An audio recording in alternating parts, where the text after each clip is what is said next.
back there? Carol, are you on it? Oh, no, you're not Carol. Okay, good. Can you hear now?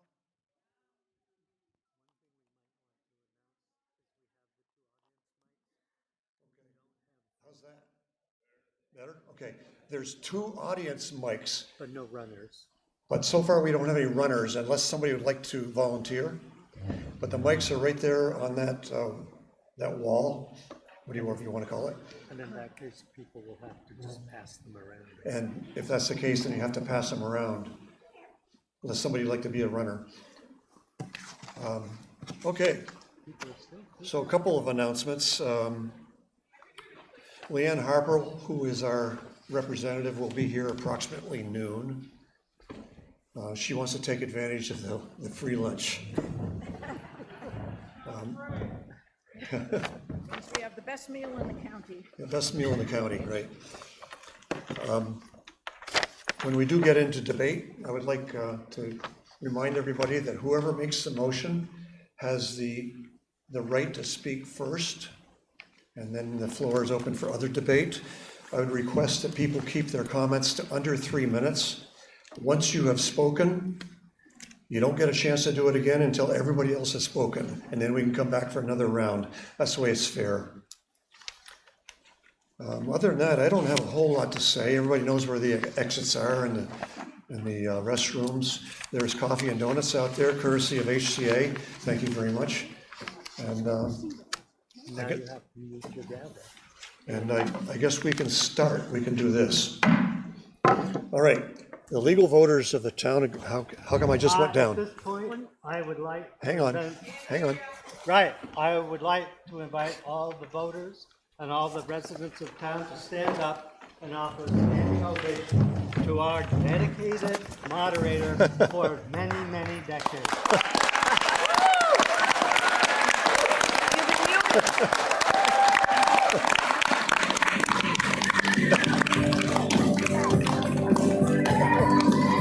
God. Yeah.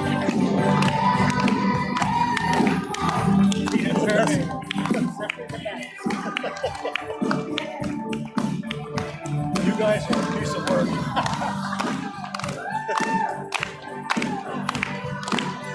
I feel like Donald Trump.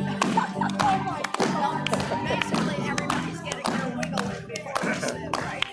Okay. So I don't feel like Donald Trump for the rest of the day.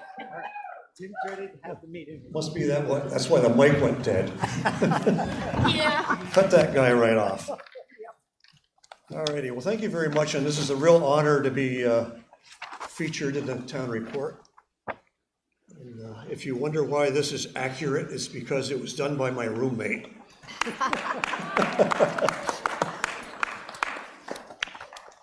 So, can we start now? Yes, you may. Okay. The legal voters of the town of Greensboro are hereby warned and notified to meet at the Highland Center for the Arts in said town on March 3rd, 2026 at 10 a.m. to transact the following business, and we'll do these one at a time. And Article 1, which is electing all these officers, will be done by Australian ballot out here in the lobby. Polls are open now until 7 p.m. So skip right along to Article 2, to take action on the town of Greensboro's annual printed report. What is your pleasure? A motion is in order to accept them.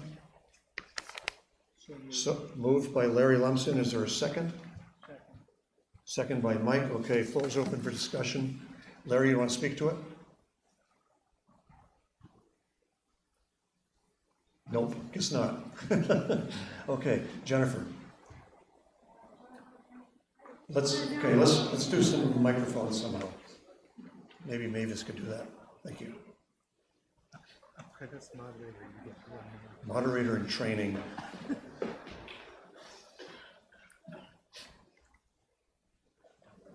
just want to know if by accepting it, it means we're accepting, what is written in here, because I feel like I've come across so many errors and inaccuracies that I just feel uncomfortable about accepting the whole report that I know has errors in it. So what are we accepting?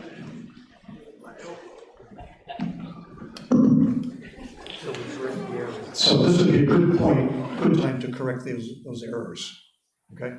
Could somebody speak to that, please?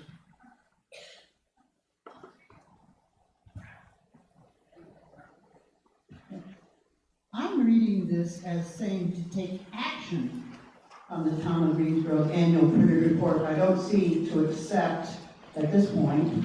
So what's the purpose of that Article 2? Is it to take action, which we're going to do for several articles after this? Or are we accepting everything in here? Okay, taking action, basically, this is the article where we do make corrections, any typos, anything that needs to be changed. And Jennifer has raised that point, so it'd be appropriate for somebody to go through and bring up their corrections. Who would like to do that? Yeah, please. So McNeil? Yeah, I would say the first correction we could make is under Article 1 on to elect town officers. It says library trustee for a period of 1 year. That's actually library trustee for a period of 3 years. That is how it is printed on the ballot. So when you vote on the ballot, it will say 3 years. It's a typo in the town report. So we need to correct that. So it says library trustee for a period of 3 years.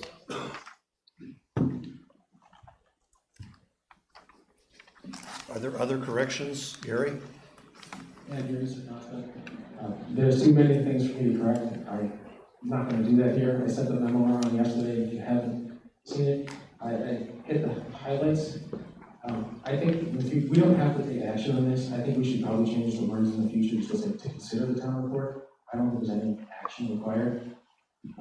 I don't know if this is the right time to propose this, but I got the audited financial statements at the same time as the select board a few days ago. There's massive inaccuracies, numbers don't add up, things don't look good to me in any way. I'd like to propose for the floor to consider voting down every money article in this year's warning. Give the select board time to correct the data, the HERF fund, the capital budget fund, any other changes they want. Deal with a few issues with the auditor. For example, do we have to transfer $450,000 that's the surplus in the highway fund to the HERF? If that's required, I don't know where the select board is going to get the $300,000 in FEMA funds that they want to put in the capital budget. There's massive issues. I think it's best for the town. Vote no, give the select board time to fix the numbers, give them all the flexibility they need, and we'll have a special town meeting with accurate information where voters are informed. So I don't know what the appropriate time we suggest this, or do it article by article, but there's no one in this room that's actually informed of the financial situation of the town. The audit used an entirely different basis of accounting. It no longer is in accordance with generally accepted accounting principles in our country. I'm not saying that it's illegal, it's totally legal, but for me, it doesn't give me any of the information I want as someone that knows finances. Okay. At this point, we're just taking action on the town reports. And I think that's a good idea to consider the town reports, or however it was that you stated that. It was a good idea. And if you wish to vote these financial figures down as we get to them, that would be the appropriate time to do it. Okay, yes, Davis. Davis Barnett.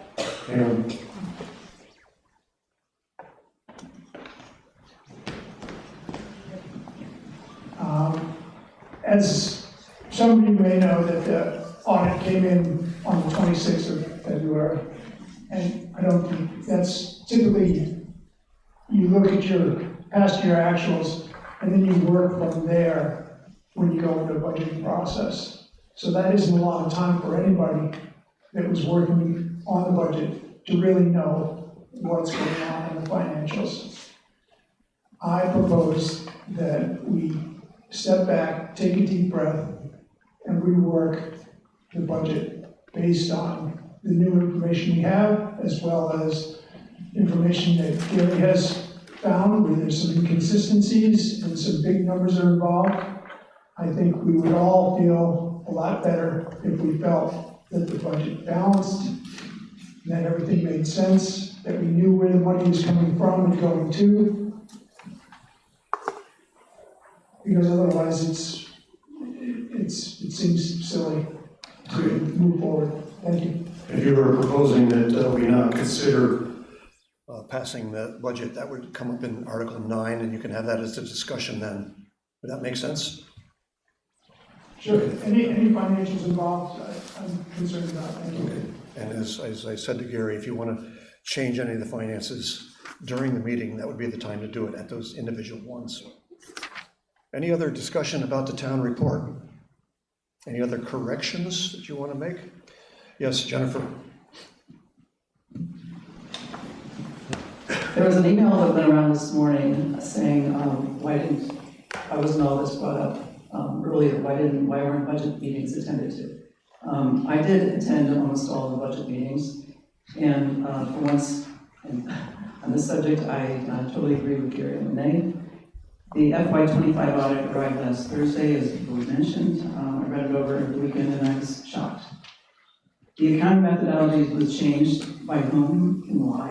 I think those questions really need to be answered. And to one that's, and this is the auditor's words, other than accounting principles generally accepted in the U.S.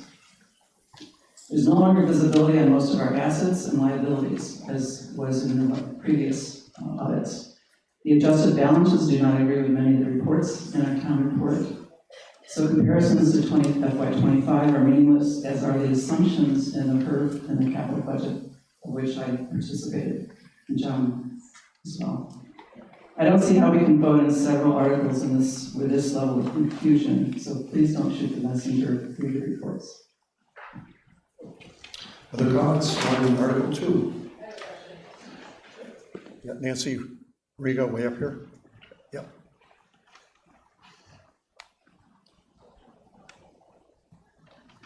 Nancy Riga, I just wonder, who does the audit? It's not the town, it's not the select board, correct? Outside audit. Tim Brennan will answer that question. Yeah, the audits in the past most recent past were conducted by a firm called Pace and Hawley. Our auditor was Nathan Hawley. Nathan informed us 2 years ago, actually, that he did not want to continue doing the audit. His partner, Mr. Pace, due to health reasons, was no longer active, so he was basically a sole practitioner, and he was unable to continue. So we begged him to please stick on for one more year. He did the audit for 24. That extended the time of that, generating that audit report. We went into, so this is, I guess, in August or so, we started a search for a new audit firm.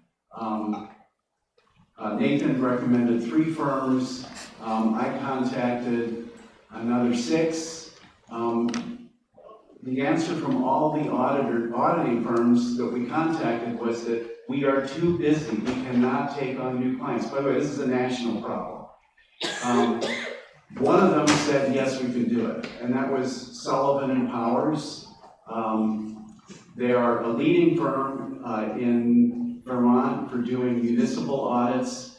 They are the ones who strongly recommended that we switch to modified cash accounting. They said that is best practice in small municipalities. And this was all discussed in select board meetings, and it's in the minutes, but we did decide to do that, to switch on their recommendation to a modified cash basis. But because we kind of came in late, they had capacity for us, but we were at the end of the line. We said, please get the audit done by town meeting, which they did.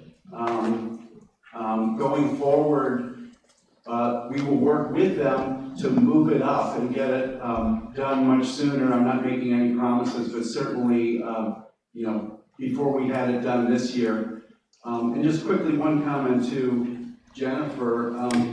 Jennifer, you're always working with interim statements when you're doing the budget because the audit tends to come later. At least that's in my career. That's been my experience, that it takes a while to get all work done on the audit, and so the budget is usually being built off of interim statements, which we have and they're published every month in the select board packet. Is that, Nancy, is that helpful?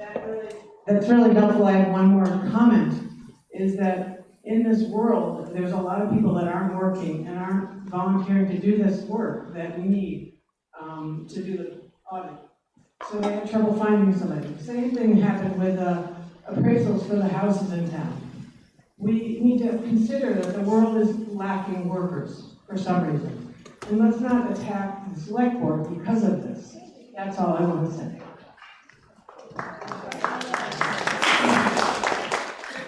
Okay, Carl, you need a microphone. Here comes Mavis.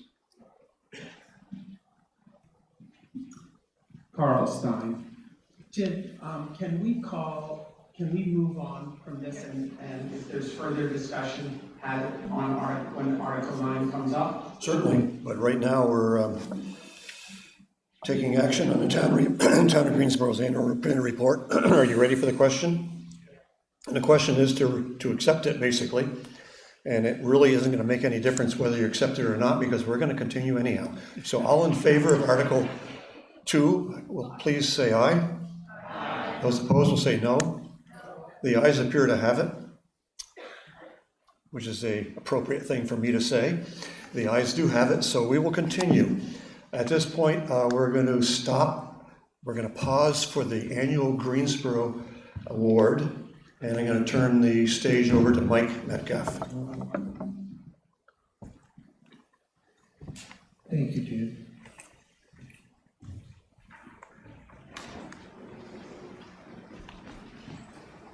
"42 years ago, Sid Lovengren, then a member of the select board, suggested the need to recognize people for their contributions to the community during their lifetimes. Cleora Collier, Warren Davis, Donald Brown, Catherine Gould, Chandler Kimball, and Whitney Landon were the first 6 recipients. Indeed, Donald Brown was asked to prepare the large board that now displays the annual awards. He did this, unaware that his name would be among the first cadre of recipients. Though the first recipients were recognized in 1984, this is but the 40th year that town meeting regularly begins with new names being added to this plaque. For 2 years during the COVID pandemic, concerns about public gatherings limited the attendance and the recognition of so many for whom we as a community have thanks. Before this year, 87 people and 1 institution, the Greensboro Bend Preschool, have been recognized for their significant contributions to Greensboro. At this point, I'd like to ask Nat and Scylla Smith to come forward to the stage to be recognized.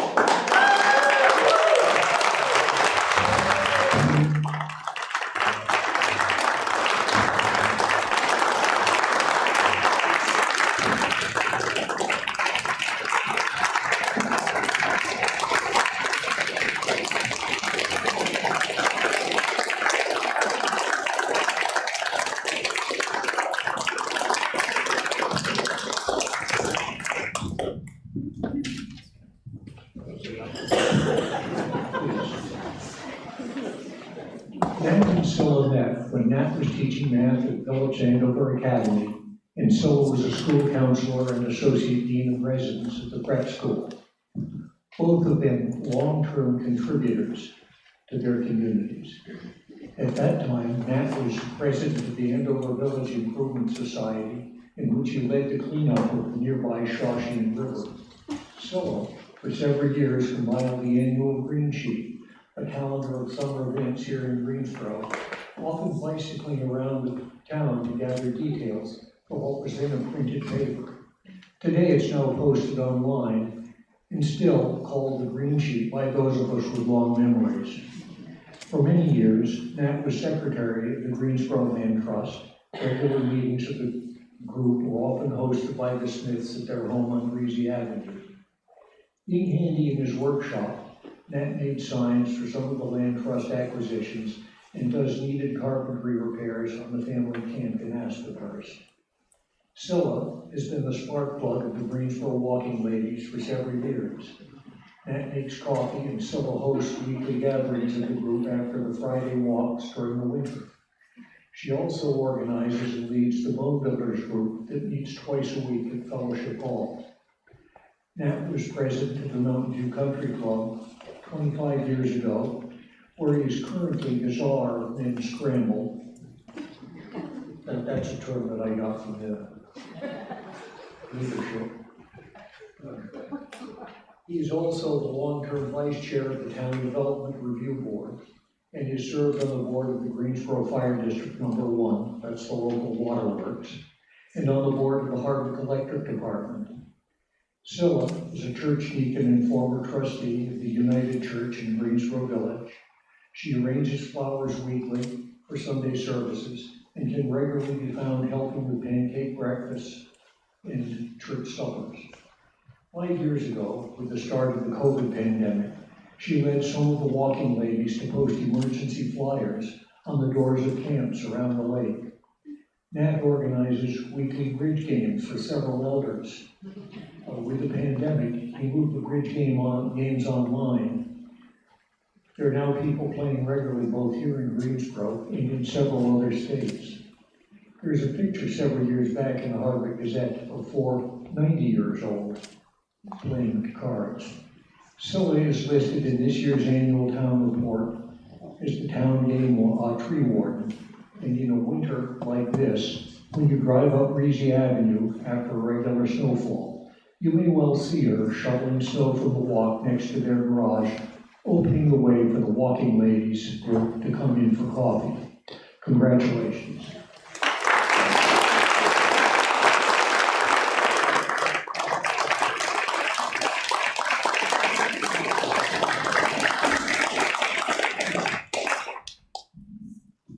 Just now, this,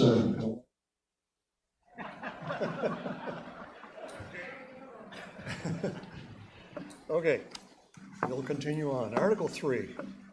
Shall the voters of the town of Greensboro authorize property tax exemption for the ball field property identified as parcel number 005-0002 for a 1-year period? This will eliminate the municipal property tax due. However, the amount due for education taxes will still need to be raised and will be included in our local agreement rate. What is your pleasure? Moved by Nomi. Second? Second. Somebody, okay. Ellen, very good. Discussion about the ball field property taxes? Anybody wish to speak to it? We're okay with it? Okay, all in favor of Article 3 as read, which is basically authorizing the property tax exemption for the ball field property for 1 year, but we still have to raise money for the education taxes. All in favor will say aye. Aye. Those opposed will say no. That is carried. Article 4, shall the voters of the town of Greensboro appropriate the following sums to the agencies listed below, and we'll do these one at a time. As in the past, we will discuss them. You can vote them, you can amend the amounts up or down. When we get to the end, we will vote the bottom line, and this will be included in the budget. So, first one is Northeast Kingdom Council on Aging, a $1,000 appropriation. All of these, I believe, are listed or explained in the town report. So is there discussion on NEK Council on Aging? Yes, Andy. Hang on, Andy, it's coming at you. I just have a question about exactly what they do. Okay, we'd like to answer Andy's question about what does NEK Council on Aging do? Yep, we got Jan. Is it on? Yep. Oh, Janny Johnston. They do a lot of things. One of the things is providing Meals on Wheels. They have a contract with Greensboro Nursing Home to provide Meals on Wheels to people right in our area here. They also have a companion kind of program a telephone companion program for persons that feel very isolated. When it's time to apply for Medicare, they're very busy in helping people make a decision as far as what type of Medicare or Medicare Advantage program might be available to them. It helps them with that. They have case managers that also work with the persons that are 60 and over, if they have multiple needs, and trying to make sure that there are resources to be able to help seniors that need that kind of help. There has been a tremendous number of cuts, as I think we all understand, in providing services to people in need, including people that need food.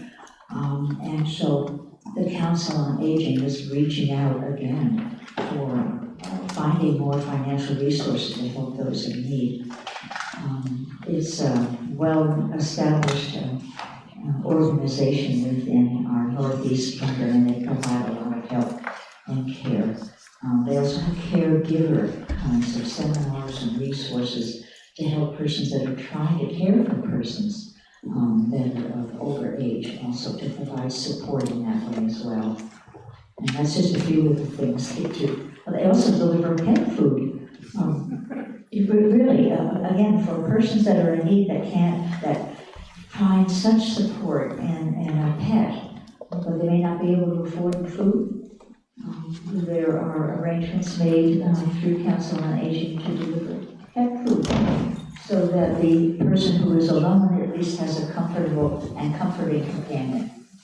Many, many things. Thank you. And I want all of our drivers who deliver Meals on Wheels, please. And I'm just going to say, I would love to talk with anyone who'd like to volunteer to deliver Meals on Wheels, because, as was mentioned before, volunteers are becoming a premium, and we are finding it a challenge to be able to help people with delivering those meals. So if anyone would like to consider volunteering, just touch base with me. Okay, thank you. Thank you. Any other questions about the NEK Council on Aging? Okay, we'll move along. Aware, $2,000 appropriation. And Kim reminds me that every one of these agencies is listed on the webpage, town webpage, complete with an explanation and in general, a financial report. Is that correct? Yes. Yep, okay. Discussion about Aware. Cabot Neighbors in Action.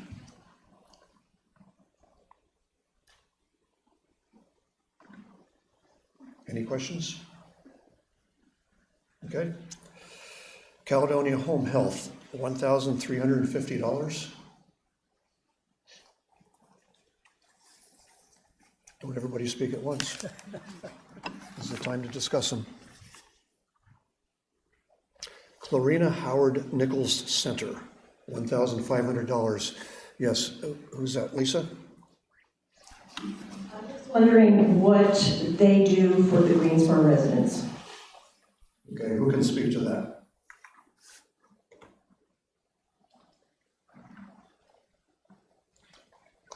Somebody must be able to.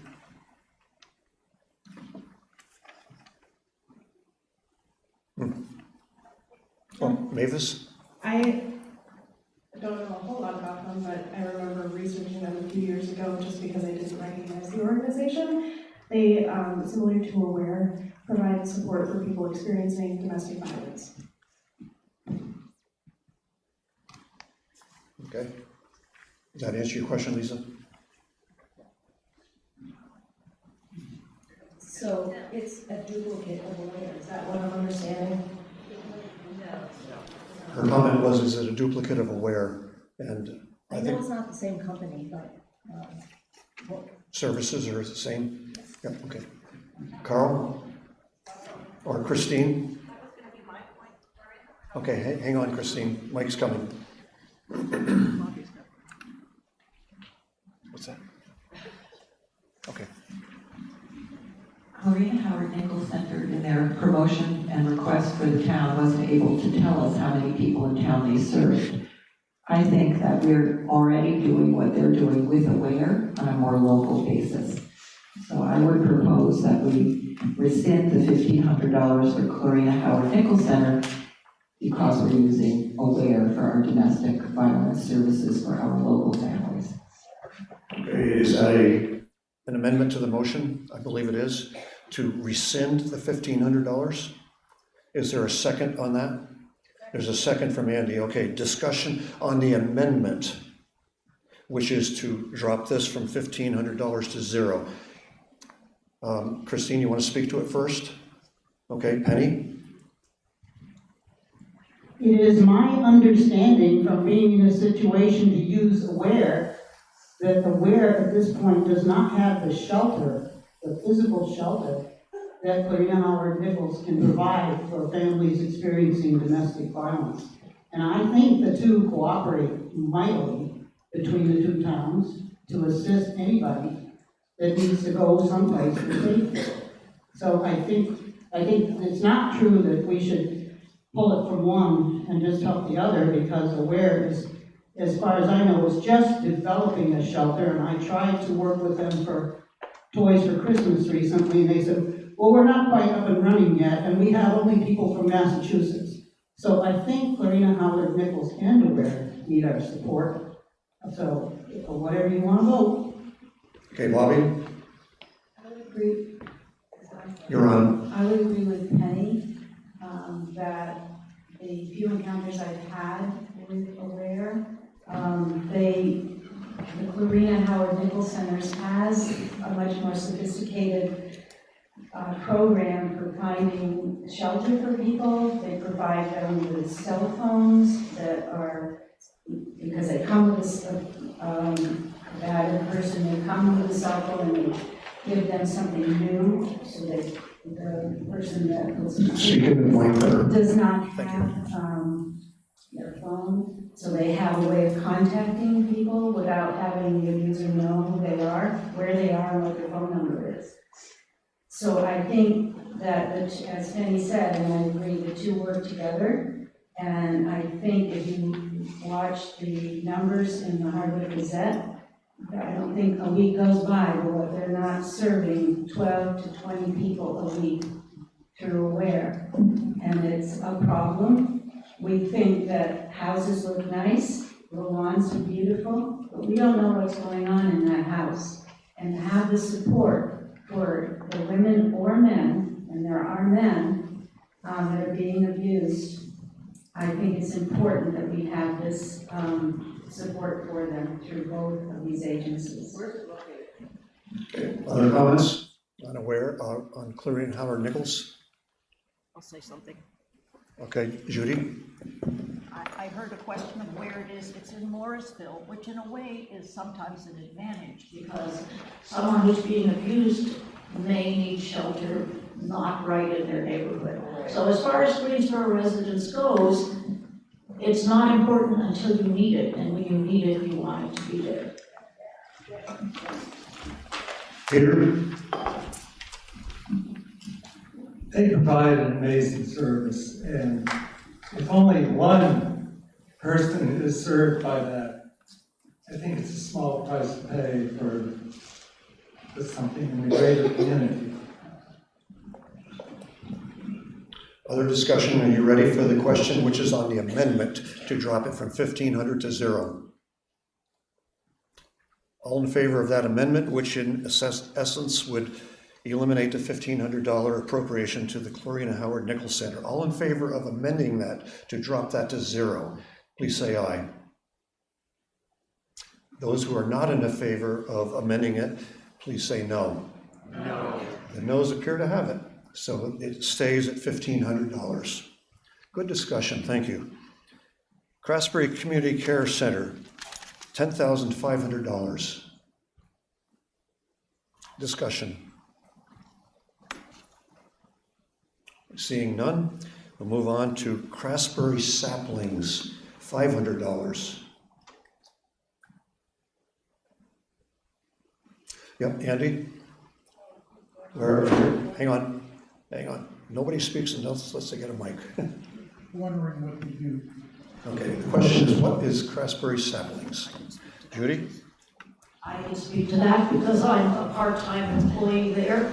It's a community-operated childcare and preschool program for ages 18 months to 5 in the East Craftsbury Church basement. It serves Greensboro families who live on that end of town who are much further away from the Four Seasons of Early Learning and the Band. Both organizations have waiting lists, so I think we need them both, and I know of at least 2 Greensboro families who are served by Saplings at this particular moment, maybe more, but I don't know where they live. Any other questions about the Saplings? $500. Moving right along, 4 Seasons of Early Learning, $9,500. I don't see any hands, so I guess we'll go along. Greensboro Nursing Home, $25,951.98. Is there an explanation of what this is for folks that may not know? Bill, thank you. Hi, I'm Bill Rogers. I'm the president of the Board of Trustees of the nursing home.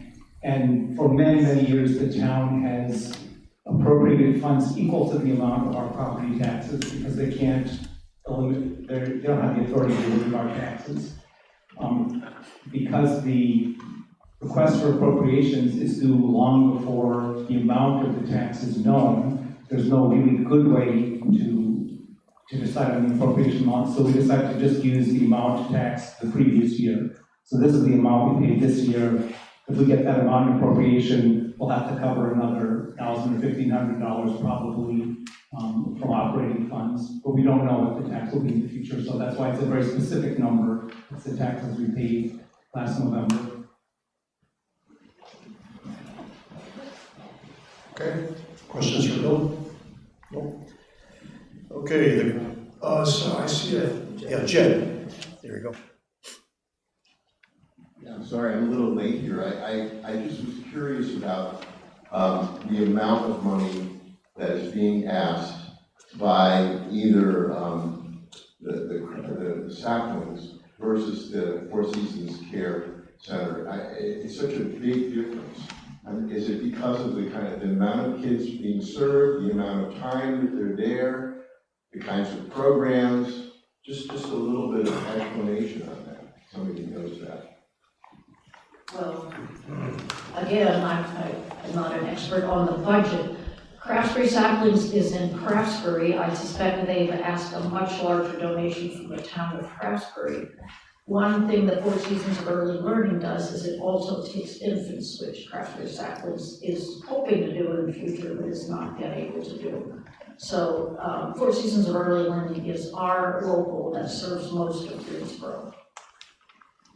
Hi, I can speak to that as well. I'm Michelle Clam. I'm the Executive Director of Four Seasons.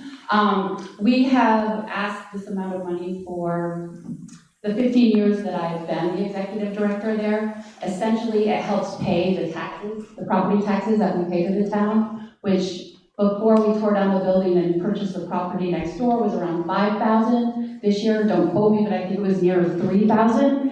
And the other funding that we asked the town for is to supplement our food program. We get reimbursed from the USDA program, I would say probably about $8,000 a year, and the food program costs us more than $24,000. And so we serve over 25,000 meals to the students in our community, and so we're just asking for support to continue to do that. Okay, Jed, does that answer your question? Yeah. Okay, good. Did I see any other hands back here? Yep, Gary. I just want people in the room to know, and I assume that their regional nursing homes ask will go up next year. Right now, Greensboro's education taxes are projected to go up 29%. So I assume that next year's nursing home request will go up $7,500. Is that true? it just, let's hope those not buy down tax rates artificially, because it's kind of a double whammy for taxpayers to pay their own property taxes and others. I'm not saying I don't support it, it's just a tough situation when property taxes may rise as much as they project.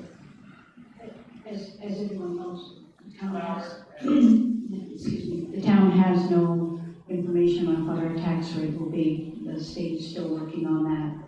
So we really don't know what the taxes, we can't even estimate at this point.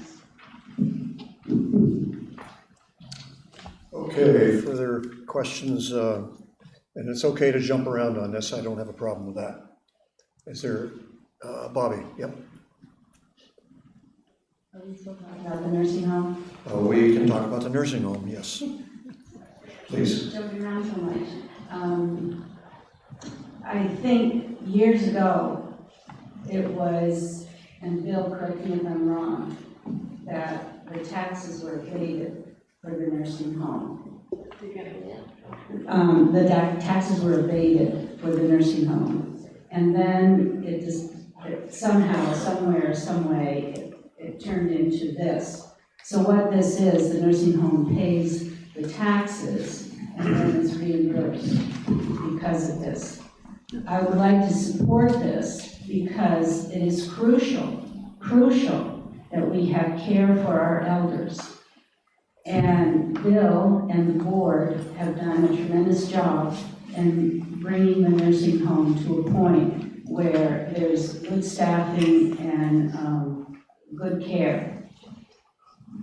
If we don't have that, and Medicare is paying less, Medicaid is paying less, and most of the residents, I don't know how many, but there are residents there that depend on that for their payment. The rest are private pay. So they are running on a very thin budget. They walk the narrow line whether or not they'll be in the black or the red. And there was a time about 5 years ago that the nursing home, it was talk, I was on the board at that point, whether we can afford to even have this facility here. And fortunately, we were able to work through that. So we are an aging community, we're an aging state, and I think the $25,000, and it will be more next year, everything goes up, is well worth every penny we spend to give the care to the elders that have taken care of all the young people in town. And so I would agree that we need to keep that in at that price. Jim. Mike and then Ken. Thank you, Ken. There's one further factor, and that is when we used to abate the taxes, that was fine. But then we learned, and this was. You can't do it. You can't do it. Yes, you can do it. No, it's low. There's on feedback. I can't hear you. Okay. Just get it closer to your mouth. Guess we got some. Okay. What happened was, that's better. Okay, thank you. What happened was, we learned that if the nursing home had to pay the taxes, they could add that to their costs when they billed Medicaid and Medicare. So by granting them this, rather than abating, it raises their costs, which they can then pass on a portion of to the folks who are being cared for. That's some of the background. Okay, are we good to continue on? Okay, Carl? Just to make a correction or add a different view to the education, what the expected education cost is. The latest projection is 12% average for the state. You can get that 26 number by looking at the numbers for what used to be called a gold town, which we still are. But that doesn't mean our taxes are going to be at that rate. Okay, so the numbers can add up to what Gary said, but it does not come, it does not appear to be that rate. It'll be close to the 12%, is what they're saying now in the legislature. I think I saw Ken, and then we'll be back to here. Ken, did you have something? My initial question was why was the ball field treated so differently in the nursing home, but I think Mike has answered that question. Okay, Gary? I wasn't talking about state rate, I was talking about Greensboro's taxes for education. I got the 29% from the postcard that came in the mail from Hazen and Mountain View. That's the latest information that I have. The statewide is going to be lower. Greensboro's in trouble because our CLA dropped immensely, especially for lake houses. Before I got involved trying to give you guys some information about town meeting, I was working on that. I'm talking to the property valuation and review and hopefully forward some information on soon, or maybe Greensboro will be able to appeal the CLA, or at least raise the issue, because I don't think we're being treated fairly based on the very few sales of lake houses and residential properties with more than 6 acres. But the 29% is, as of right now, to my knowledge, is what Greensboro's education taxes are going to go up for those 2 unions. It's all very confusing. Any other discussion? And we are talking about the nursing home currently. Alice? Who's got the mic? There we go, right beside you. Thank you. My name is Alice Curran. I actually work at the nursing home, but I just want to make a point. I really think with the rising taxes, it's important to keep in mind where the highest needs are. We know we have children with really high needs. I feel when I was growing up, my mom worked at the nursing home, but for me it was kind of abstract. Because when you're young and healthy, unless you know someone there or have a loved one there, you don't really think about it. It's kind of the town's best kept secret. But as soon as you have a loved one there, or have been there yourself for rehab or whatever, you realize what a treasure it is. Just like our early learning centers, it needs volunteers. It depends on a lot besides just the appropriation, just like other other asks for money.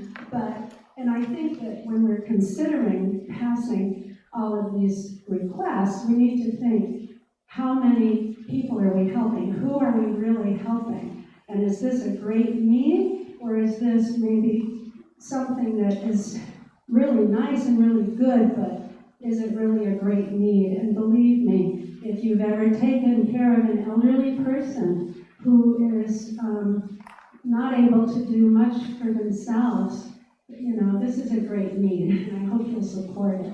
Thank you. Okay. Others? Penny? I understood from a board member when I had some health problems this past year and was very close to going to the nursing home. I understood from a board member that our nursing home is non-profit and does not do some of the things that for-profit nursing homes do. That is an important point from what I understand, because some of these for-profit nursing homes are unreachable for many of us financially, and also sort of attach themselves to your belongings before you go there, and you're losing a lot of your belongings, your property, your house, blah, blah, blah. So I think we should treasure our nursing home as a non-profit entity that may be there for your next health critical need that I almost had and had to go there. So please keep that in mind, because none of us are youngsters, most of the time. Not getting any younger. Should we? Hang on.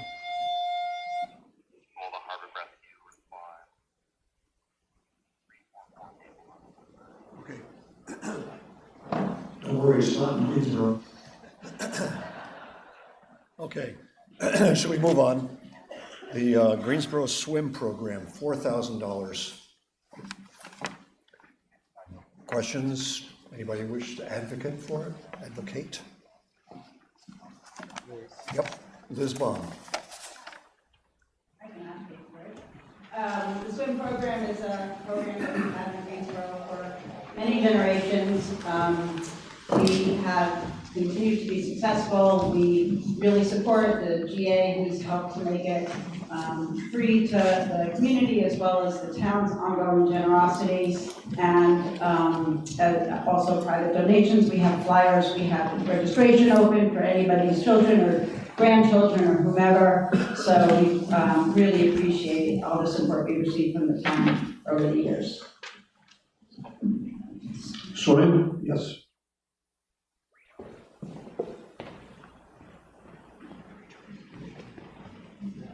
Hi, my name is Stephanie Harris-Gervais.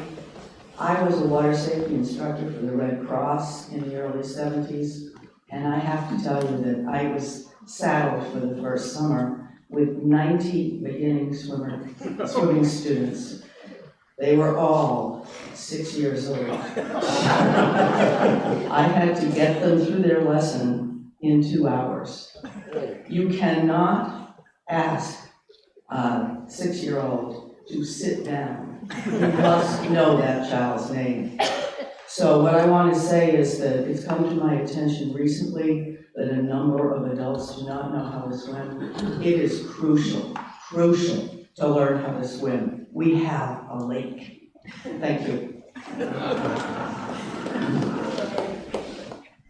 Swimming? Yep. Just real quick, to your point, 2 years ago, that adult swim program, it was the first year and it was full. It was completely sold out for both sessions. This past year, we didn't have as much enrollment, but I encourage everybody and anybody who is interested in coming to swim. It's a courageous act as an adult, but we do have a lake and it's the best thing ever. We got great feedback about it. Swimming right along. Food pantry, $500. Food. Kind of essential. Anybody want to talk about it? Nope, okay. Lamoille Family Center, $1,000. Oh, wait, excuse me, we're back to food. Alice, good. I would always talk about food. The Hardwick Area Food Pantry has received money from the town of Greensboro for a long time, and I wanted to thank them for that, and thank the people in Greensboro who are very supportive of the food pantry, and thank the businesses in town, Jasper Hill, Hill Farmstead, Willie's, they've all been very generous. We constantly need more funds, and I just want to thank the people who do support us, not only the town, but all the individuals in town that do give us support. Liz? Just one more thing is that, as everybody knows, it's been a really tough, cold winter, and people are making choices between utility, food, the pantry, and also the Cabot food share that's come up through the GUCC and is distributed. Everybody's seen bigger numbers, so we also appreciate the financial support of everybody and anybody who's donated, as well as the town, and as Alice said, all the other local businesses. Food pantry? Oh, Tim, yes. Yeah, just quickly, I have done some volunteering at the food pantry, and I just want to say, when you're really face to face with your neighbors who are in need, deep need, it is eye-opening. And so I encourage people to get proximate, if you can volunteer, and if you can donate. It's a great program. Okay, Andy. Is this an increase from last year? Question is this an increase in appropriation? Alice, could you answer that? It's not an increase. We received actually more last year. We added another $1,000 onto the town appropriations last year, so this is not an increase. Not an increase, okay. Questions, comments? Food pantry? I hope I don't ignore you guys up top, but I probably won't be able to hear you. So you have to really wave a lot. Okay, Lamoille Family Center, $1,000.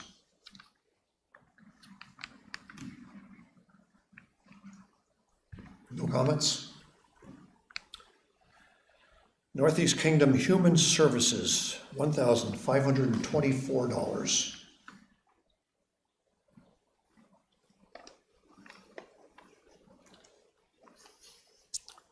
Northeast Kingdom Learning Services, $300.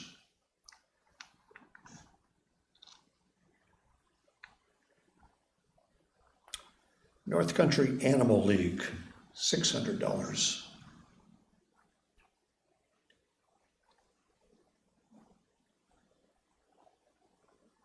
We can come back to these at any point. Orleans County Historical Society, $700.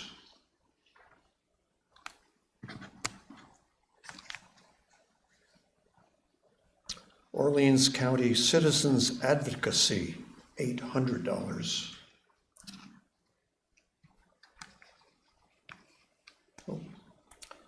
Red Cross, $250. Oh, we have a question, yay, okay, who's that? Oh, Stephanie. I'd like to go back to the Orleans County Citizens Advocacy. Could somebody explain exactly what that is? Okay. Who can speak to Orleans County Citizens Advocacy?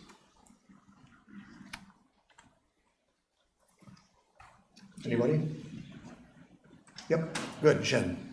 If you look at page 55 of the town report, it says it brings people with disabilities together with volunteer advocates. That's all I know.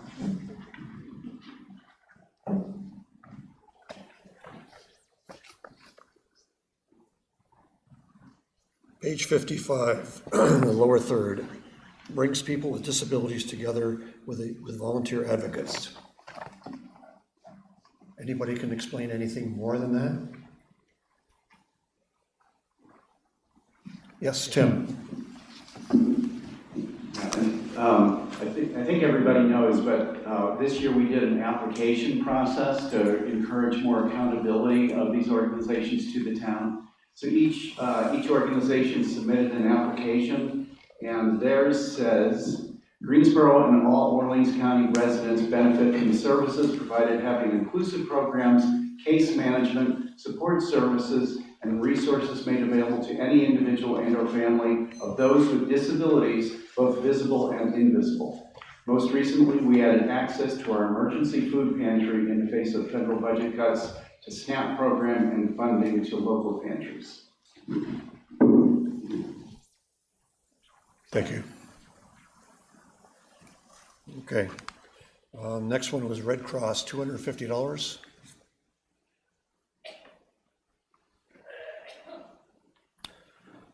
Rural Community Transit, RCT, $1,431.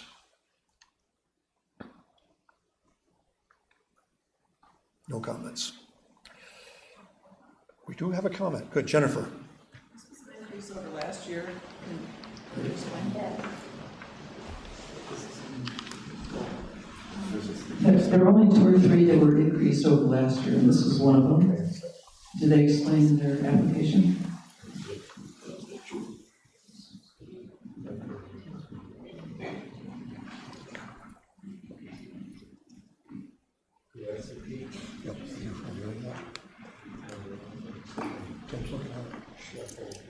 It doesn't say, their application did not show what last year was.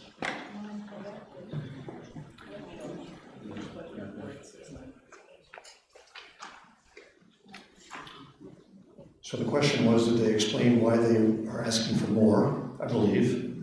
Is that your question, Jennifer? And Page 16 of our report. It shows 900 last year, this year it's, we're asking for 15. we're talking about RCT. Page, Jennifer said on page 16, it says it was 900 last year. So it was $900 last year, and this year's $1,431. Okay, so this is a increase. Salvation Farms, $750. Anybody wish to speak to Salvation Farm? Okay, Kim? Salvation Farms has been very gracious in bringing up from early spring until usually around Thanksgiving, vegetables every 2 weeks to the giving closet.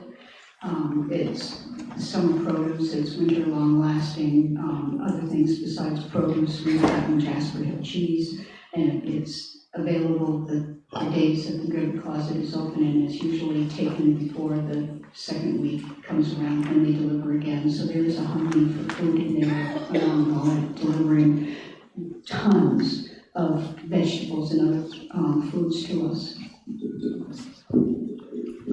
For anybody who's not aware, they are not an actual farm. They are an eminently practical Vermont organization where volunteers go to any participating town who says, hey, we have some extra stuff in the field that we can't harvest or use this week.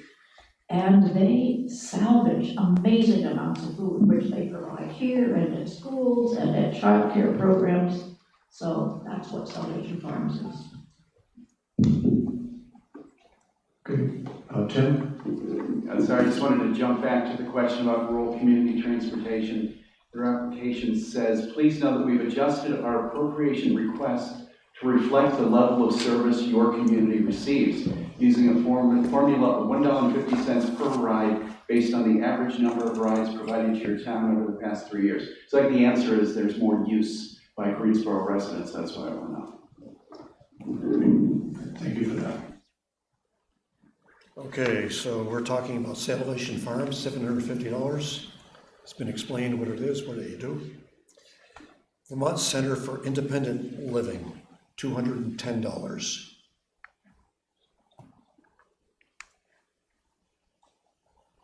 If you scratch your head, I'm going to call on you. Rural Arts Collaborative, $3,500.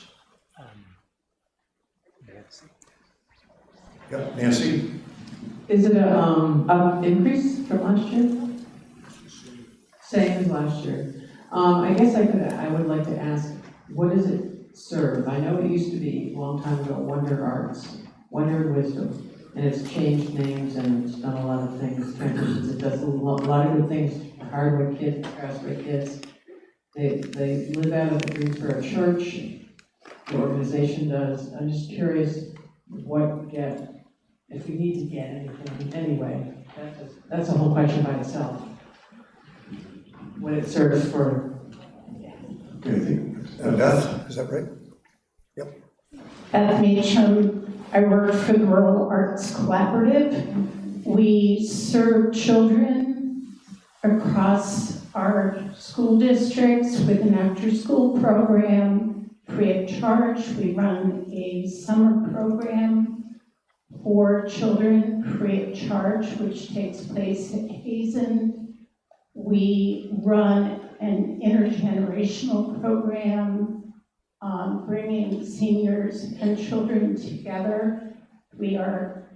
All of our initiatives are arts-based. We have also expanded to providing a drama program, and we have been fortunate to have a guest teacher from Nigeria this year bringing multicultural experiences to our students. Thank you. Other comments on rural arts? And the last one is the Vermont Center for Rural Development, $500.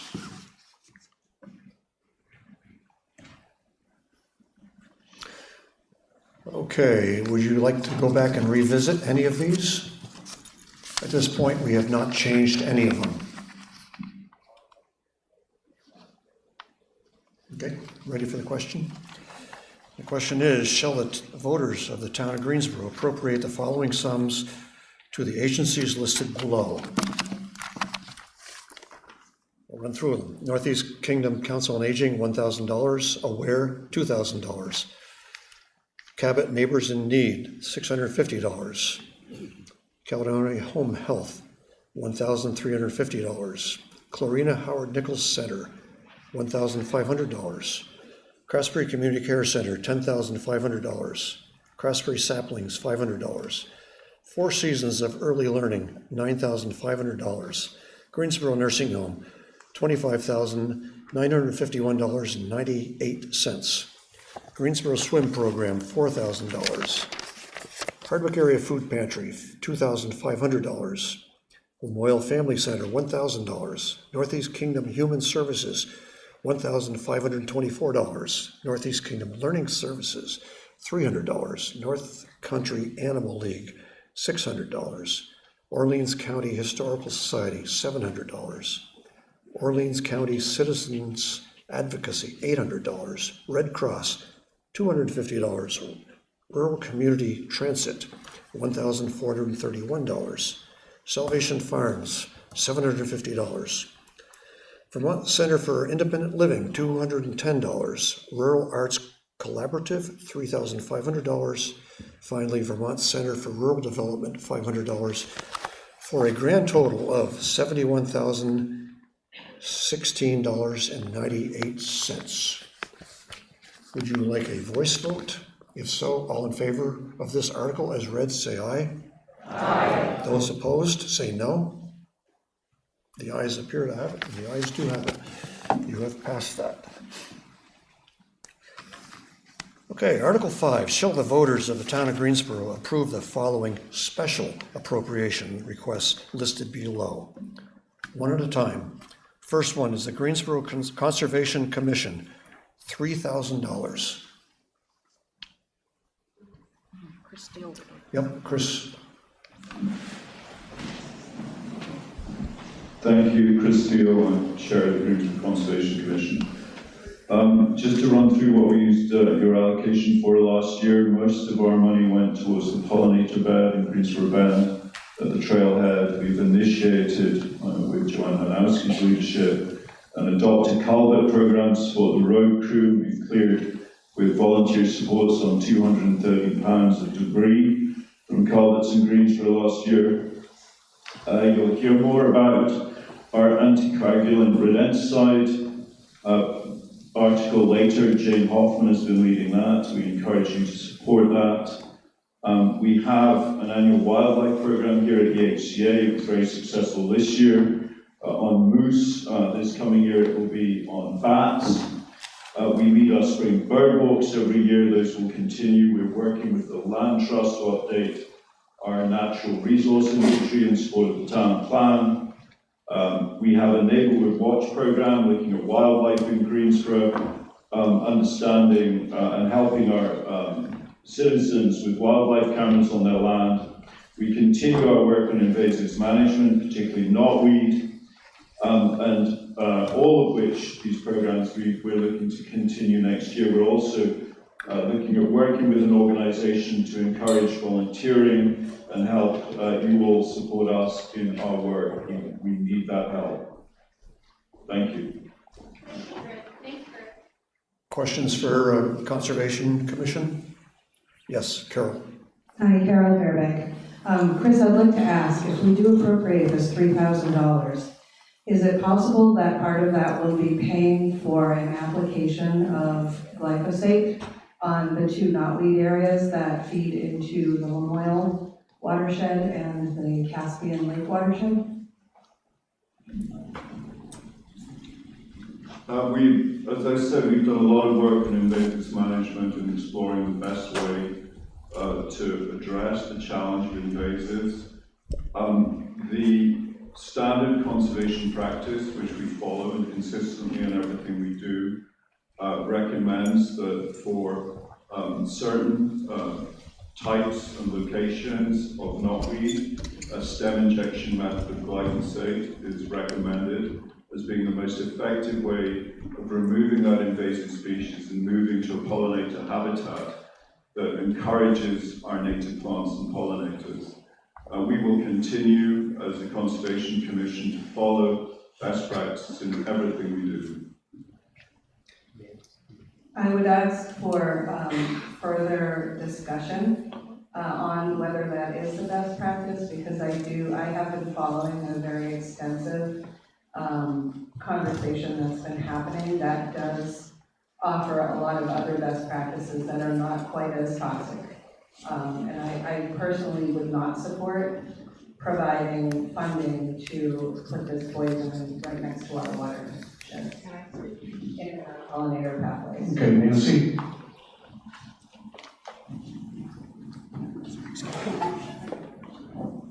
One of the things I have found that has been sent out recently is that glyphosate can affect erosion. And I don't think we want that by the lake or into the rivers. And so I strongly suggest we look into the use of glyphosate in removing knotweed. Another reason is knotweed isn't necessarily a bad thing. It's invasive, so are we.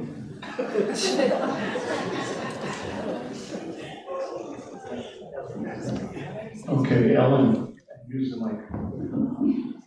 I think that's. Hang on. I guess I don't have to yell. I would like to know what, people make suggestions and say there are other best practices, or they'll make comments like, there are so many errors. It would be nice to actually have examples, because I think just throwing something out is one thing. I mean, I know that the Conservation Commission continues to do research and follow stuff, and one thing I read is injection is not the same as spraying. It's literally localized. Again, I don't know enough to make a decision on that, but it would be nice to know what are the other best practices people are referring to.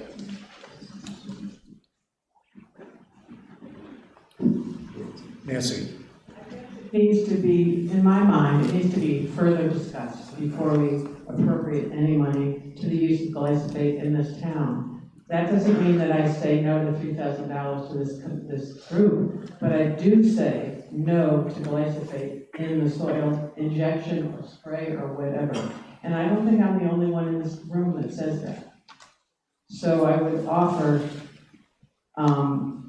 more of a discussion and more open looking at this important issue. It's been studied a lot. And there are pros and cons on both sides, and there's valid reasons for both. Okay, So Carl. we need to both listen to. I'm sorry, yeah, Carl and then Penny. I certainly support everything the conservation does, Greensboro Conservation Commission does. I would like to hear from you if you're willing to have the discussion be widely discussed. But I support giving this money as long as you're willing to discuss it and say that here. Okay, Penny, and then back to Acro and then to Chris.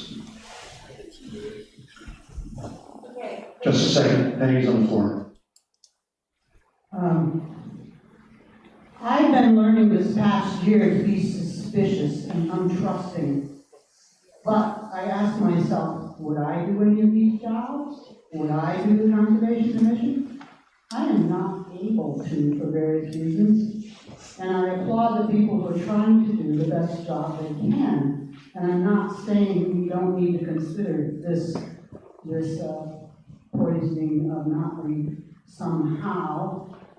And I would, I don't know, say 1,000 less or something, some reduction in the amount with the stipulation. We'd like to research this a little bit more, and those people who are concerned about it, take what you found out, prove your source, because there's a lot of false information out there, and make sure we can get this done right. And I'm sure the Conservation Commission can be applauded for trying to do this right. The information out there is appallingly false. And I'm sorry to say this, I'm a scientist, I have a master's degree, so I know a lot of the education nowadays is false online. So that mistrust is there, but I'd like to trust you people, and I applaud anybody who's working in a civic position to help better our world. Okay, I saw the back row. Sorry, didn't recognize you. Okay, on one hand, glyphosate half-life is 4 months. On the other hand, we have successfully built an amphitheater using hardwire and mowing constantly. And I suggest that if Greensboro is really serious about mitigating knotweed, that we talk to the divine fellow in Waitsfield, who's really the state expert. Thanks. Okay, Chris, I think I saw you next, and then we'll go up to you, Brendan.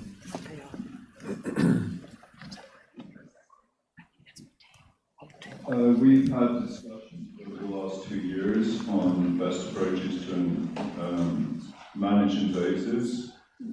There's constantly emerging information on the subject. We have studied it, we continue to study it.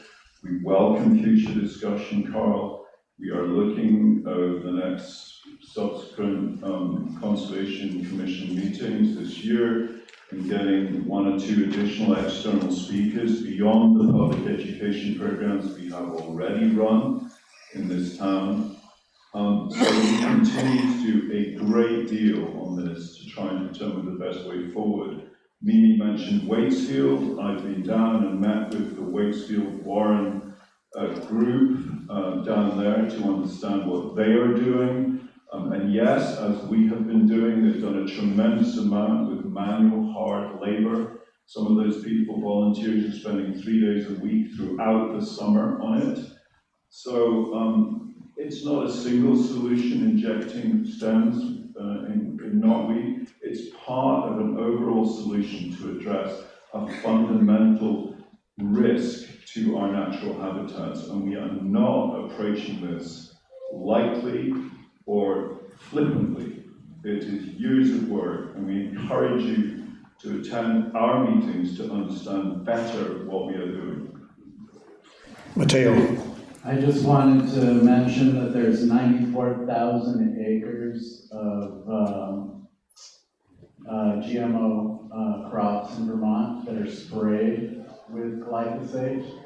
And within the context of the work of the Conservation Commission, taking care of a couple of locations that may be really difficult to deal with, comparing that to almost 100,000 acres that are being sprayed, it is literally less than a drop in the bucket. And personally, we are fighting knotweed on our farm. Somebody, I'm not going to say who, brought in this invasive into our neighborhood, and it is like a relentless war against this plant that will take over our waterways and clog up our streams. And in my opinion, like, keeping that terrible plant out of our waterways is just a fundamentally important. And if we can do it with labor, we should do it with labor. If we can do it with mowing, let's do it with mowing. If we need extreme measures and tools, let's use them too, because it will take over our world. Okay, David Kelly, and then back to Nancy. I'm not on the Conservation Commission, but I am a fisherman, and I've seen the damage knotweed is doing to our fisheries and to our rivers. And I also know that we have on our Conservation Commission some of the most knowledgeable people in the state of Vermont on this issue. Emily Kyer and Will Mollier. We couldn't find finer, more knowledgeable, more conscientious people, and I really trust what they're doing. Okay. Jed.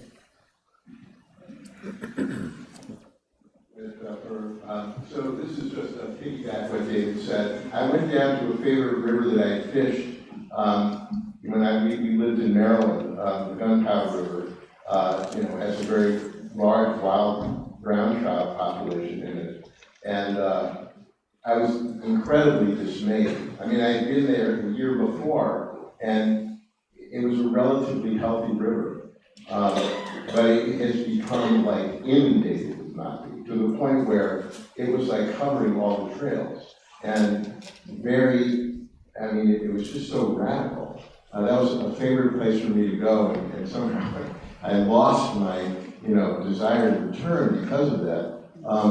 And in just a small amount of work that we did on the Brewster River with the Native Fish Coalition, tearing out knotweed, it was just unbelievable how much work it was. This was physical labor of taking it out, stacking it, letting it dry.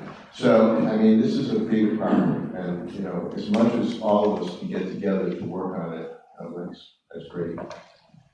Okay, Will, we haven't heard from you yet.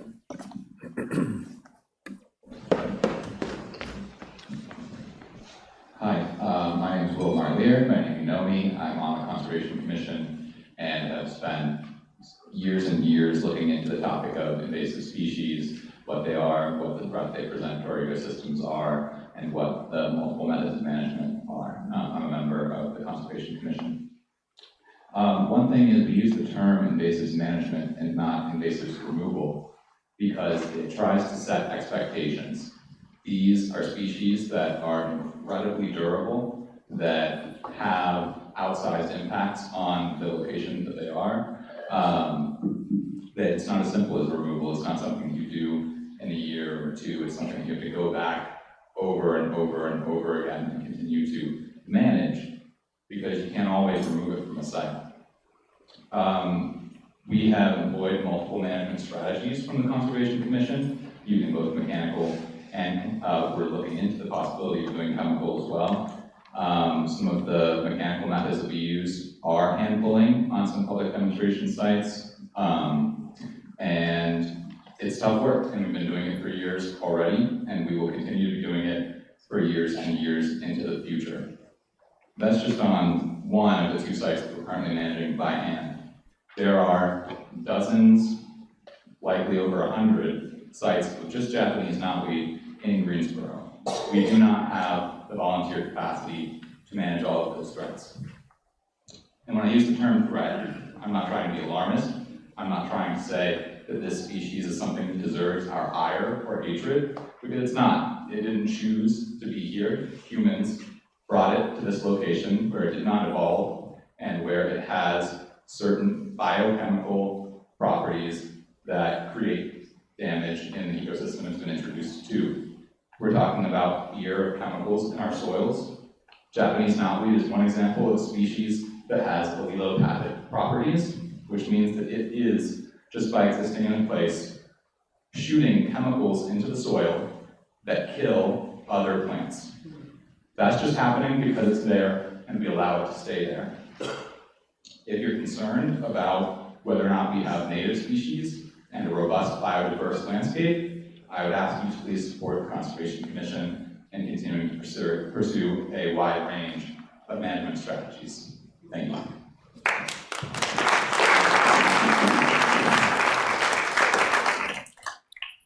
Back to Nancy. Well, that was just great, and I agree, and what you said was really good to hear. I also want to add, knotweed isn't invasive. And I said this before, a little jokingly, but we are invasives. There are a lot of other invasives in this world, and how we take care of them is a bigger picture than I think we're talking about right now. And I want you to just think about that in your heart, how we talk about each other, and who we call invasive, and if we don't agree with something, that is invasive. That's one level to which I want to speak. But the other is that there are knotweed festivals in the world, because knotweed has properties that are healing. So there are pluses and minuses to everything. And I just want that to be known by people. There are people that actually harvest knotweed and use it for healing. So just open your minds, that's all. Okay, are we ready for the question? Well, excuse me, there's no question yet. I'm sorry. All these years and I still screw it up. So you want to continue with Conservation Commission or move on? Move on, okay. Greensboro Free Library, $50,000. Jennifer. I saw Jennifer, but then I'll get to Nancy. Sorry, Nancy.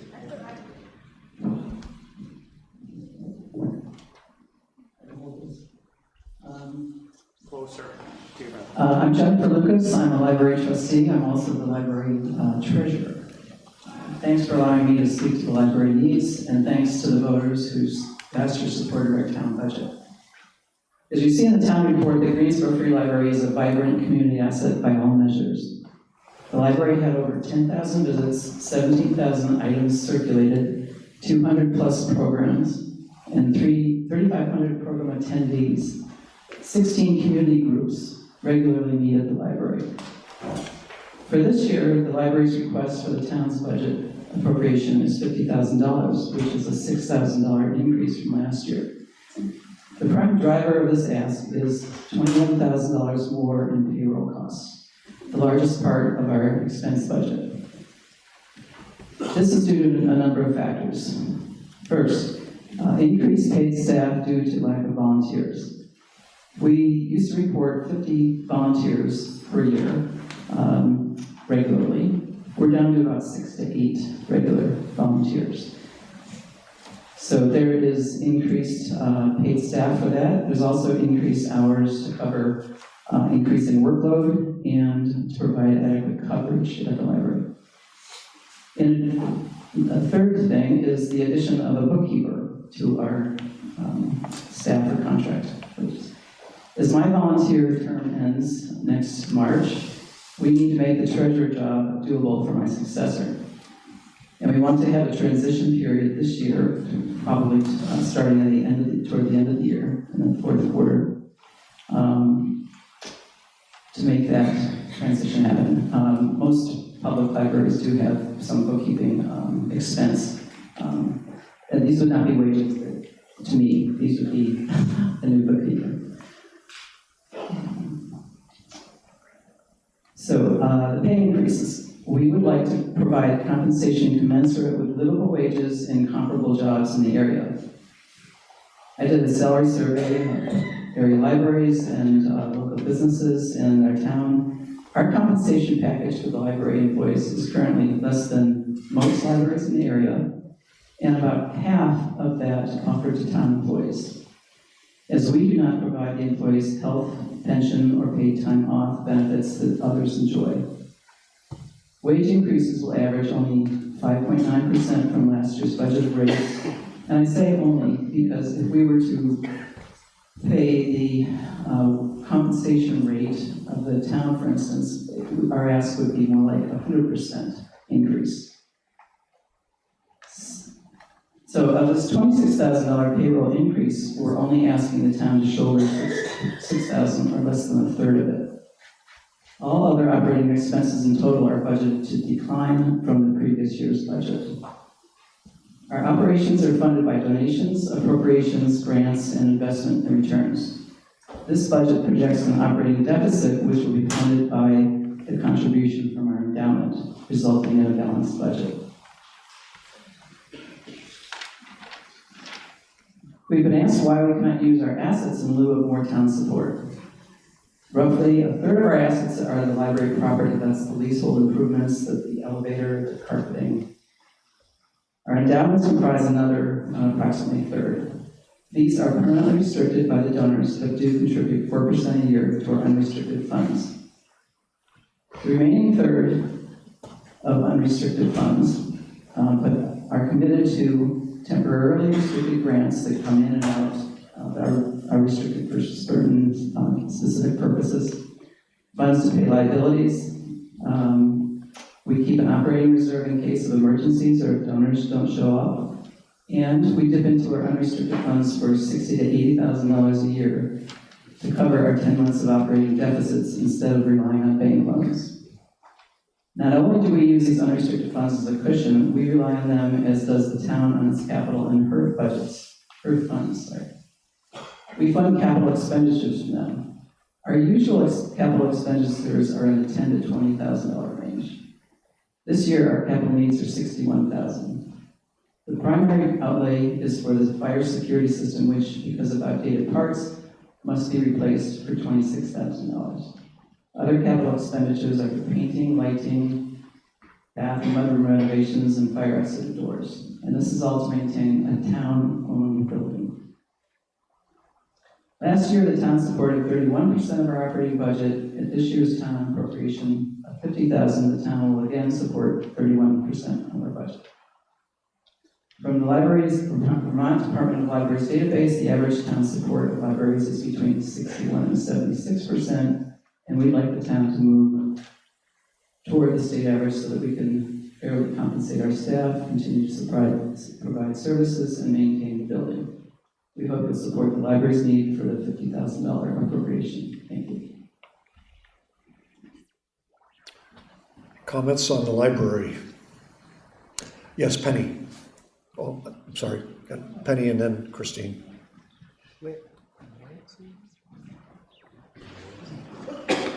I forgot to say I'm Penny Brelsnider.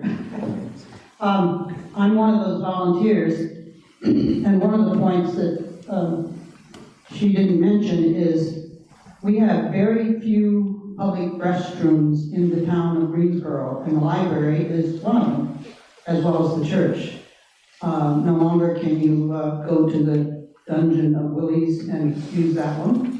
The post office doesn't have one. We have a lot of people just coming in to use the restroom, and then they get attracted to all our wonderful services and maybe browse a book or whatever.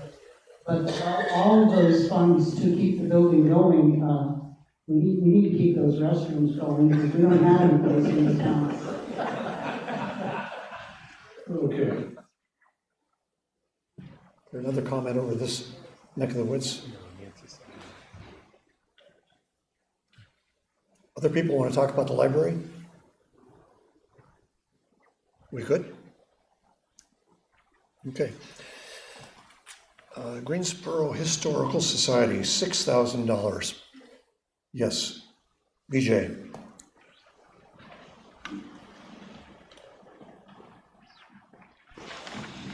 Okay, first of all, I'd like to plug our next exhibit, which is Greensboro, the home front.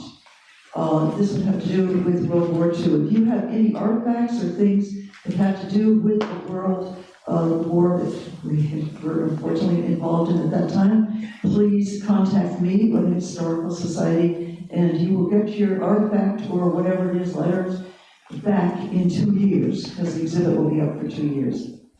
I'd like to read our mission. The mission of the Greensboro Historical Society is to preserve the history of our own town. That's you, that's me, that's all our relatives. By providing opportunities for people to interact with our past, we nurture an appreciation of our history that provides insight into the future. Some of the things that we do, or the appropriation will cover, is our archivist, IT support, utilities, supplies, and upkeep of the building's interior. Your donations and projects, grants from the Greensboro Association and the Vermont Arts Council are appreciated. We are primarily a volunteer organization with about 15 volunteers. And I could go on and on, but it's on page 45. We're really proud and very glad to be here. And we do have a public restroom for when we're open. Okay, Reed, I think you have the mic. Oh, I thought that was, yeah, go ahead. Were you just holding the mic? Oh, okay, I thought you wanted to speak about it. He's a runner. Thank you. He's a runner, great, thank you. Discussions about, where are we? Historical Society. Any other questions? Okay, Caspian Lake Beach, $4,750. John?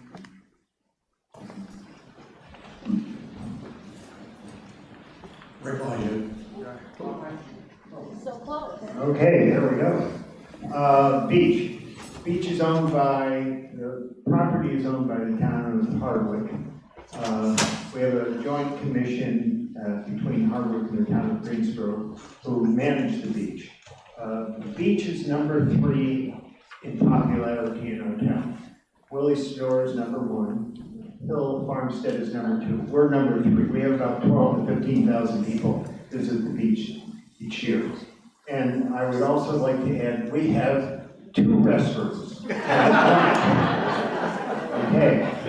So the only reason I'm really speaking is because we have a crew there that goes every day and cleans up the goose poop. We mow, we get rid of the trash, we got rid of the, that's another story.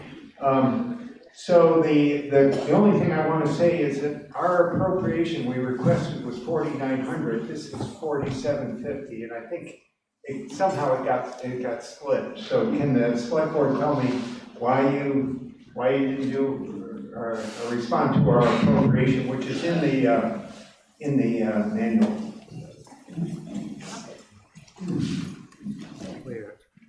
So you're saying you asked for 4,950 and it got printed out at 4,750? We asked for 4,900, and and when I look at our report and the town report, we requested 4,900, but on the article, it's 4,750. So I'd like it to move back to 4,900, and that matches what Hardwick is putting into that. So are you making an amendment to change that number from 4,750 to 4,900? The town allocate $4,900 to the beach fund. 4,900, is there a second? Okay, so we are now discussing an amendment to change Caspian Lake Beach from $4,750 to $4,900. And John, do you have anything further to say about that? No? Okay. Nancy? Nancy Riga again. Just curious, we used to have town trash cans in the beach, and I understand that some people use it as their home trash, which is not appropriate. But we do ask a lot of people come to this town and use Willie's and buy stuff, and they have no place to put their trash. And I'm just wondering why we don't offer that. That's just a question. Okay, that'd be a good discussion under any other business to come before the town, if you wish. It's sort of the beach thing. Yep. They were taken away. I think I answered it because it would be being misused. Okay. John? Yeah. That's too bad. Microphone's heading back to John Schuster.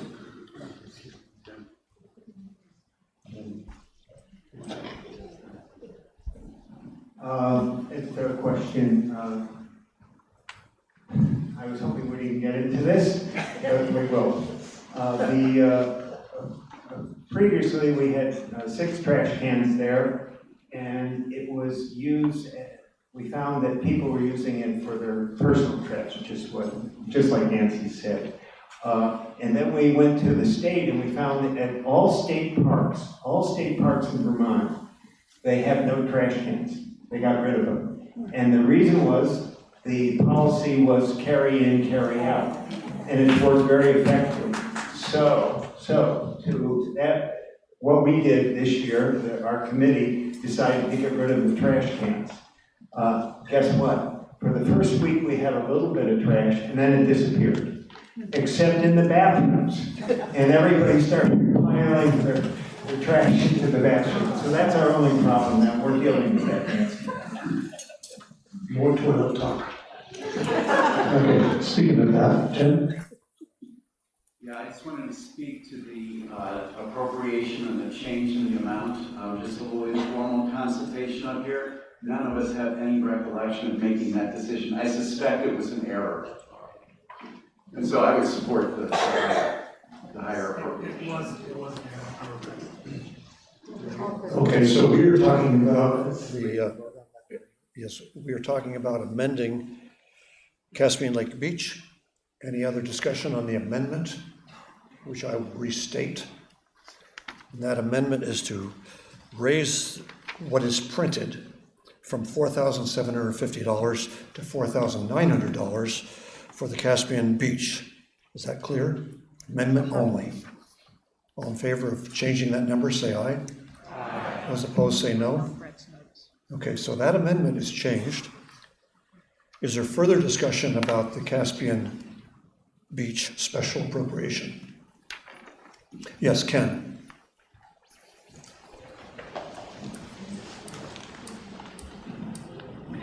I know there's been a long time discussion of the dam at the beach. Does anybody wish to make any announcements, or where is the progress that the town should be knowing about what is the condition of, and any plans or thoughts or progress we're making on what we're doing about the dam? Sure, let's talk about the dam. Is there a dam committee? Okay, let's hear from the dam committee. Nomi, are you here? Oh, John. Let's talk to John and then Nomi. I'm on the dam committee. So what's happened is that Hardwick Electric, who manages the property for the town of Hardwick, has decided to get rid of all their dams. Okay, number one. They come to us and implied to the committee that they would be willing to give us a dam for nothing, and the liability that goes along with that. And also, to sweeten the deal, they threw out that they might be willing to throw in the beach property to our town. Nothing. When they came to us, they hadn't talked to the select board in Hardwick or the voters in Hardwick. So it's going to take a while for this to work its way through. But that's what's happened so far. And I think it's going to take 2 or 3 years for something to actually come out of this. Oh, one other thing is the state of Vermont has declared that the engineer for the state of Vermont has declared that the dam is inadequate and unsafe. And that's the reason they've allowed us to they've opened up the gate in the dam, and that's why the lake is so low, because the water is draining out of there because they don't trust the dam anymore. So Hardwick, we cannot raise that gate, or Hardwick cannot raise that gate until they repair the dam. And that's going to be the, $500,000, $2 million thing. And the Hardwick Electric, right now, as you know, is in turmoil. They don't know what they're going to do. They don't know where their money is coming from. So this is just another thing that we'll be watching over the next year or two, what's happening there. Yeah, I just want to say that Stu Arnold came to the select board several months ago with a proposal for a task force, and we worked on a charter for the task force that was mutually agreeable and have appointed a task force. So we're working on it, and as John said, it's not an easy one. Nomi, did you have something? I don't need to add anything unless we go. Okay, fair enough. I just want to note on the previous one, we just got a note a couple of days ago from our treasurer, and she did notice that we needed to add that $1,500 for the beach. So it got caught, and we just didn't get there, $150. So we did catch it, we just didn't get there in time. Thanks, John. Okay, any more dam discussion? Okay. The final one in this list is the Greensboro Recreation Committee, $2,000. No discussion. Would you like to go back and revisit any of these? Seeing, yes. Is that Tracy? Hi, I'm Tracy Pollard. I'm just a little curious, it's not about any of these appropriations, but what's the difference between the Article 4 appropriations and the Article 5 special appropriations? And then there's several other appropriations listed individually. I'm just curious. Can you explain that?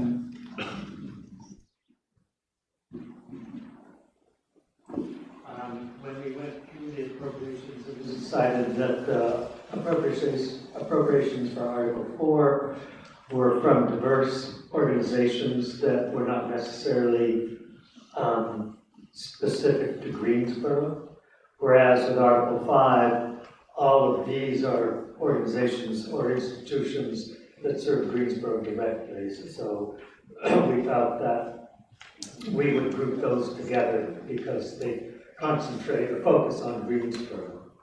And then the other articles coming up, 6, 7, and 8, because they're the first time these appropriations have been requested. The first time an organization requests an appropriation, then it becomes an article on warning.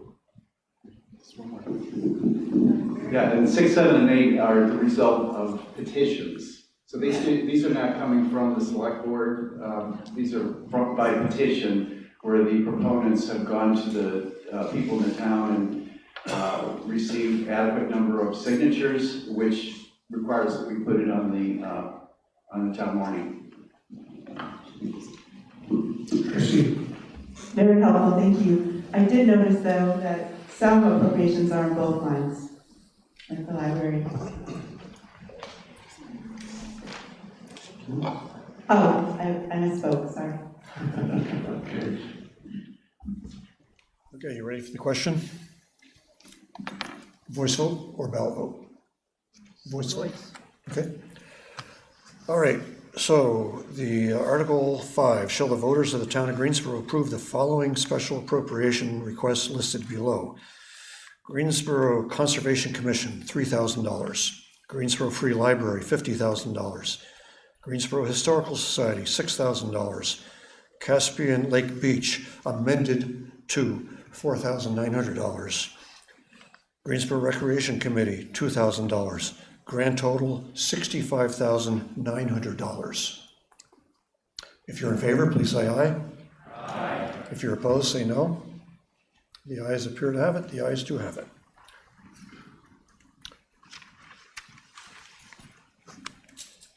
Okay.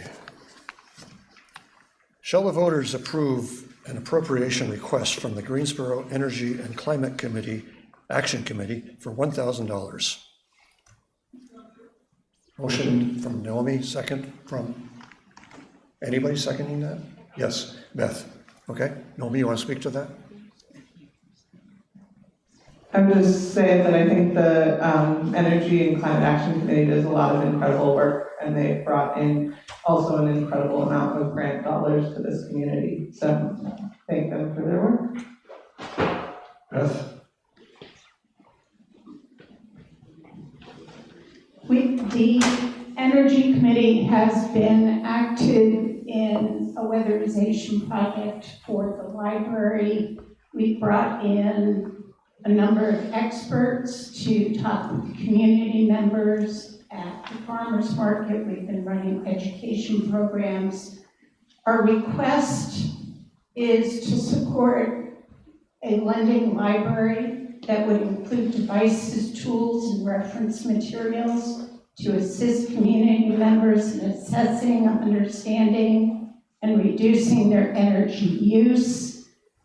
There's often resistance to have strangers coming into one's home, and this lending library offers an opportunity for people to assess their energy usage without strangers coming into their home. Some of the tools that we would like to include in the lending library would be an infrared thermometer to identify draft and insulation issues, kilowatt meter to measure energy consumption, carbon monoxide monitors. We would also be providing Efficiency Vermont rebate information and flyers. We would like to produce a checklist that we can get into every home in the community. We are also looking to host a Heat Pump 101 event to sort of take the mystery and answer questions around heat pumps and provide hands-on informational sessions around that. We also support the Window Dressers program. Our hope is that by providing these additional resources, we can help residents save money on their energy bills, improve the comfort in their homes, and help them navigate new energy-saving appliances.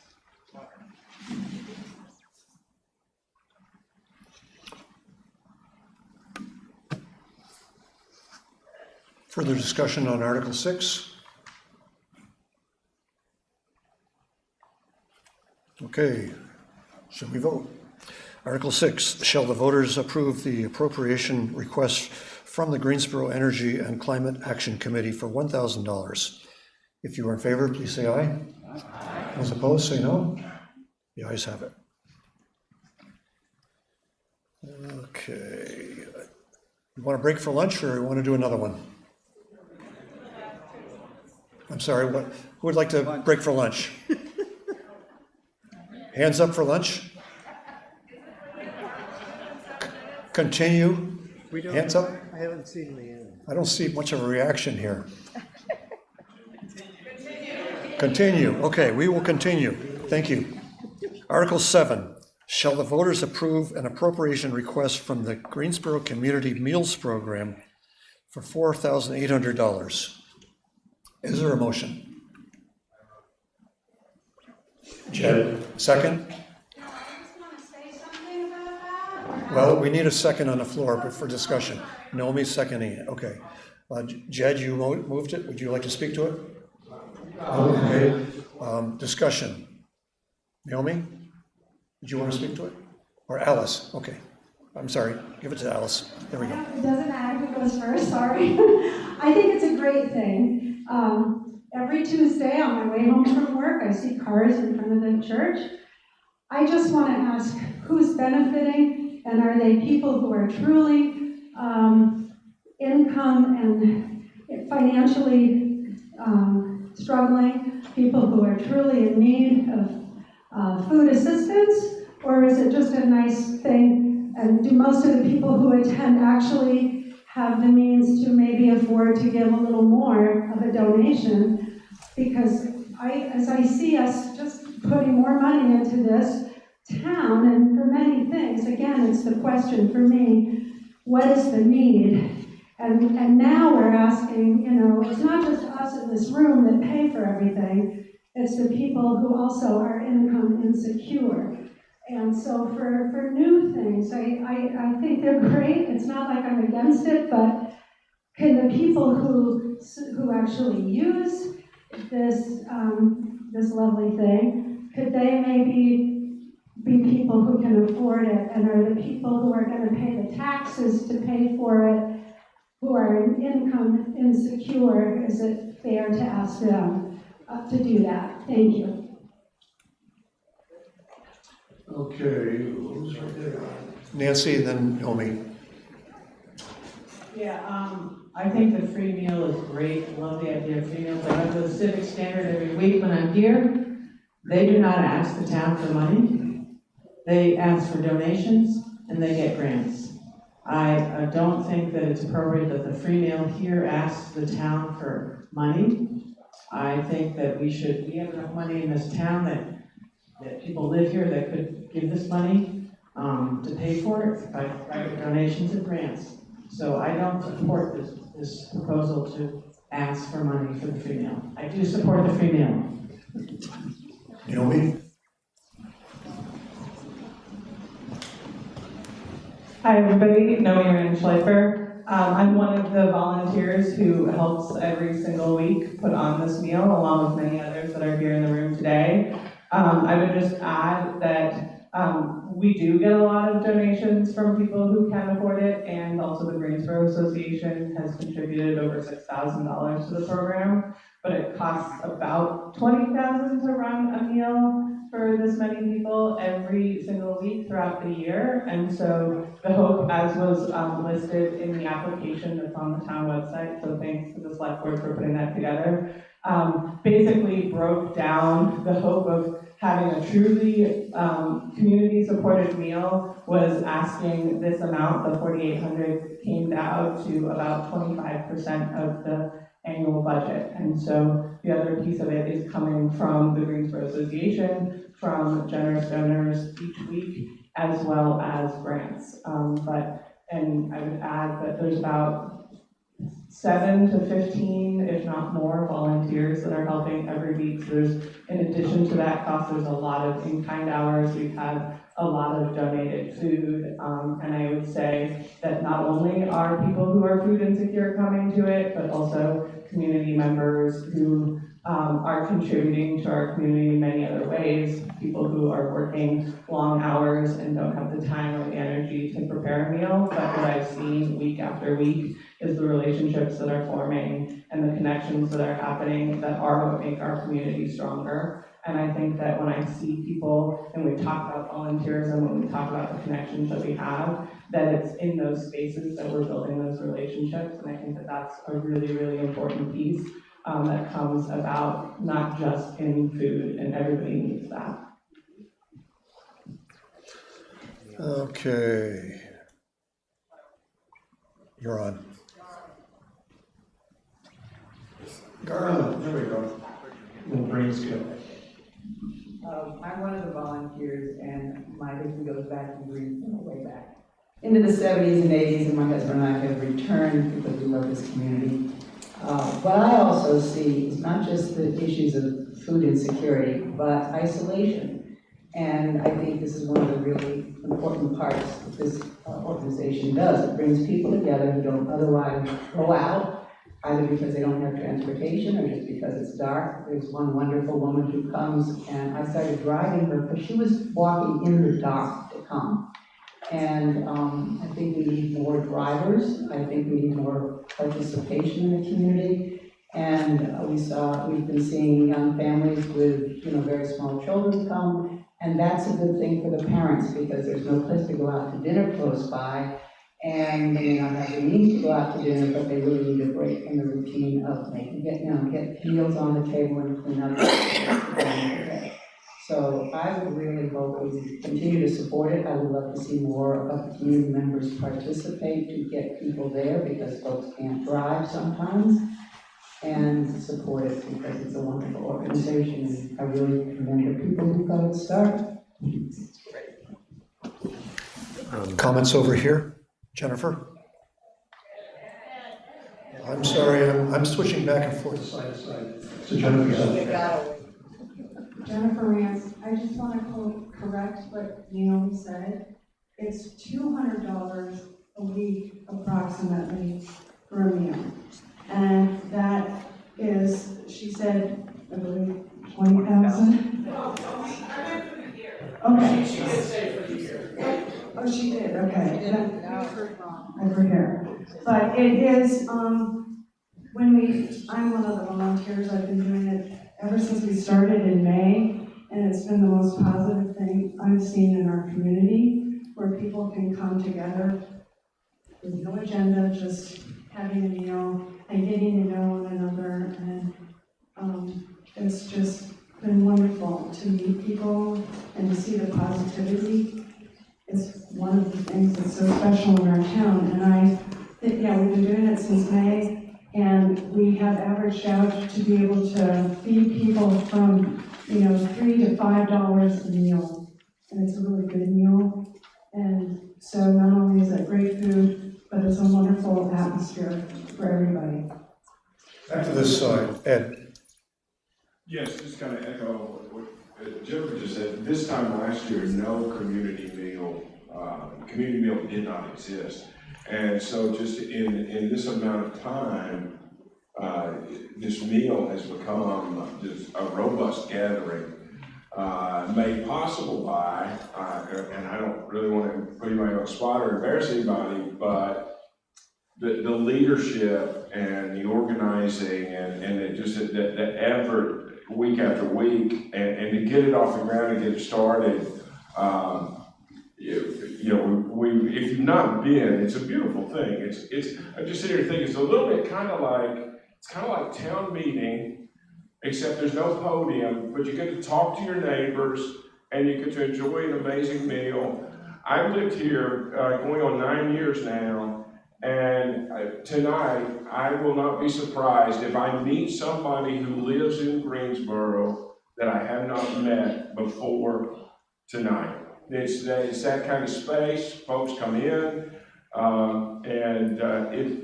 what it does, and to Alice's question, who it benefits, is it benefits the fabric of our community.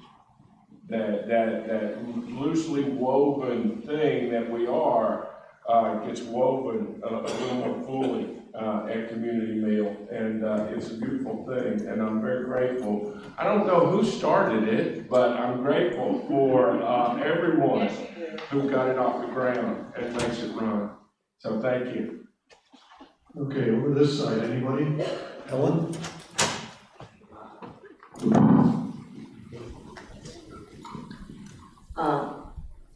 I think it's a wonderful idea, but I think I'm sort of following up on what someone else had said, which is I'm sort of not clear about what the actual mission is, because sometimes I hear it's about food insecurity, other times I hear it's getting the community together, all of which is totally valid. I do have concerns about opening the door to the taxpayers being asked to, and the town, and then, you know, does then the town have to manage it, and schedule it, and manage volunteers? I mean, bandwidth-wise, I don't think we have that. Just a question. The other thing, you know, when I think about things is, I don't know, the numbers don't make some sense to me, because $200 a week times 52 weeks doesn't come to, unless my math is wrong, doesn't come to 20,000, does it? $400 a week. Okay, so there's, She thought I said 200, that's okay. now, and regardless, but I'm not gonna question the amount. But, you know, sometimes I've been taught in nonprofit, if it's something you can't afford, but it's a good idea, you know, would it be so bad if there were 2 meals a month? Or 3 meals a month? Sometimes you have to cut back. That's number one. Number two, I find it a little hard that, you know, people were asked to make a decision like the food pantry is only getting $2,500. You know, my curiosity is the food pantry is anonymous, and, you know, it's hard to know how many people make use of it, but there seems to be sort of somewhat of an imbalance, $2,500 a year from us. So again, it's just my opinion as an individual, not a select board member, because I am part of the town and I feel I should be able to make a personal comment. So those are kind of my thoughts. Okay, back over here, Liz.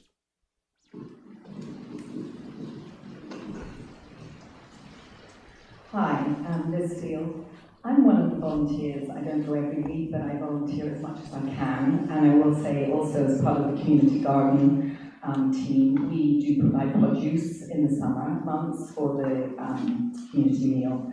So I think it's part of the fabric of what we're trying to do here as a resilient community, is to build social infrastructure for people who live in this community. I attended a community resilience organizing event run by the NEKO, and one of the top things they said for community resilience was having a regular community meal.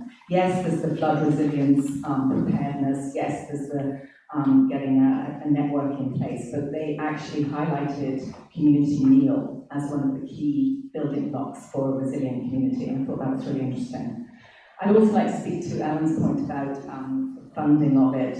Barton actually last year passed an appropriation for $12,000 to support the Barton Glover community meals program. So I think we need to be realistic about what we want in our community and the people we want to be.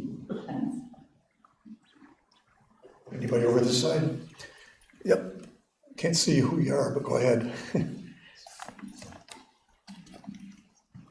Hi, Julie Ferrazzo. I also support the volunteers when I can, and I think it's might be interesting to think about the community meal similar to a library, and that it's a space for multi-generational, you know, access for everyone, a space to get people out of their houses that might not otherwise, and just really building community. And people have said it multiple times, building the fabric and strengthening the fabric of this community and providing that space, which is, there aren't a lot of places for that.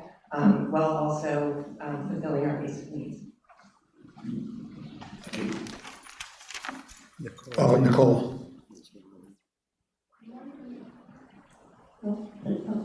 I'm wondering about, is there an organization that people could donate to, a nonprofit? How hard would it be to establish it as, a 301c so that people could just, it would be easy for people to donate? And I just wonder, I have no idea how if there's an organization even to this. Okay.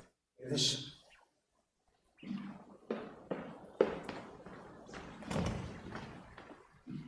Thank you. This happens every Tuesday. It's just a walk away from where we are now, and I encourage everyone in the room to stop by sometime and to really experience it and understand the community aspect of it. It's helping people in this community, and this community extends beyond just Greensboro. So when you talk about the Hardwick Area Food Pantries, helping people all over, this really connects people that live in this general area. So please stop by sometime. Okay, Mike, back row. I volunteer, and I just think that it's a great way to build community and heal community, because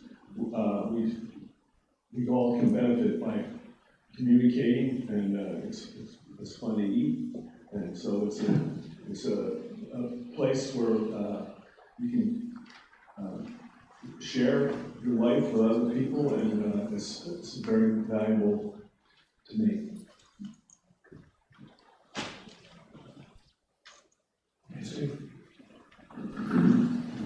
I totally support the meal. There's no question about that. It's the appropriation to give from the town, $4,800, to support the meal. That is what I'm questioning. I'm not questioning the community building. My God, it's important. We need that in this town. We need it in the world. So vital. It's asking the town taxpayers for the money to pay for this meal, where I feel, this is my own personal feeling, and I wrote this, okay? We have in this town enough money, private donations could pay for this, and they can get grants. And I know that they've gotten private donations, but maybe if they did a 501(c)(3), people could do it easily, or I don't know. But I'm just asking to question the asking for money from the town to pay for the free meal. That is my bottom line. Okay, Alice.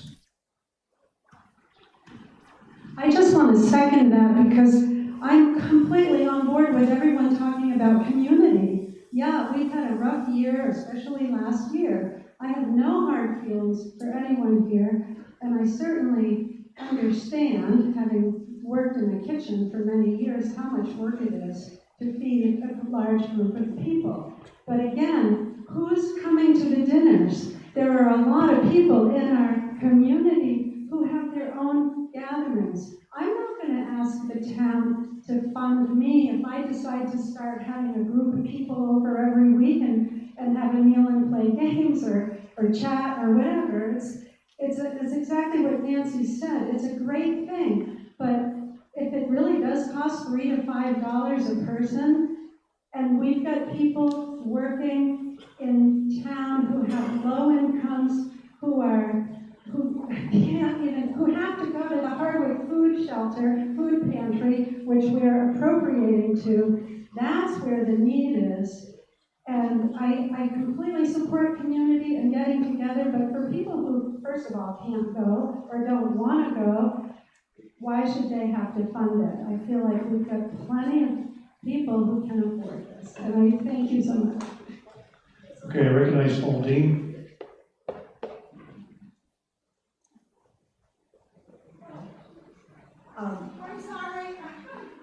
I'm so sorry. I have a question from the kitchen. Is Leanne going to speak before lunch or after? And how long until should we get lunch now soon? I'm hoping that as soon as we finish this particular discussion, that we'll break for lunch. Okay, thank you. That's my democratic decision. Valdine? I'm not sure of the exact terminology. I was hoping that we could get to the actual budget. Did I call the question? Is that the word I would use to sort of You move can things along? certainly call the question. All right, that's what I'd like to do. Okay, Valdine calls the question. Is there a second?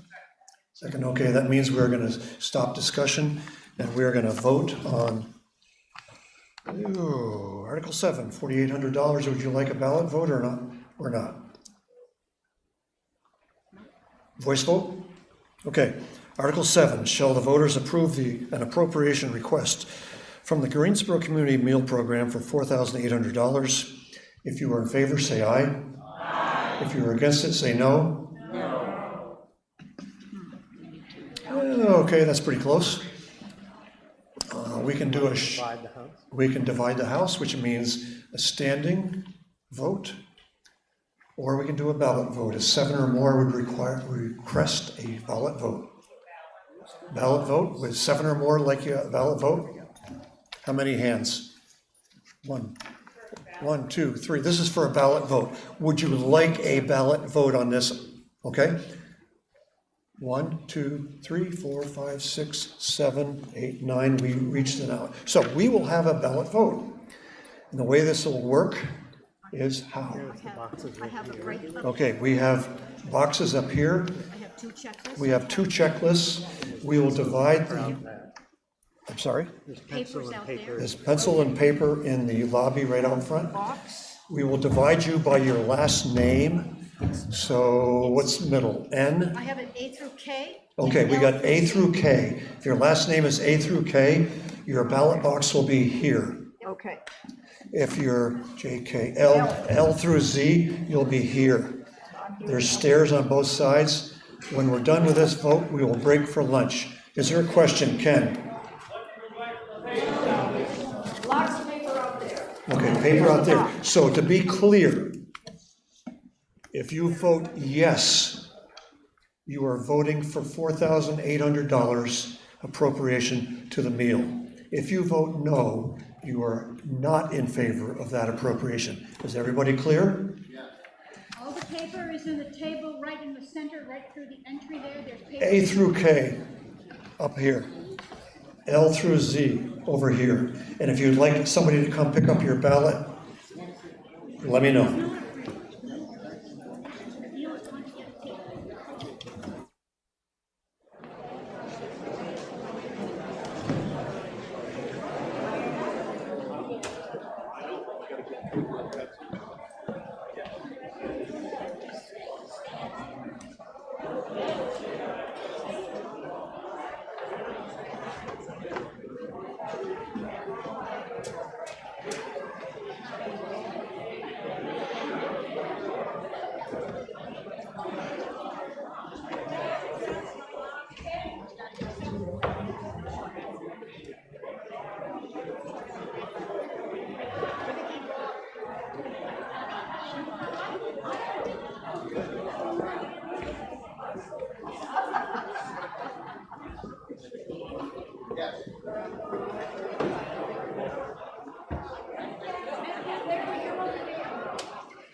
Hello, hello. I'd like to make an announcement about lunch. The lunch is being provided by HCA. It's a chicken Alfredo or something like that. It's a great lunch. However, this is not necessarily a free lunch, but everybody's welcome to participate, whether you can help us out or not. There is a donation box. You don't have to do it, but donations would be appreciated. So you can go from here right out to lunch if you'd like, and we will continue this until we're done. And I will announce when we're going to reconvene. Okay, thank you.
Has everybody voted who wishes to vote?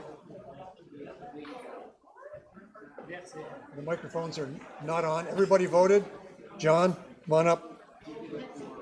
John will be over there. We're about to vote. John's on this side. Voted?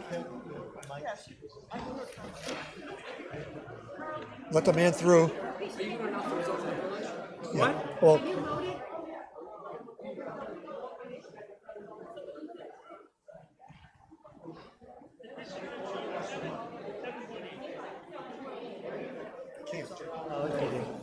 Oh. these are turned off. We can turn them on, it's not, everyone's out. Okay. The ballot box is closed. We'll count the ballots. We will reconvene at 1:15. Okay? Within the lights. Go eat.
Okay, here we go.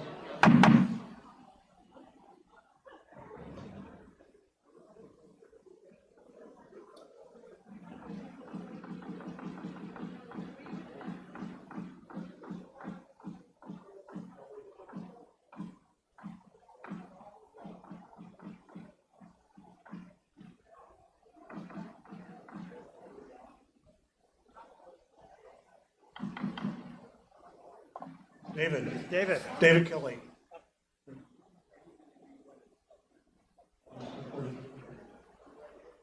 Okay, we got an announcement. So I just thought it would be an appropriate moment for all of us to thank Annalise for that amazing lunch. It's beautiful. And Alice. And Alice.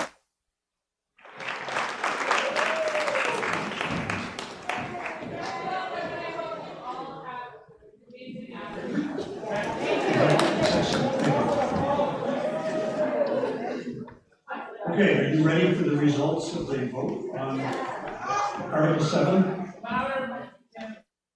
7, the results of the vote. You ready? Okay. Number of ballots cast was 102. Therefore, needed to pass would be 51. 52. Yes, 52. 52. Well, this presents a problem. No, it doesn't, because we have one ballot. Okay. Okay, you ready? You're all out of order. Okay, yes was 50, no 51, blank 1. I'll do that again. There's 102 votes cast, 50 yes, 51 no, and 1 blank. So you have defeated Article 7. Okay? So I should go find the Okay, you need to have Leanne come in here, our representative, before we get into the next one.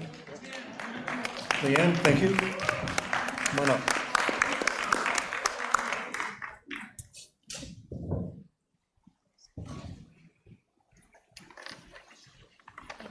And you can announce that you left some material out. Oh, yes, I will. All right. Hi, everybody, and thanks for letting me speak at your town meeting today. I am going to be presenting a committee's update that I've prepared. I left an abridged version that is out on the table in this breezeway before you enter the larger room. And so if you would like one of those, you can pick one up. There's only about 15 copies. There's a longer one that has every unabridged committee report that's on my website, which is Vermont Rep. Leanne Harple, VT Rep. Leanne Harple, that you can also print or download yourself. But the one that's out there and the one that I'm going to speak today about is, I think, the issues that are going to be most interesting or relevant to our rural area. So I sit on the House Education Committee, and I would say that the biggest thing that's happening right now is trying to plan for the education transformation legislation that we passed last year.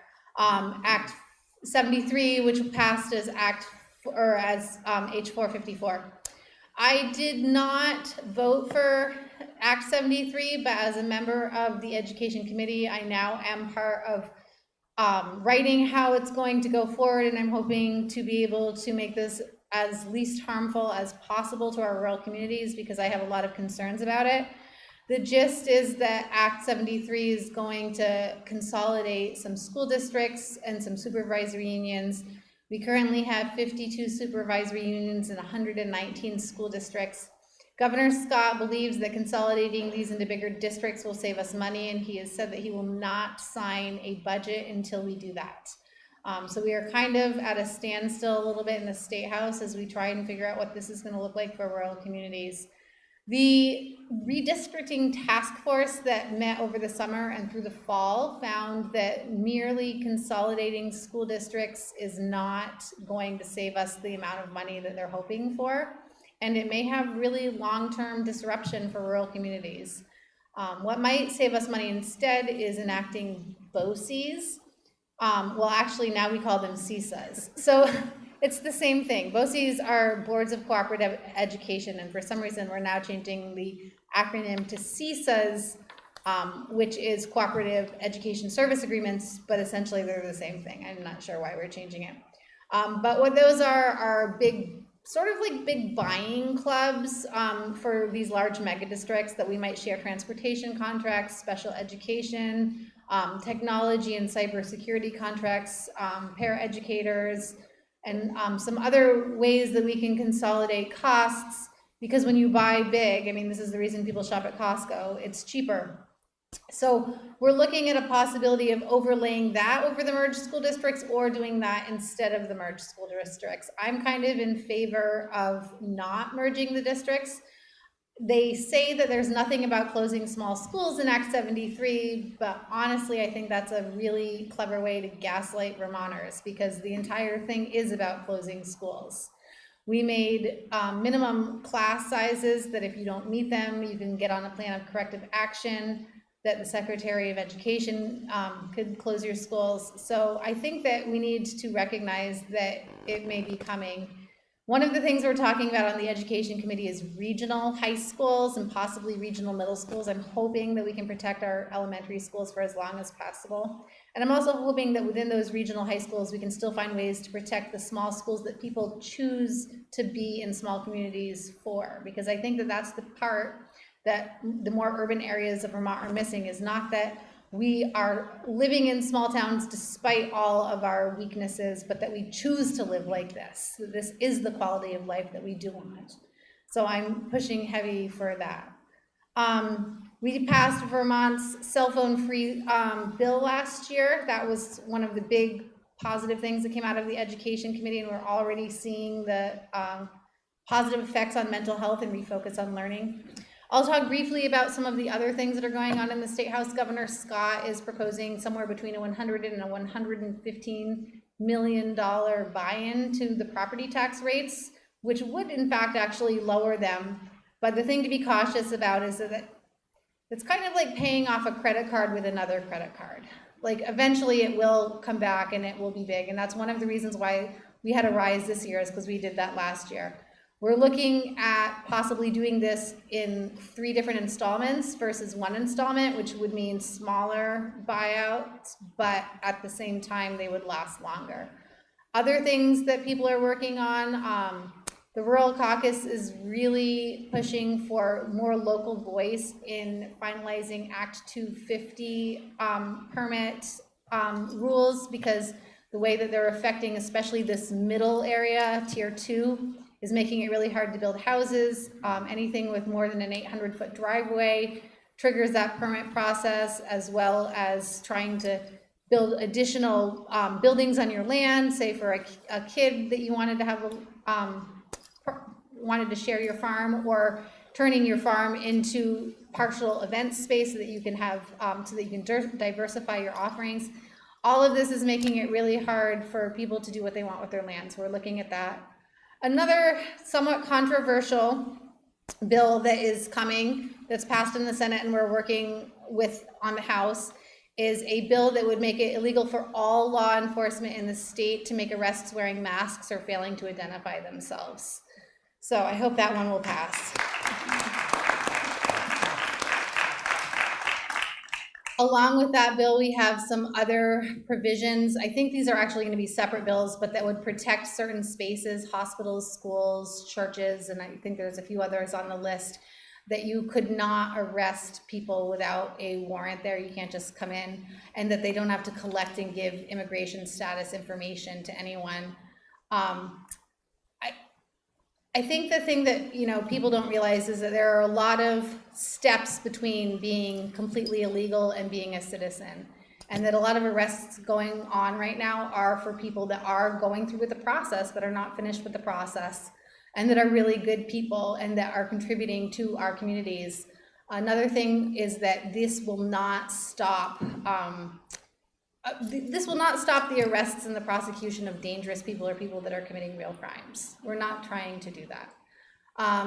There is a vaccine bill that passed that makes it so that we are going to follow Vermont state recommendations for vaccines and not Robert F. Kennedy Jr.'s recommendations. It doesn't require anyone to get or not get vaccines, but it's going to use science and not politics as the basis for those decisions.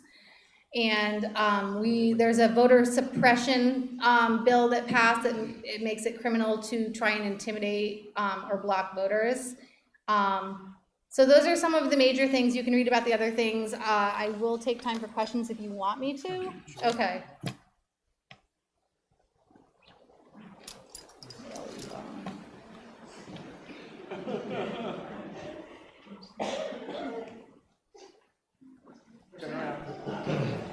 Or I could talk really loud. I am Roseanne Hickey. I live across from Town Hall. Read the school thing. I've said this probably a million times. Probably everybody here has heard me say it, but we need our school boards. We need those. What we don't need are these huge supervisory districts with huge staffs. In a time when really, when I was a child, and that's a long time ago, there was a superintendent and he had a secretary who did the billing. You know, there were 2 people in that office. Now, there are like 30, 40 people in the superintendent's office, and there are 50 of them. I mean, could we not consolidate them? Why are we consolidating schools and not consolidating superintendents? I mean, we live in a Zoom era. If they don't have to physically get here anymore. You know, our entire school population would be supervised by one person if it was in New York. I mean, or Philly, or any of the big cities. I mean, it can't, you know, it can't be, we can't need more supervisors per child than we have teachers per child. And that's the problem. But I wanted to ask too, were you able to save the school lunch? Yes, the school lunches will never be on the chopping block again. When we, Governor Scott did propose that would be one way that we could save some money, but you know what the fact is, that costs every property owner $30 a year to fund school lunches, and it saves every family $1,500 per kid per year. And we know that kids can't learn when they are hungry. It's absolutely impossible. So One thing I would say about that before the next question is, one of the reasons that that got saved is because Vermonters pushed back hard from all over the state when he announced that. And so don't think that you guys writing in doesn't do anything, because it does. When we hear from that many Vermonters, we know we made a mistake. Andy? Yeah, I just wanted to, I think I have kind of an explanation of why we have so many people in administration. It's really because we now have the requirement, anytime we get a dollar from Washington, then the paperwork has to be done. So we have a lot of people just doing paperwork to send to Washington that nobody reads. I also have a suggestion. The other aspect of that is when they passed the Americans with Disability Act, it added a big burden to the local communities and schools without any real funding from the federal government, which is ridiculous. I do have a suggestion about the meals. Rather than basing it on the property taxes, it really, to me, ought to come out of the revenues from the rooms and meals taxes, not from property taxes. Okay, we collect, think about it, a 9% rooms and meals tax. Why can't we use that money to feed our kids? I don't know about that suggestion specifically if they've considered it, but I hear what you're saying, and there are a number of draws on the education fund that are not actually education related. Actually, that one has been suggested. I've heard people suggest that. Another one is we offer a lot of mental health services in schools right now because that's where we can reach kids. But that's another place that maybe that is something that should come out of the general budget instead of the school budget, because just because something is delivered at school doesn't necessarily mean it's education related. So we are kind of trying to consider where those ideas might be. And I will also say with Act 73, yeah, the idea began as consolidating superintendents and other administrators, and I agree with you that that is where the cuts should be made. That's still a small drop in the bucket though. Really the driving cost of our education fund right now is healthcare, and the only way that we're truly going to see savings, and we need everyone to get on board with this, not just in the state but in this country, is we need to pass universal healthcare.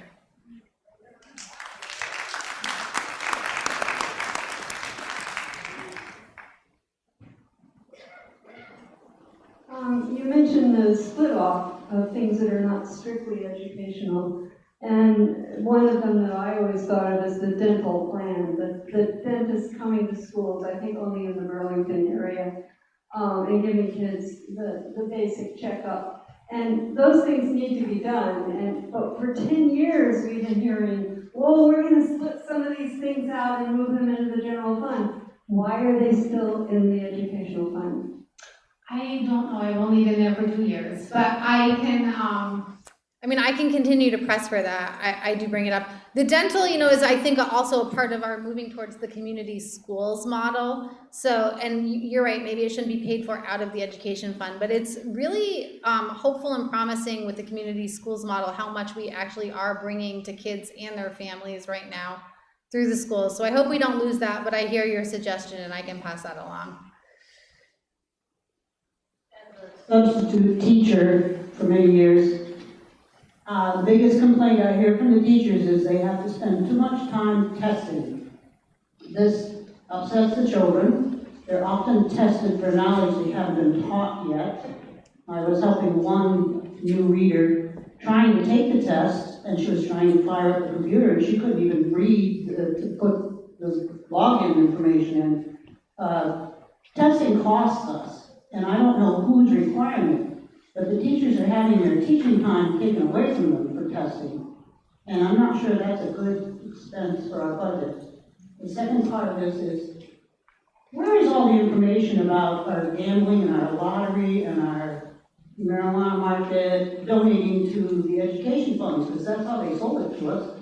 That is going to the education funds, and a lot of the marijuana is actually paying for the after-school programs, I believe. it is going to education. However, that alone, those three things even together are not really funding education. That's just a small part of it.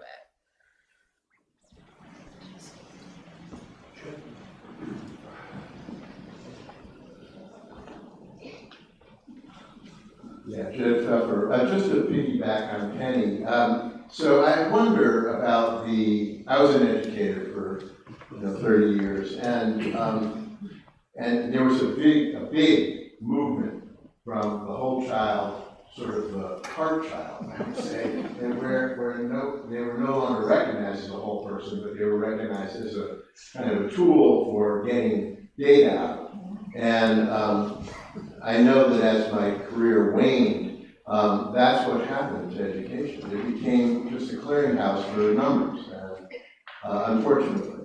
And I'm probably overstating that some, but I'm wondering now in education, has the pendulum shifted more, or is it still, a clearinghouse for test scores?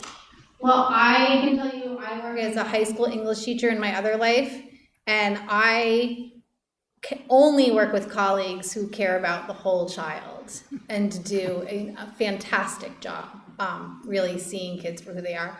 I do agree, I mean, as far as the testing goes, that there's too much testing and that it's not asking the right questions and it's not getting the right data. I mean, I remember standing over one of my students' shoulders watching them take an English test, and it was a speech that JFK gave about like embargoes in 1965, asking them to comment on the rhetoric, and this was a 7th grader. And I remember that like they were completely unabsorbed about 3 sentences in. And so those are the kind of tests that I've observed. Yeah, I think that we need to relook at how we're using the data and how we're collecting the data. One of the good quotes that I heard one time is that you don't make a sheep fatter by weighing it. And I feel like that is a good way to kind of think of it.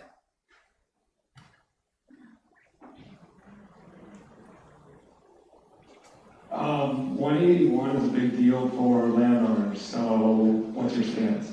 Yeah, so I attend regularly the Rural Caucus meetings, and they are promoting local voices in rule changing for Tier 2 Act 250 permits, because where we live right now is sort of this mid-zone where it's not exactly wetlands that all need to be protected, and it's not the urban development centers or the village centers everywhere. So it's impeding a lot of construction that we really need for housing around here. So I would like to bring more local voices into that. I would like to see reasonable reforms to the new Act 250 rules that are going to allow for more responsible building here. There's going to be a Rural Caucus meeting, a Rural Caucus information gathering session on March 25th that you can attend on Zoom or right at the State House. I believe it's in room 11. You can find more information on how to sign up on my website, but that would be a great time for people who want the Rural Caucus to know about their stances on Act 250 to go speak up. They're particularly looking for rural voices like your own. I know we talked about this out in the hall, so I think you'd be a really good person to sign up for that. Well, I mean, it's just important, like, if you're out of land and all of a sudden you're paying all these taxes on it and you can't do anything with it, that's not very fair just because they want to make more housing in Chittenden County. I totally agree with you, yeah.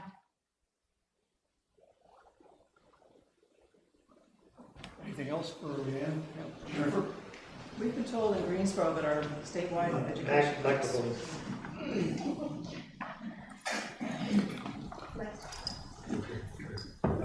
We've been told that in Greensboro to expect a 29% increase in our statewide education property taxes for this coming year. Could you please speak to the changes since Act 60, which were to make the formulas more fair for students, but now it seems as though it's less fair for property owners. Could you speak to what we can do in Greensboro to deal with such dramatic increases? Sure, I mean, I'm actually not sure that I would be expecting a 29% increase. That sounds extremely high to me. You're talking about for next year? Our tax bills in July. And it raised all of your actual taxes that you owe to 29%. It's driven by the CLA. Right.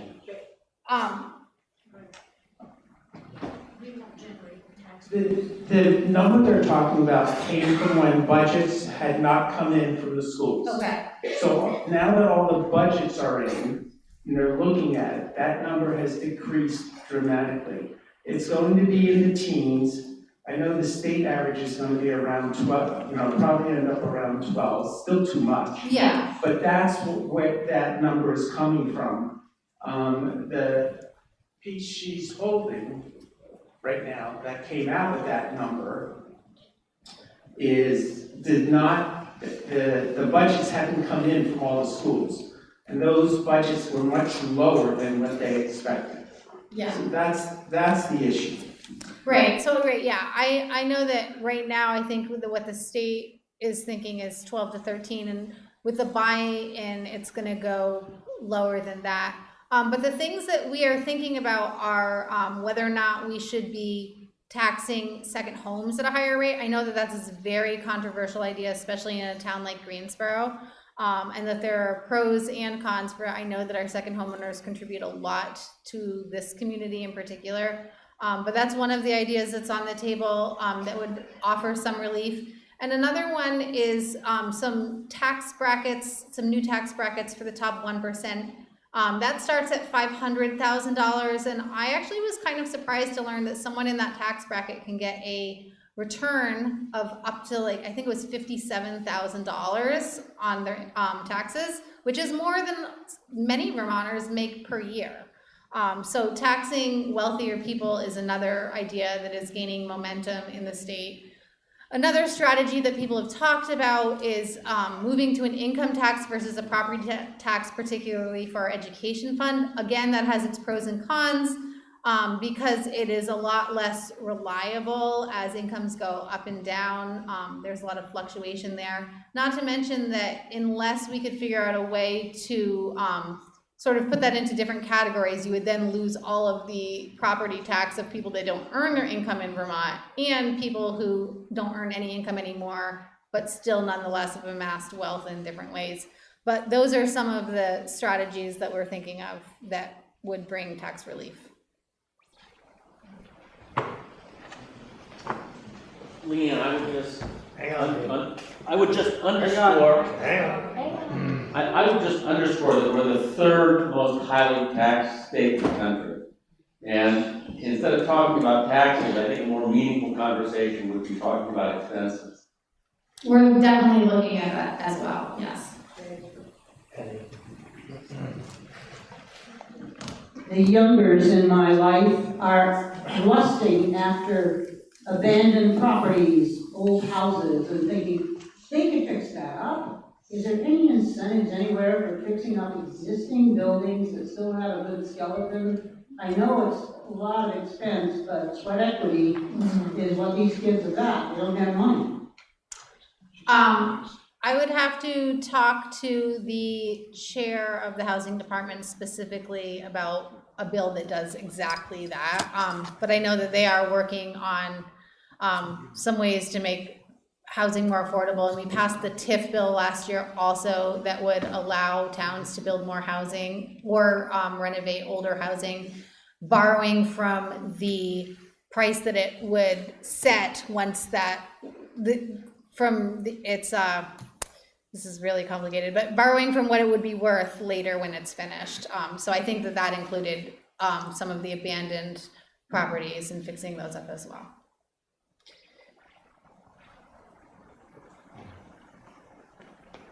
The TIF, by the way, is tax increment financing. There's a lot of acronyms in my life.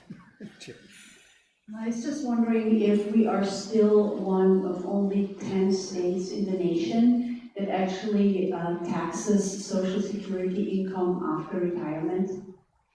I don't know the status of that bill, but there was a bill which I co-sponsored that would end the taxing of Social Security. And we also did pass a bill that does not tax Social Security on veterans. That I know that doesn't help everybody, but I feel like it's a step in the right direction. And yes, there is a bill on the House that would end that practice of taxing people on their Social Security income. I can't say for sure if it would pass, but we are working on it.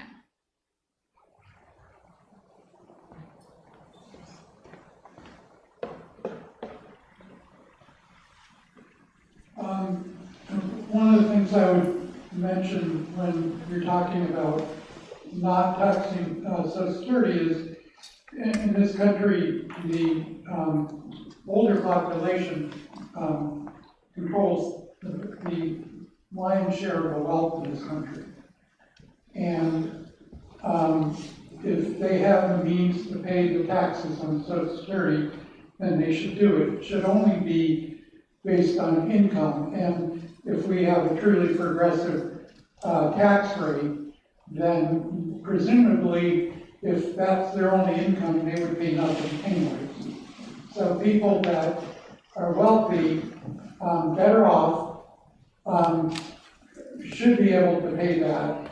And the dollars they don't pay into taxes has to come from somewhere, which means it's coming from younger people who are really stressed, can't afford houses, can't afford cars, can't afford insurance.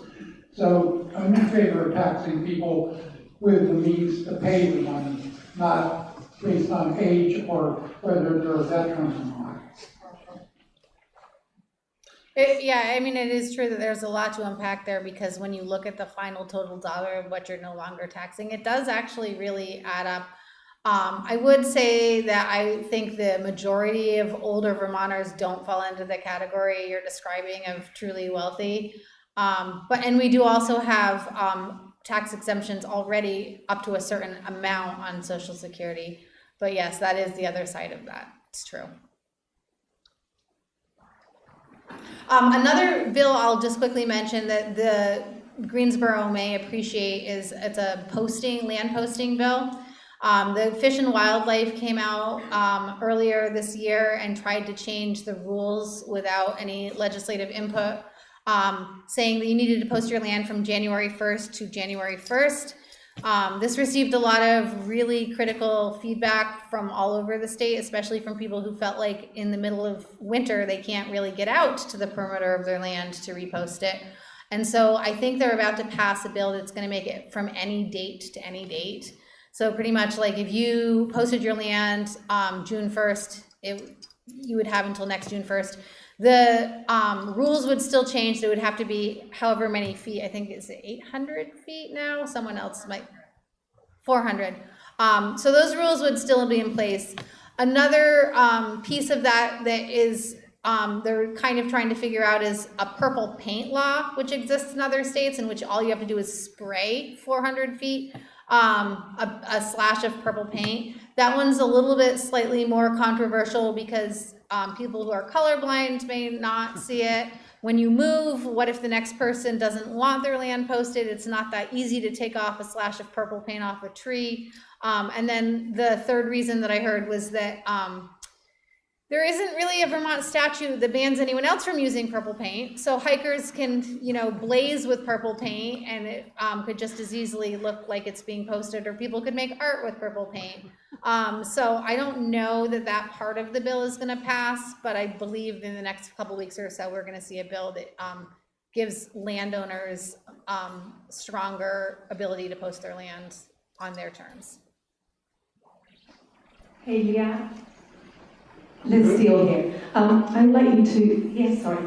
I'd like to ask you about what the status of renewable energy is, because I know that the renewable energy standard was kind of a very hot topic last year, got no traction as a result. And I do know that there's other bills being proposed by the energy committees. Senate Energy Committee has come up with the portable solar energy bill. So can you give us an update on where we stand? Yeah. Access to renewable energy is a Right. important asset for us. I mean, in the House, I would say that there really isn't that new of an update. It kind of is a topic that the House is just kind of pausing on at this point. One of the reasons was sort of how controversial that was. I think that a lot of people are still in favor of the environmental goals of that, but it really kind of came down to that it was somewhat of an unfunded mandate for Vermonters that really, really worried people. And so we have no traction on that, no movement in the House at this point. I would say it's on pause.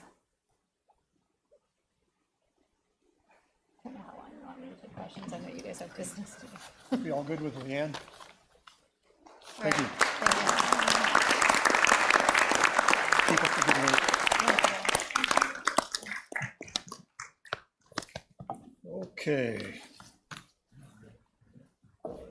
Article 8. Shall the voters approve an appropriation request from Caspian Arts for $1,000? Motion is appropriate. Is there a motion to that effect? So moved. So moved. Is there a second? Second. Okay, discussion. Discussion on Article 8, the Caspian Arts, $1,000. Yes, Isa. Mayor? May. What happened to our second runner?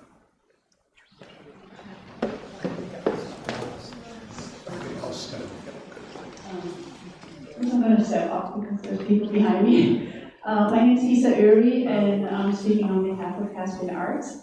We're a small group of artists that once was spearheaded by the late Judy Dales, fabulous quilter. We're also the folks that you may remember that restored the Grange in 2023. So we have our summer art exhibit at the Grange every year.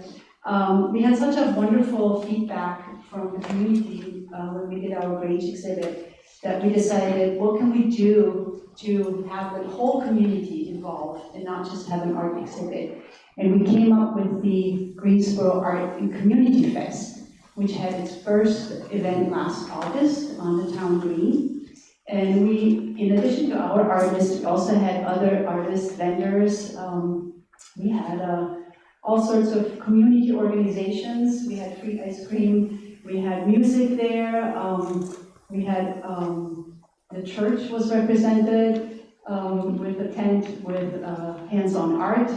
We had our fire department represented with a spanking clean fire engine. It was great. We had Habitat for Humanity, Greensboro Conservation Commission, Greensboro Community Garden was there. It was a really, the library was participating. It was a very much a community event. It was fully sponsored by Caspian Arts with all their membership fees and all the reserves that we had in our bank account. And what we wanted to do, we're hoping to make this an annual event, is it brings the community together. It also offers an opportunity for the guests that are visiting our town in August. It's scheduled for August 15, so it's like a month and a half after our big July 4th event. So it kind of falls right into a great timing for the summer. And we'd love to see it as an annual event. And our members are, again, really willing to give all their membership fees to organizing and sponsoring this event, but we're just a tiny little bit short. So we're asking you, the people of Greensboro, always wanted to say that, to help us out just a little bit so we can rent big tents for the event. We rent the porta potties, not a minor thing. The street banners, the advertisement, and so forth. So I'd like for you to consider giving us a little boost. Thank you. Jim?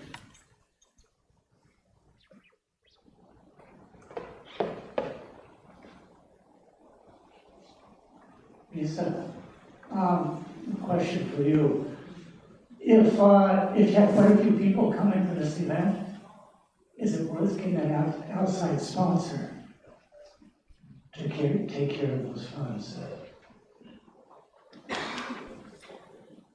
We're absolutely not opposed to any outside sponsor. Absolutely.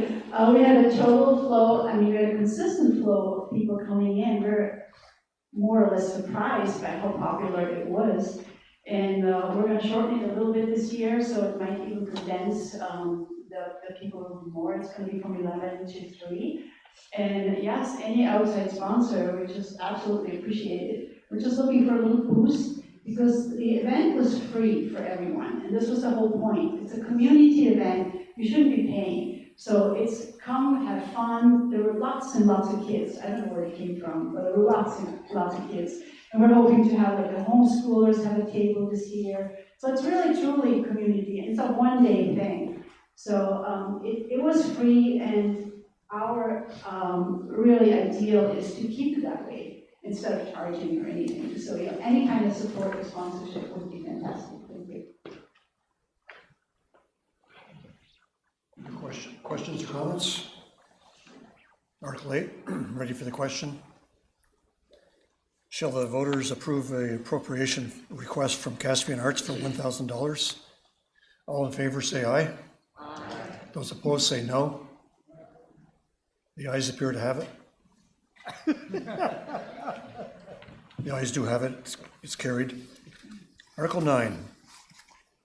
Okay, shall the voters approve the proposed town expenditure budget in the amount of, and I'm going to correct this, $2,492,999.27 for the fiscal year July 1st, 2026. Excuse me, we got to put this up. Okay, hang on. Got to add another $1,500, correct?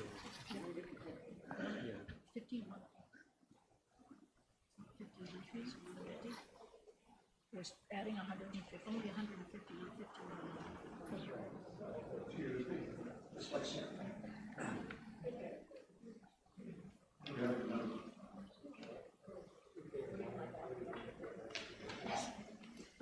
Okay, $2,492,149.27.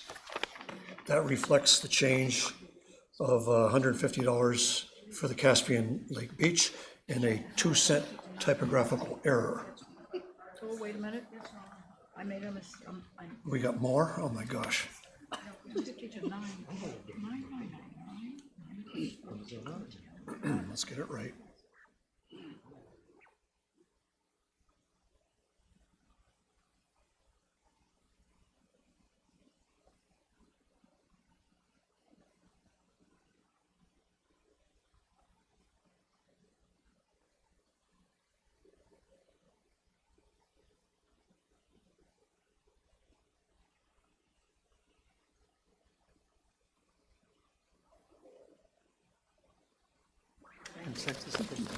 Here we go.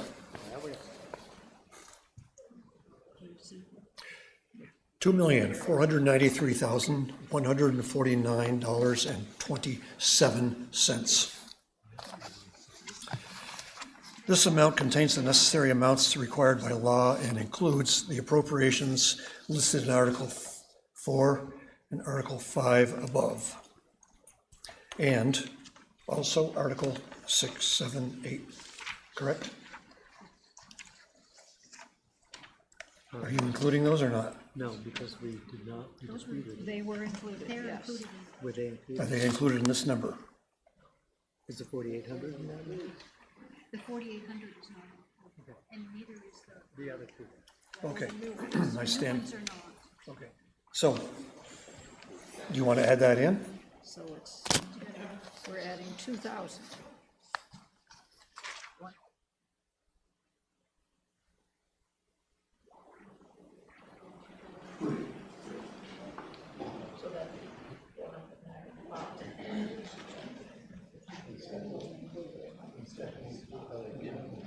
Stephanie, you have a comment?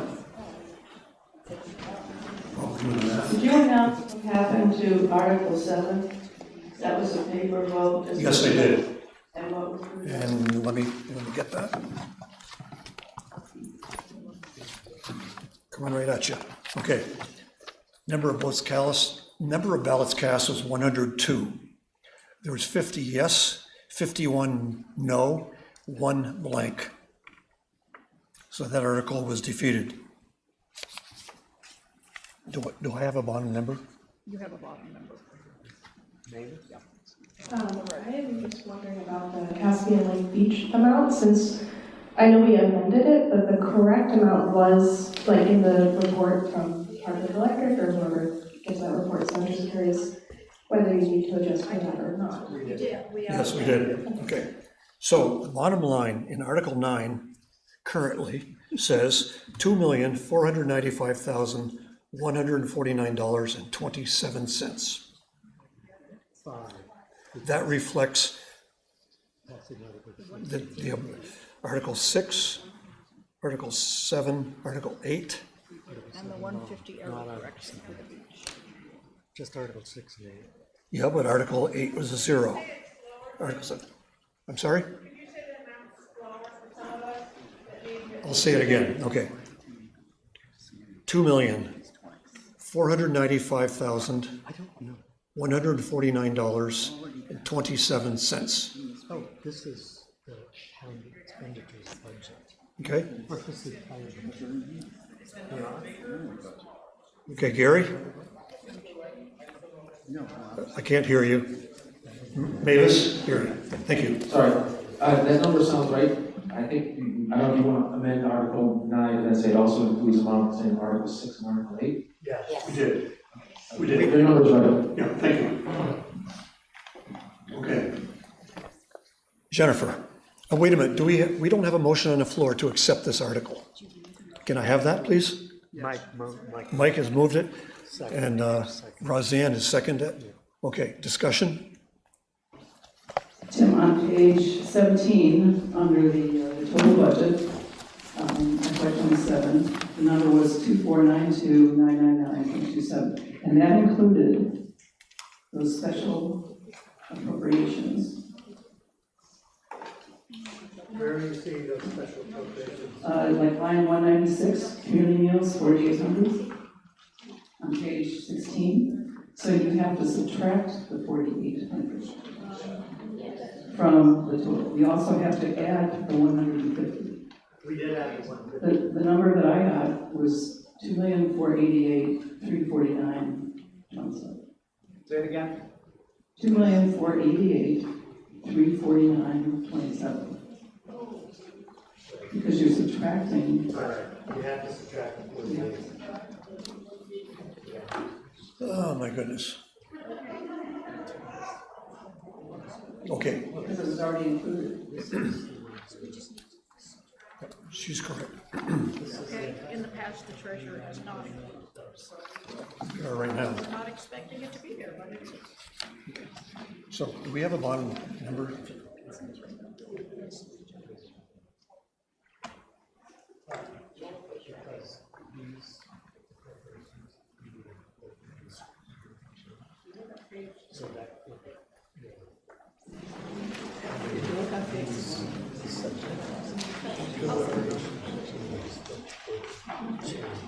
If you look on page 16 under line 199, the budget was 77,816. If you look on page 6 under the article, let's see, just above Article 5, that number was 71,000, so it did not include Article 6, 7, and 8. Those would be lines 196, 195, 6, and 7. We approved 96 and 97, but not line 198. So we have to take that out.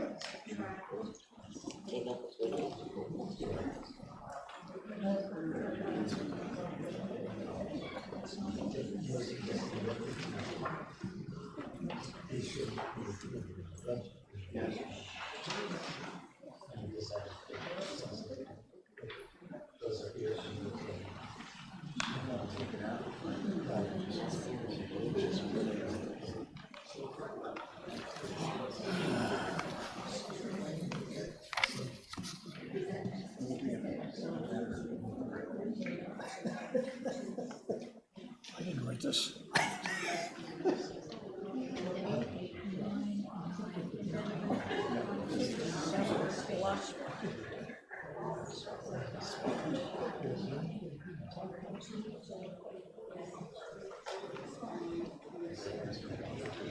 What you got?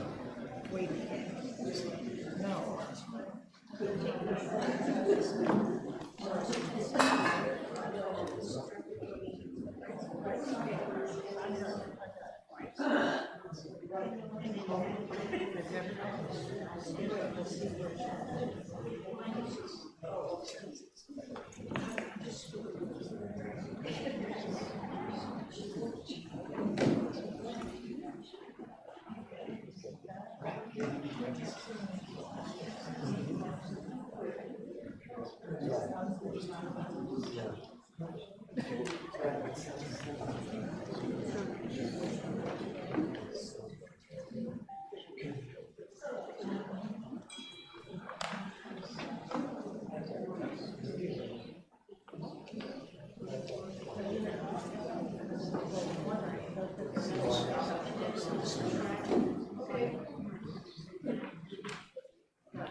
Okay, I'm back. We have a number, which is $2,488,349.27. Do we agree?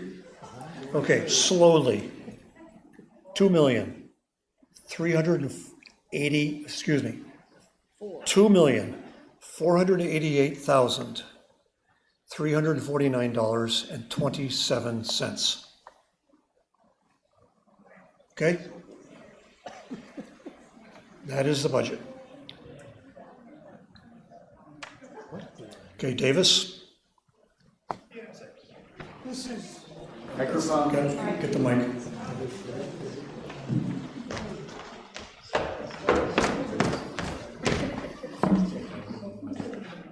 Beyond the changes of, 4,000 to 5,000 here, I think I would really, and the town would really appreciate if we had an account involved in our town hall, so that we could come together with a budget which made sense.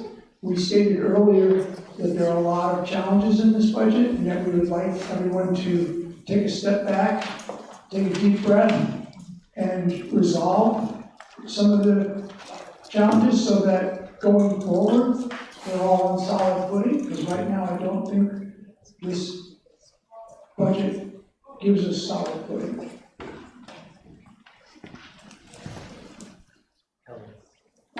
Ellen and then Penny. Sorry. Hi. I just want to clarify something. I didn't quite understand what you meant about town hall. You mean the town is what you were referring to. I don't know what town hall has to do with the budget. But just to clarify one thing, we had not only the budget meetings, but we also had informational meetings and posted things about the budget in all the line items and a question and answer, just so people understand. This isn't like all of a sudden these numbers came out and it's the first time anybody's has an opportunity to look at them. And, otherwise we can go on and on and on, and somebody will say, oh, I didn't see that, or I didn't know that. I'm just saying that sometimes you just need to start moving on. I move we accept whatever budget. Can't hear you.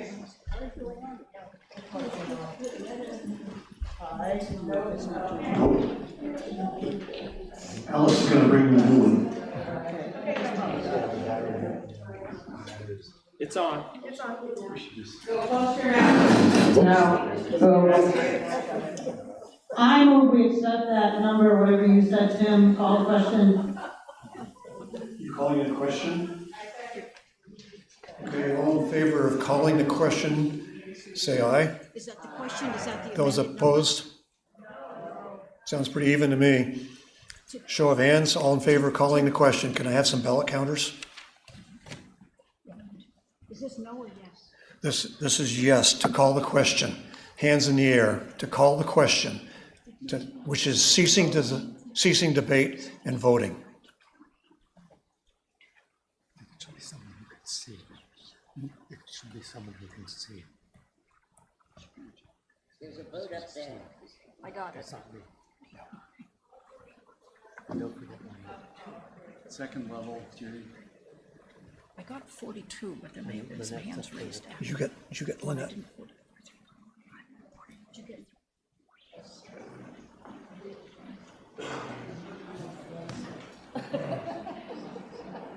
Keep your arm up.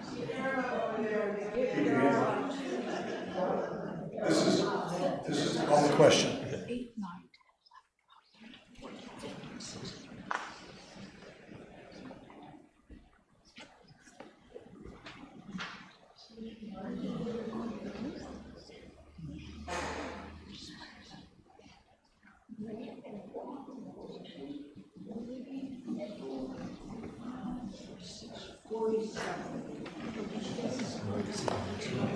And this one down here, 48.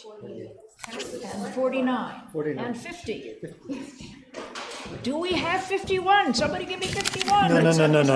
Okay, sit down. Okay. All who are not in favor of calling the question, therefore they want to keep on debating, raise your hands, please. More than one counter? 1, 2, 3. Can you count? 5.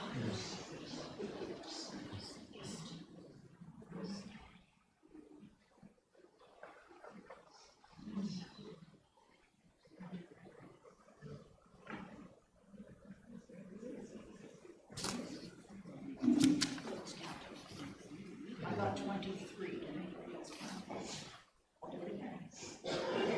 Keep them up. 1, 2, 7, 8,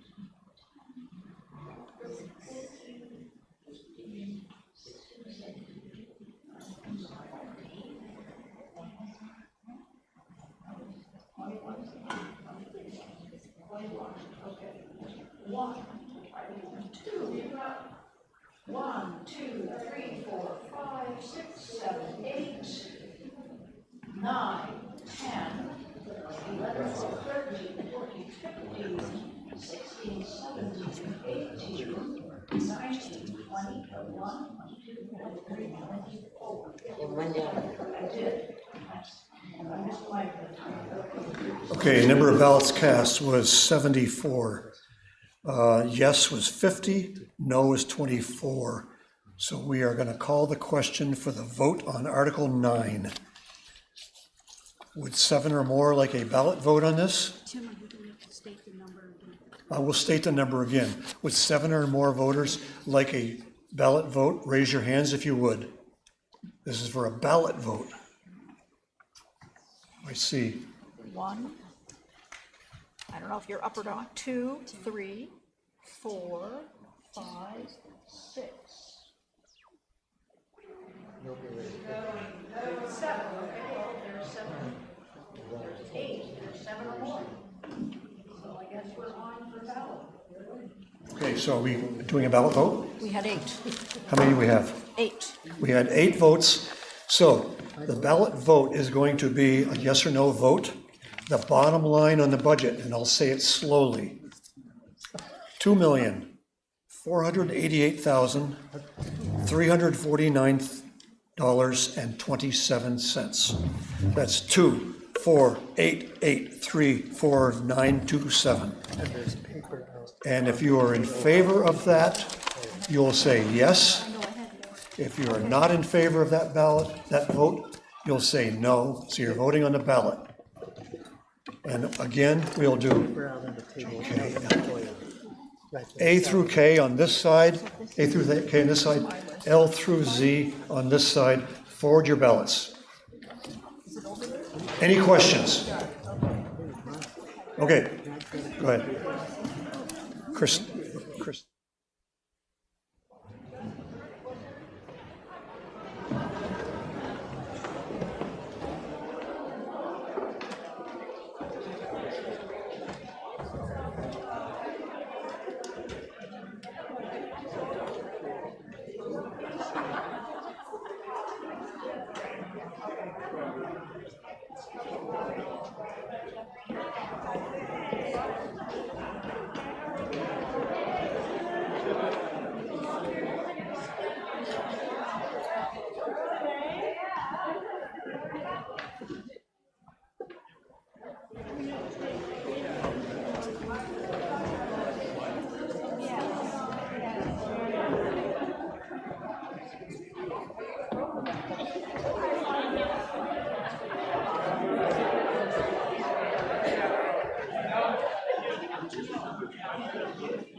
Has everybody voted on Article 9, which is the budget? Has everybody voted?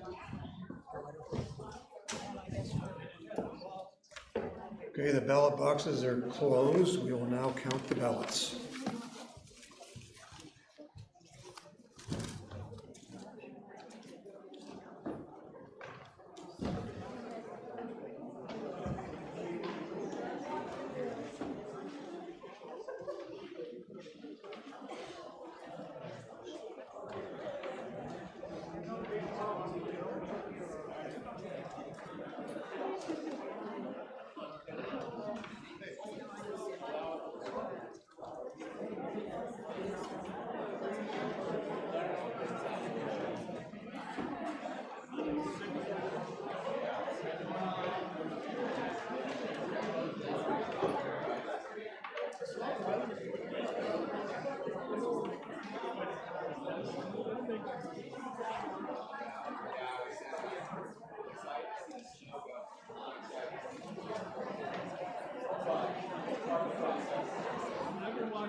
Okay, the result of Article 9, the budget vote was, there was 81 votes cast.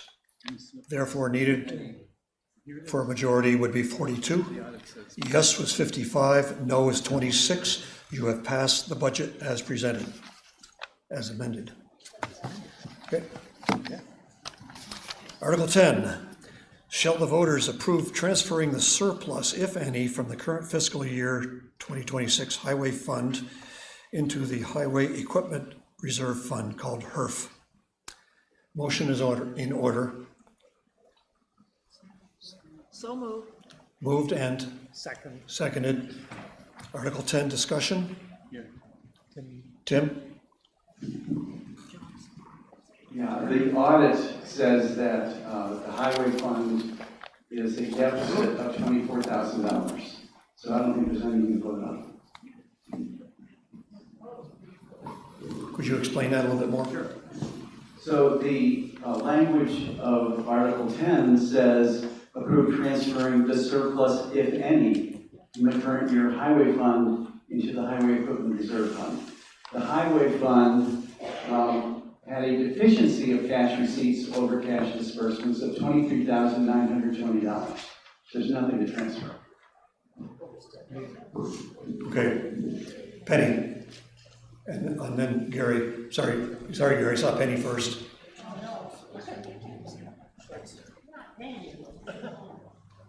I wondered if you guys had anything to do with the new fire truck. Is that why this is nothing to move? Okay. All right. Okay, Gary.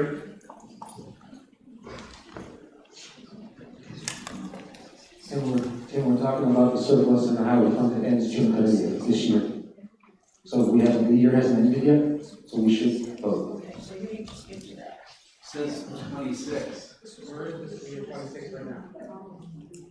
Yes, it doesn't have to do It's right there. It says 26. Where is this year 26? It's June 30th. We don't know that's what's happening in the highway. Let's say that again, please.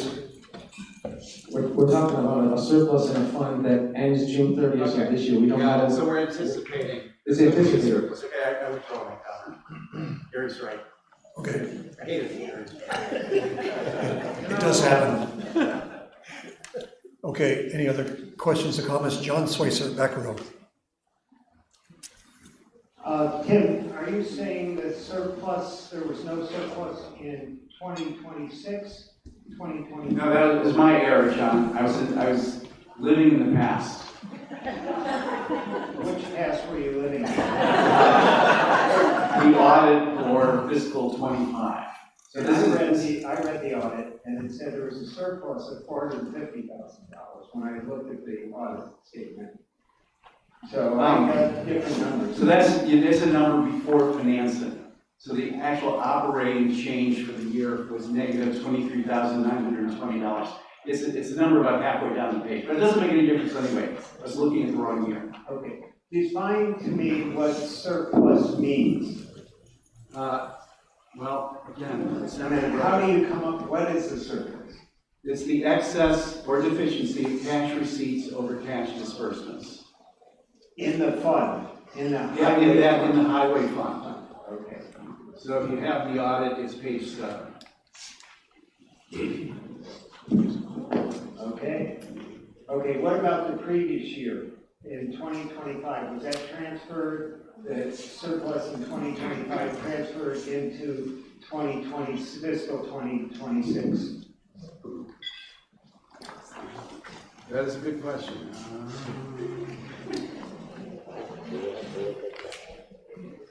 We could probably check the notes from last year's town meeting to find out what we did with the surplus from FY 2025. Yeah, I think the point John's making, which is a good one, is that I'm positive we passed a motion or an article with the same language. What John's asking is, did we actually do it?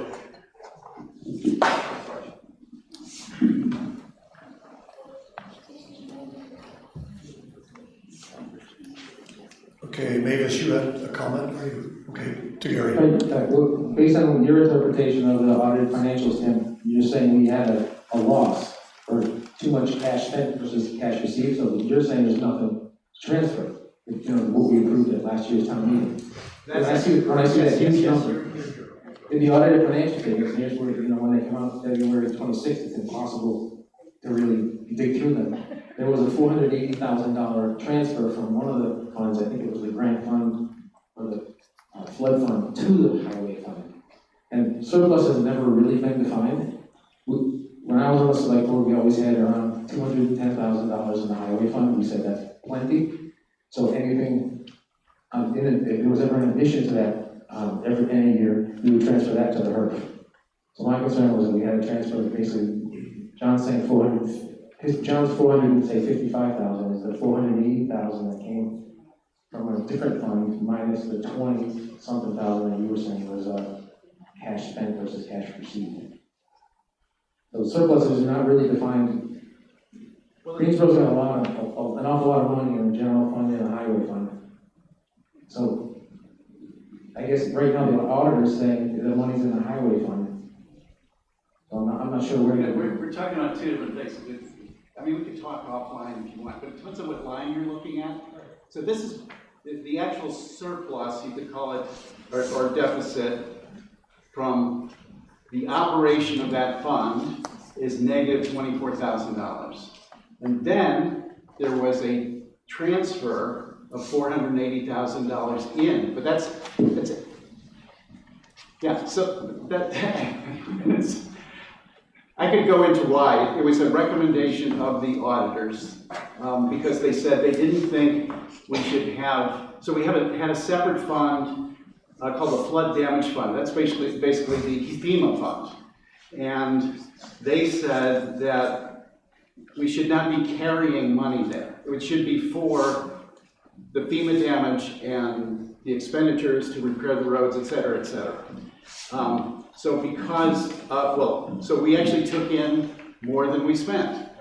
And so they said, this is their number actually, their adjustment, we should take it out of there and put it into the highway fund, which is where the damages were paid for. So that's what they recommended, and that's what's here in the statement. But as far as the meaning of the article, I mean, a surplus or a deficit is usually calculated before you do transfers. It's like, what actually happened in the year? We never had really transfers. It was always just revenues and expenditures. So we didn't have but I told you where this transfer came from. So are you saying that huge amount of money, which I don't have it right, $685,000 is going to stay in the highway fund that we have right now, or as of June 30, 2025? That's a lot of money to have in the highway. It'll stay there until we make a decision about it. And the select board can just unilaterally want to ask voters to transfer money from the highway fund? Right. I don't know. Yeah, I've asked that a few times. That's okay. Yeah. Okay, further. Article 10, ready for the question?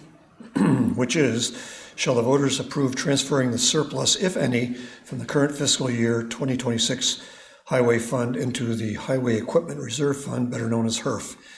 All in favor say aye. Aye. Those opposed say no. The ayes appear to have it. Without question, the ayes have it, so that is passed. Article 11, and I want to clarify something, Christine. Christine, you had your hand up, I didn't see you, but I'd already asked, or somebody had stood up and called the question, which has to be acted on immediately without debate.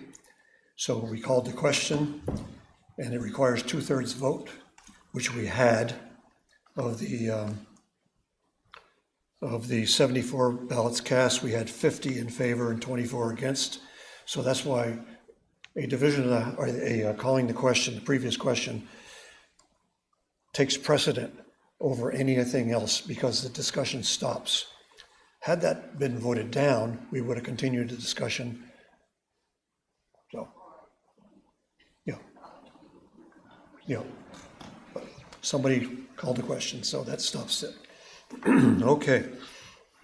Article 11, shall the voters authorize a municipal property tax exemption for the Caspian Beach property owned by the town of Hardwick for a period of 5 years, including an exemption for the fiscal year 25 municipal taxes? So moved. Moved and Second. seconded. And is there discussion about beach? Yes, Gary. I think fiscal year 25 should be fiscal year 26. When we had that vote earlier, that was non-binding, it said 2025 municipal taxes, which is, Kim generally refers to that as paid in 2025, which would mean it's fiscal year 2026, and which was paid in November. So are we really trying to go back and give Hardwick money back that started July 1, 2024 through June 30, 2025? So that's a, I think that's what they. I'm pretty sure that that's not how it was worded on another ballot. I think we meant this year, like this current year that we're in right now, where that most of us paid our taxes in November. We'll get an answer for you. I think Kim's kind of the expert on this, but what happened is we were exempting them, and we discovered from the state that we could not exempt the education part of it. So we sent them a tax bill, and needless to say, having not been used to getting that, they were not thrilled. This is last So, year. and you know, we do get a lot of use out of that beach, so we tried to figure out how could we legally resolve this. So we've asked two things going forward to exempt them from the municipal part. We cannot exempt them from the ed part. That's between them and the state. And we wanted to go back and correct. I know it's weird to go back, but this bill that they got unexpectedly, unbudgeted for, and kind of unexpectedly for us, so that we can exempt them or reimburse them for that piece of the education, the municipal tax that we charge them, that we would like, at least the select board would like not to charge them. Does that make any sense at all? It's kind of like we're correcting a mistake that we didn't know about. Part of it was regulations that changed. So, Peter. Peter's got her hand up too. So they didn't pay the tax, or are we They did reimbursing? They did pay the tax this year. Okay, so this, is this a reimbursement then? They were looking, yes, they paid that. Okay, so it's not an exemption, it's a reimbursement? It would be an extension for the next 4 years. The maximum amount that the property valuation says, or the law says, it can extend them is 5 years, so it would be 4 years going forward, and they wanted it exempt this year, so we would reimburse them what we had collected from them on property taxes in November. So should this article say including a reimbursement for 25? If we exempt them now by this vote here, then it would automatically, it would be a credit towards them, and we would reimburse them, much like people pay more than they have to, and we send them reimbursements after tax due date. Great. Well, I understand the question of the taxes that were due in November of 2025. Are they actually, did they pay taxes to Greensboro in November 2024? No, what spurred this on? I'm sorry, I don't mean to interrupt you, but if they didn't pay in November 2024, we shouldn't say fiscal year 2025. It should be fiscal year 2026, because they're questioning the taxes they paid in November 2025. All I'm saying is they're questioning only 1 year, right? They gave us 1 year of tax payment, they in November. So then the article should say we're gonna reimburse them for fiscal year 2026 and going forward. If they didn't pay us anything in November 2024, we should say fiscal year 2026 in this article. It's a question of calendar versus fiscal. Exactly. Yes. What is the intent? Is the intent to reimburse them for taxes paid for 1 year and 4 years going forward? That was the intent, yes. Okay.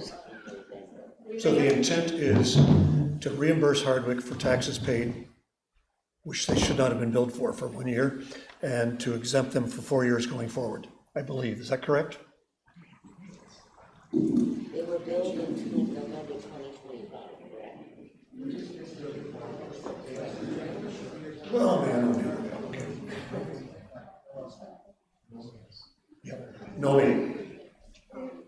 Given that this is also for 4 or 5 years, depending on what the start date is, and there's also a question, as was mentioned and referenced earlier, that Hardwick may or may not transfer ownership of the beach property. How does that factor into this question, given the length, and or should we be looking at this for a shorter term?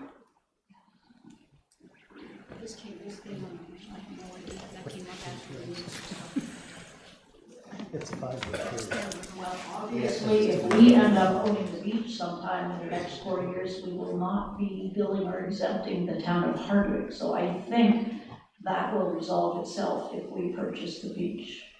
But if we don't, or it takes a long time, as we know these kind of things can, then we don't have to vote on this again. So it's really about what do we want to do at this point. Does that help? Davis? So should we do this on a 1 year increment instead of 5 years out? We can't, the way the statute is written, these are on 5-year periods.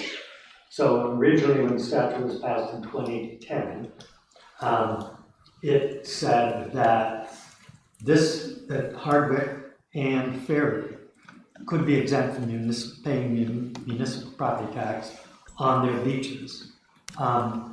And the exemption would be for a 5-year period and would have to be revisited every 5 years. We were unaware of it at the time because when the legislation was passed, we understood it to mean that it was exempt from education and municipal property tax, and it wasn't. It was only the education property tax that the state had exempted them from. We should have been billing them, but we weren't. So the Division of Property Valuation was in touch with the town clerks in the fall and said, you haven't been collecting this tax. That's where this comes from. So once we made the determination that we would propose exempting them from paying the municipal tax, it would be for a 5-year period. That's the way the statute is structured. Peter has to say something. Okay, Jennifer. And then Peter. I think one of the problems is that the tax bills that come out for November, payment November 2025, are labeled 2025 rather than fiscal year 26. So it's the bill that they paid in November 25 for fiscal year 26. So I really believe Gary's right in that that number should be changed to 26. The other question is, what about the statewide property tax on this property?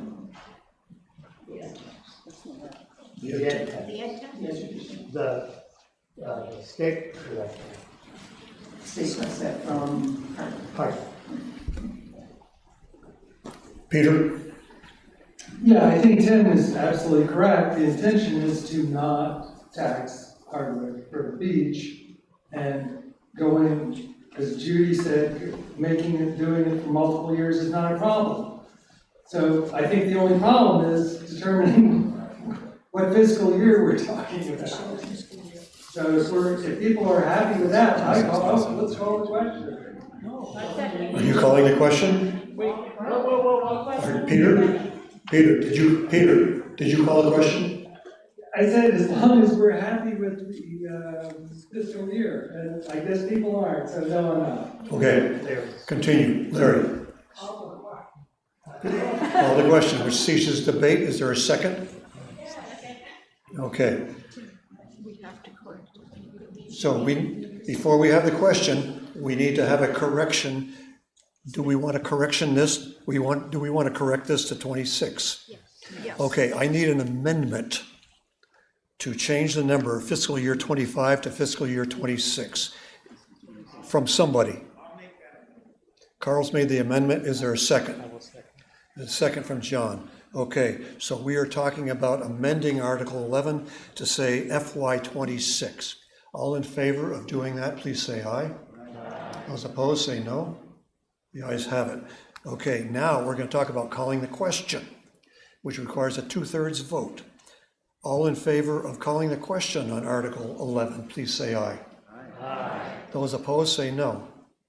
The ayes have it. So the question is, as amended, shall the voters authorize a municipal tax exemption for the Caspian Beach property owned by the town of Hardwick for a period of 5 years, including an exemption for the FY 26 municipal taxes? If you're in favor, please say aye. Aye. Opposed, say no. Wow. Thank you. Okay, Article 12, shall the voters allow the individuals who are residents of the state of Vermont to, I'm going to start over.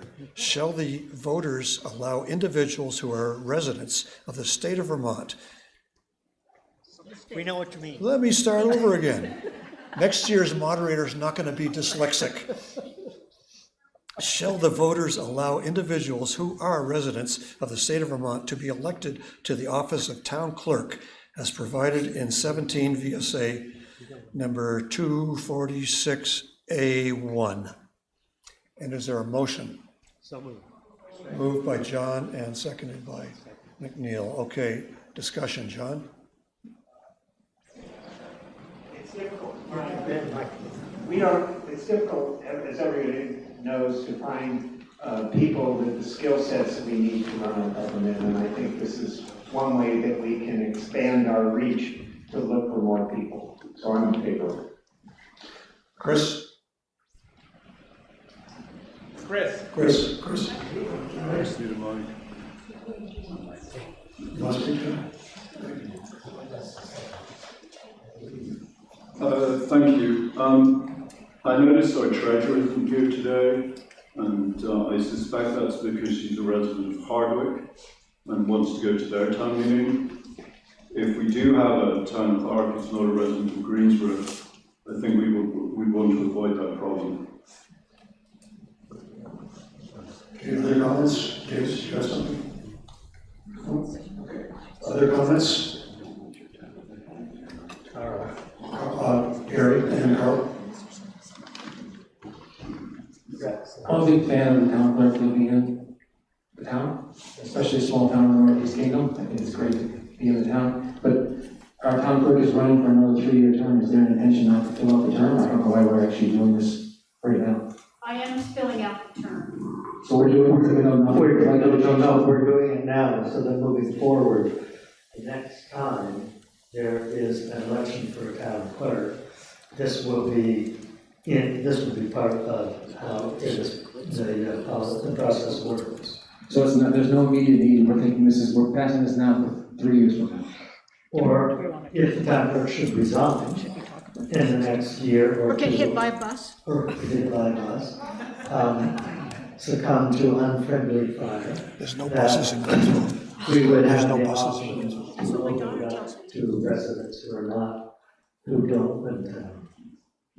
Carl? All right, thank you. I think you might have just clarified that by going right now, we don't vote for our town clerk. Yes, we do. We're doing it right now in the lobby. Australia does. But I don't understand, this says, that what we're doing, right now, our vote is limited to only people from Greensboro? Yeah. Yes, currently, So this would then allow us to go outside? yes. Or if I decided to move to Bennington still, I can still be employed by the town. Yes, if I can move to a different town, that's speaking with the VLCT, and said if I decide to move across the line, I can still be town. So it also means that anybody from any town who doesn't know our town could get enough signatures to be on the ballot. And we might have a very qualified person who's running the town, and we could lose that person and their historical knowledge and have somebody who comes from outside our town. Is that correct? That would be true if we voted for that person and they got, but one of the other thoughts is traditionally over many years, we had an assistant town clerk who learned the job, and then when the town clerk retired, a number of times that was the qualified person who then ran. At the moment, the assistant town clerk and the other people in our office are not Greensboro residents. We tried unsuccessfully to find someone in Greensboro who wanted to be the assistant town clerk. So we're kind of saying, okay, there are people in training who, if this passes, could then apply. And it would be up to us as the voters to decide what was important at that point. Further questions? Okay, the question is, shall the voters allow individuals who are residents of the state of Vermont to be elected to the office of town clerk as provided in 17 VSA 246A1? If you're in favor, please say aye. Aye. Those opposed, say no. Oh, interesting. Okay. Let's have a division. Raise your hand if you are in favor of Article 12 as read. And can I have some counters, please? Who's counting?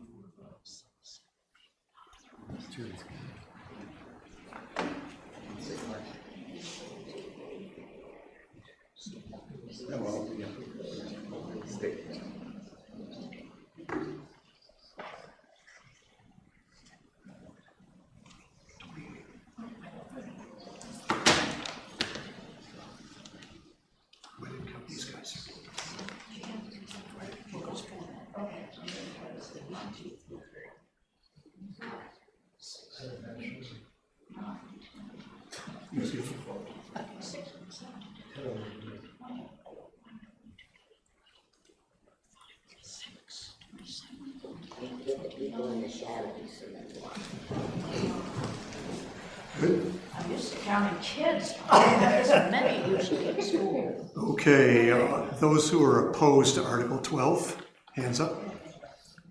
Wow.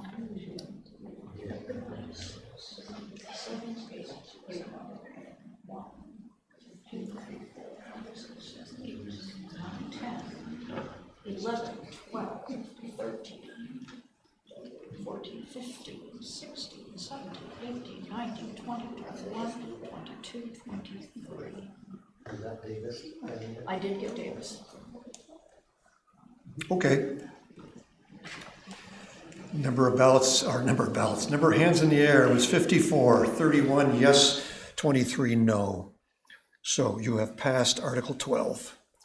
I want to acknowledge that Jennifer Harlow, our sheriff, is here. If anybody would like to have any questions for her.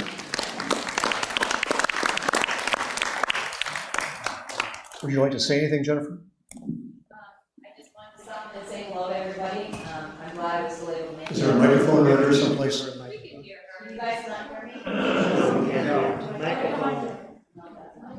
Hi, I just wanted to stop and say hello to everybody, and I appreciate all of your support. I really enjoy coming down here. I'm going to be here for a little while, so if there's any questions or concern, I'm stay in constant communication, with the town, so, I'm always available, so if anybody ever wanted to stop in or give me a call, I'm happy to answer or have a conversation with anybody, so thank you, and I really appreciate all of your guys' support.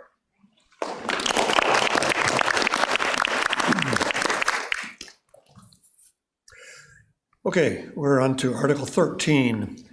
Shall the voters establish an emergency reserve fund to be used for unanticipated operational and emergency situations in accordance with 24 VSA 2804? And in parentheses, such a fund is consistent with sound financial management practices as sustaining the stability of the town tax rate and reducing the need for short-term borrowing. Any expenditure from the emergency reserve fund shall require an approval of a majority of the select board members at a duly warned select board meeting. Expenditure of the emergency reserve fund for any other purpose shall require the authorization of a majority of the voters present at our annual or special town meeting. Motion is order. Yeah. Is there a motion? No, did we get an answer on Article 12? Yes. We just did that. What was the answer? It passed 31 to 23. 31 to 23. Thank you. I need a motion to accept Article 13. Moved and seconded. Okay. Discussion. Emergency Reserve Fund. Somebody over here. Where? Davis.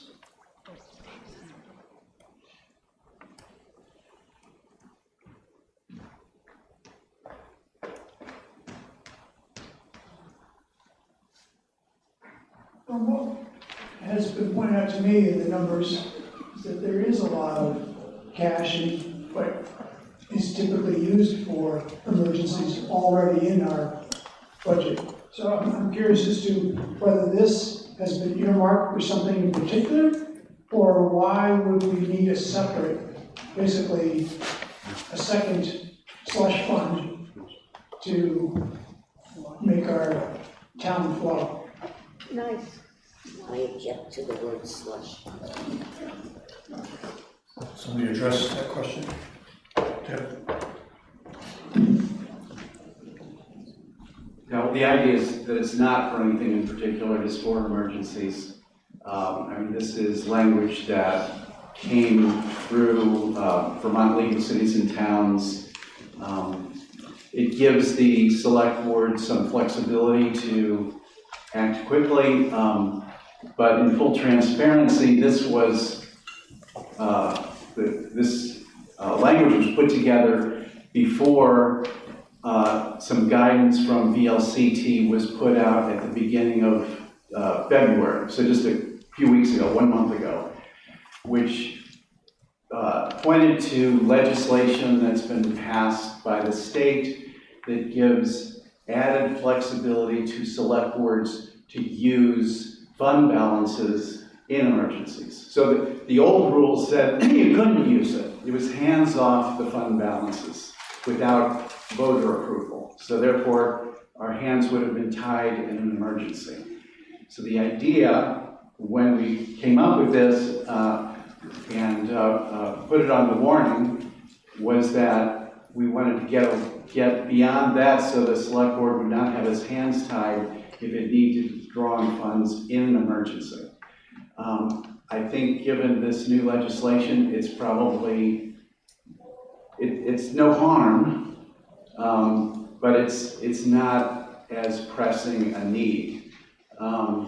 We reviewed this with the auditors, and they said in any case, it would not be set up as a separate fund. It would be in a designated account within the fund balance of the general fund.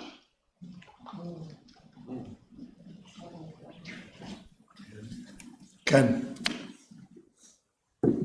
Alice, there. Yeah.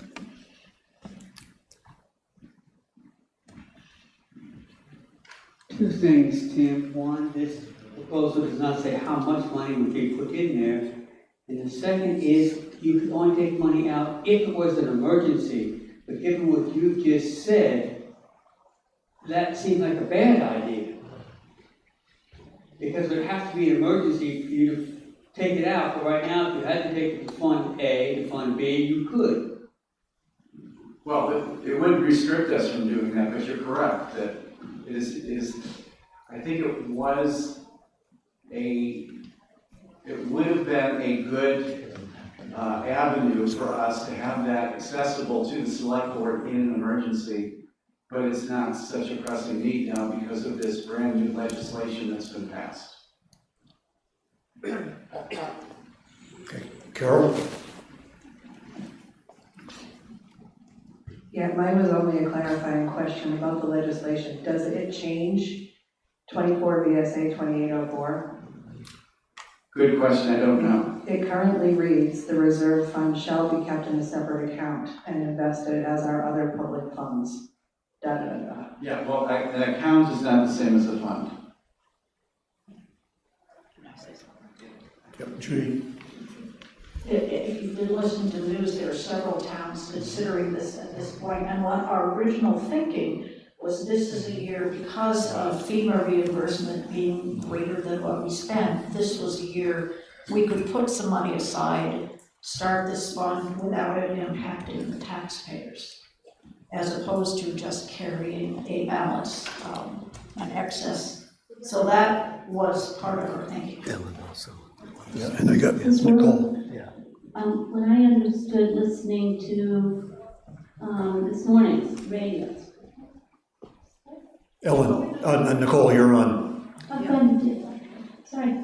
I'm wondering if these, obviously I would think this money is put into accounts or funds where it earns interest. So instead of having to borrow a big bunch of money and pay interest on a loan when there's a giant emergency, it's sitting there in a fund earning interest. Is that really the idea? Is that the whole point of it? Really? What you're saying is a very good idea, and in fact, our staff has done a great job of setting up our cash reserves in a way that we are earning interest, but they're somewhat unrelated issues.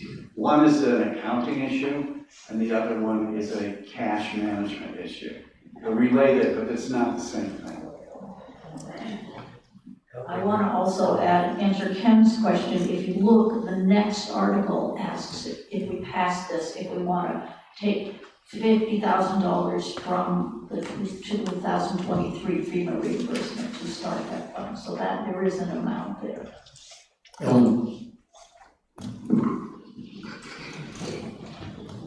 Yeah, from a fiscal responsibility perspective, I think it's good to identify what that money is, even if it's in the same fund with other funds. Because that way, it's clear for the public, and we have an idea of knowing what it is. And often in an emergency, you need a quick down payment to reserve something. Otherwise, you've got to wait like another 6 months or a year for something. So those are the kind of things that I think are key and important.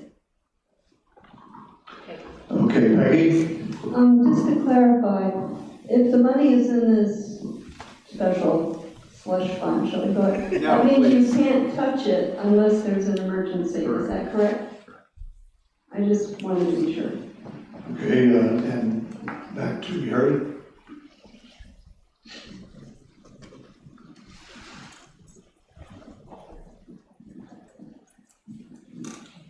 When you set up a reserve fund, the actual specific language matters. And the reason I would refer to it as a slush fund is unanticipated is not defined, and anything can be unanticipated. It doesn't say who makes the decision, whatever unanticipated is.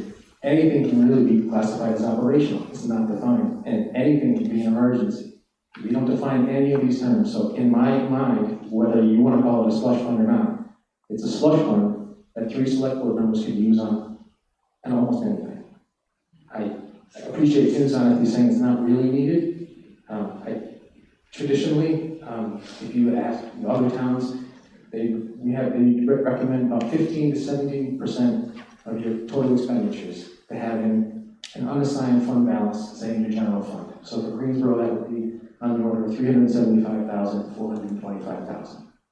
We've got, as of June 30, 2025, according to the audited financial statements, $590,000 in the general fund.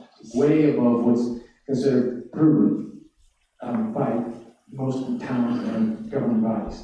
In addition, we had at least probably $230,000 in the highway fund, which the select board just said, they just moved $480,000 out of that to put it wherever they want. It seems like there's an awful lot of flexibility already given to the select board, and I think they should probably just come up with a fund balance policy, look at how much money we have.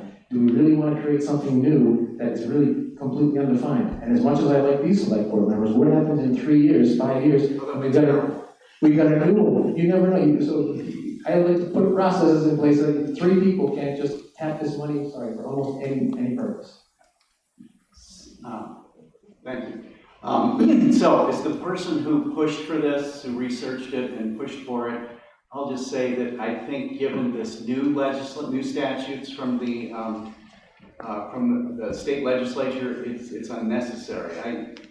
I don't think it's needed. But the point you were making before, the problem before was that you could not tap unassigned fund balances. It was unavailable to the select board. It only could be released by the town voters. So it was cumbersome in an emergency. So this language that we used is straight from Vermont League of Cities and Towns and their legal people. I mean, slush fund is not defined either, so. But in any case, so I am now actually indifferent on this. I don't think it's necessary. I don't think it's harmful. So anyway, that's my feeling now. Carl.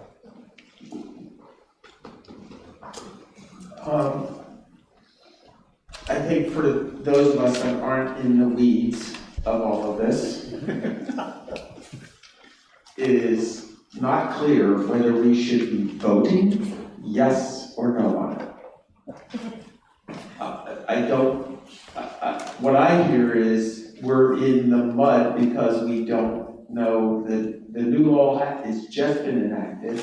We don't know what problems that might happen until we have an emergency, right? But people can start arguing about language that, well, what constitutes an emergency? When you need money to pay your town people to fix the roads, right? You know what? That's what you don't want to be. So I don't really know how to vote. So either I don't vote or I throw a dice and pick a vote. It would be nice if you guys would make a decision on this one for us. Okay, I haven't heard from Renee yet. I appreciate Tim's explanation, and I think if he's indifferent, I would recommend voting no. It seems to add another piece of complexity to the town finances, and we already have enough trouble keeping track of where everything is. I think the last thing we need is another fund. We've got plenty of spare cash lying around already. So I would recommend voting no. Thank you. Anybody over here? Yeah, my question is, this is going to be established, wait. That's a big voice. This is going to be established with money that's already available. Yes. So it has no impact on the tax base now. But is the expectation that you're going to want to maintain it at that $50,000 level going forward? And will that have an impact on the tax rate? Well, if we just maintain it at the same level, it had no impact on the tax rate. I mean, this select board or future select board could decide that we really would like to have a larger emergency fund. And depending on where that money came from, which if it was a transfer from the general fund, would affect the tax rate. But there's no plan to do that now. Okay. Well, just a couple of thoughts. I mean, Gary's pointed out we have a lot of money right now. That is thanks to FEMA reimbursements, which is also thanks to Josh and all his hard work to get our roads. And also given the current federal situation with FEMA, we can't rely on them coming through for us again. So, that's another point of maybe we gotta take care of ourselves while we have some money to do it. And how we do that is up to you guys. Okay, Gary. I'm sorry. I really don't want to Gary, hang on, Mike's first. I really don't want to keep chiming in, but you're hanging on to the money whether we set up this reserve fund or not, until you decide what to do. If it's an emergency related to roads, the select board has a duty to repair them. You can eat through the entire $200-something thousand in the highway fund and spend until the roads are put back together and figure out how to pay for it. Even though we approved a budget today, a highway budget, the select board does not have to follow that. We have a vicious winter, and we go way over budget on the highway fund, it's your duty to take care of the roads. So this fund is, if you're doing it to set up something for roads, it's not necessary. Mike? My question is, would it be appropriate to simply move that we table Articles 13 and 14 so that we don't need to keep discussing how we don't need this?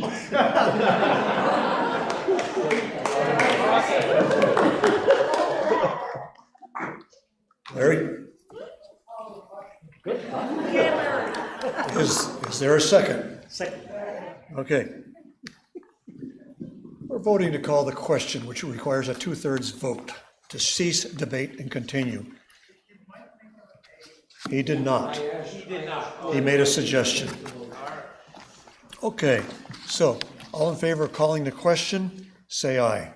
Aye. Those opposed, say no. We have a 2/3 vote. Okay. Question is, shall the voters establish an emergency reserve fund to be used for unanticipated operational and emergency situations in accordance with 26 VSA 2804? Don't need to read the Do you want me to read the fine print? No. Okay, all in favor say aye. Those opposed say no. No. Hands. Division of the House. Hands for aye, for yes, please.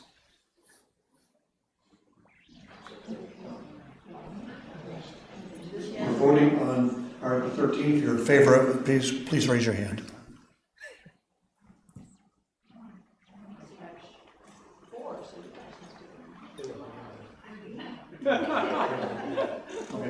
Okay. Those opposed? Oh, I don't even have to count that. Okay, thank you. So you have defeated Article 13. Therefore, we do not have to take care of Article 14. It's a moot point. Article 15. Shall the town provide notice of availability of the annual audit report by publishing notice in a locally circulated newspaper at least 30 days before the annual meeting instead of distributing the audit report to voters of the town pursuant to 24 VSA 1692A? So moved. Second? Second. Okay, discussion. Can I Tim? speak to it? Yeah. So this also relates to a relatively recent change in statute, not this year, but as Gary points out annually, the audited financial statement is supposed to be distributed to voters, or to townspeople, voters, within 10 days before at least 10 days before the town meeting. It contemplates, or it says, it's talking about the physical report, so printing and mailing hundreds of audited financial statements. And I don't have it in front of me, but it's like a 40 or 50 page book. Thousands of dollars to do that. So what the state provided in the last few years is this provision, which allows you to make notice to the town by printing something in the newspaper, just like a town warning, meeting warning, that says it's available. People can go to the town office and see it. They can get a copy. It will be posted online so that the report will be available to anybody who wants to study it. It saves money. It allows us to get back into compliance with that provision, and I think is really a more contemporary way to deal with the distribution of an audited financial statement. Okay, Carl. We need to first. Carl, please hold the mic. Need a microphone. Did we already, are we in discussion? We're in discussion. Okay, just one question, and that is, if someone can't get there to the town hall to get it, would you mail it? On request, yes, and we'll do that now if anybody requests it. Right, okay, that's all. Everybody hear that answer? Okay. Gary and Jennifer. This will probably come as a surprise to no one in this room. I think we should spend money and distribute the information so we have as informed the public as we can get. So I would support, and we can look into see if we have to put the whole 50 pages in. Maybe you do. Okay, I would still support that. We have a lot of money in the fund balance. I like informed townspeople. Secondly, the reference to the statute, I think that was repealed 60 years ago, so I'm not sure what the statute is. Okay, Jennifer. Is there any way to get the audit before the budget is put into print in January? I hope so. I agree, but the last 2 years it hasn't been. I think that would eliminate a lot of the confusion we had this year. Yeah, I mean, that's a conversation that we will be having with our auditors. Actually, the next step in the audit is they do the single audit, which is the audit for the FEMA grant. When that's done, which should be soon, 4 to 6 weeks, then we'll start talking to them about this next year's audit, and certainly we, the select board, would like to see that audit report as soon as they can do it. So hopefully we'll move up their list a little bit since we're a current client now, and we'll be able to deliver. I mean, I don't want to do this again. So, I mean, my goal would be get it at least before the end of the calendar year, but if they can do it sooner, that would be great. The staff is doing great work and is able to provide the information they need. It went very smoothly this year. They were very complimentary of our staff and the ease of getting information from them so that they could do the audit. But the problem was that we were backed up, so Nathan was unable to complete the audit until late September, it's my recollection, which then slowed down the next process. Plus, there were other people, they had other clients they needed to get to first. So I think there's a very good chance we're going to get it done much sooner. Orly? This is kind of just a suggestion, it may be off the actual article, but instead of, because we don't really have a local newspaper exactly, could voters get a postcard of notice of that report being ready? And then the ones that are gonna just recycle it anyway, can recycle a postcard, but the ones that care about it will either go online and get it, or ask the town, or go to the town clerk and get one. Could it be a postcard mailing instead Yeah, of? I think that's a good idea, and I think that is. The school district already does that for both the Hazen and the MVU budget. Yeah. It's like it's ready. Yep, I think it's a good idea. Okay, ready for the question? Shall the town provide notice of annual audit report by publishing notice in a locally circulated newspaper at least 30 days before the annual meeting, instead of distributing the audited report to the voters of the town pursuant to 24 VSA 1692A? If you're in favor, say aye. Aye. Opposed, say no. The ayes have it. The ayes appear to have it. The ayes do have it. Okay, Article 16, shall the voters approve changing the term of the collector of delinquent taxes from a 1-year term to a 3-year term to begin on town meeting in the year 2027? So moved by Will, seconded by somebody? Second. Thank you, Stephanie. Okay, discussion? I guess we're good. Seeing none. All in favor of that article as read, which is that the voters shall approve changing the term of the collector of delinquent taxes from a 1-year term to a 3-year term to begin on town meeting day 2027, please say aye. Aye. Those opposed, say no. Okay, the ayes have it. 17, shall the voters of the town of Greensboro approve having the town treasurer serve as a collector of the current taxes and set the date due on November 5th, 2026. Taxes will be delinquent if not received in the office of the town treasurer by Thursday, November 5th, 2026 by 4 p.m. So moved. Second, okay. Discussion on when your taxes are due? All in favor of the voters of the town of Greensboro approving having the town treasurer serve as a collector of current taxes and setting the tax rate due November 6, 2026, taxes will be delinquent. 26. November 5. November 5, excuse me. November 5th, 2026. Taxes shall be delinquent if not received in the office of the town treasurer by Thursday, November 5th, 2026 by 4 p.m. If you're in favor, say aye. Aye. Those opposed, say no. The ayes have it. The moderator is starting to lose his voice. Maybe we could have this moderator check out the next one. If you want, if you have to read it, you can ask me to read it for you. Okay. Article 8, shall the town approve the following resolution, which is a resolution declaring the town of Greensboro to be a wildlife-friendly, anticoagulant, how do I pronounce that? Rodenticide-free community. Would you like me to read all the whereases? No. Okay. I need a motion on the floor to accept Article 18. Moved and seconded? Okay, who made the motion? Carl, would you like to speak to it? Okay, Penny? Penny, you're up. Well, I was asked to speak on this just shortly. This is changing our way of getting rid of those mice, those rodents.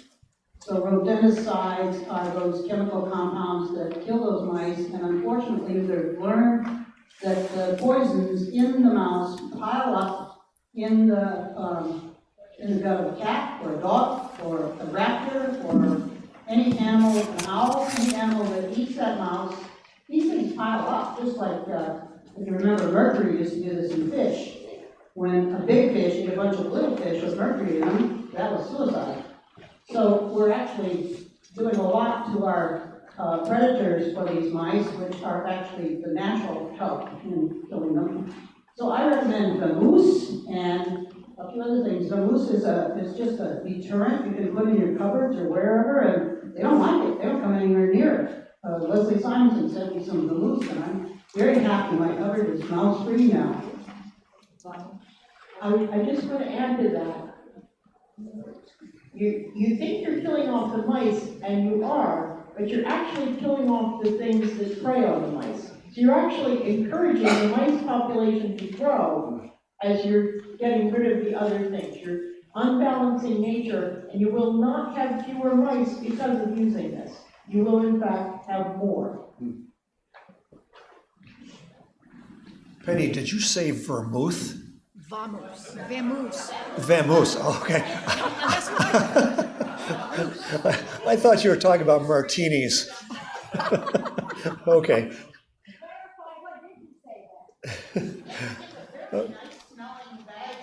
It's a very nice smelling bag of a substance, herbs or something that the mice don't like, and they move out when they have that. The vamoose. Oh, vamoose. Vamoose. Vamoose. So this would probably also work in your car or whatever you put up for the winter. Oh my gosh, that's a good one. Okay, Peggy.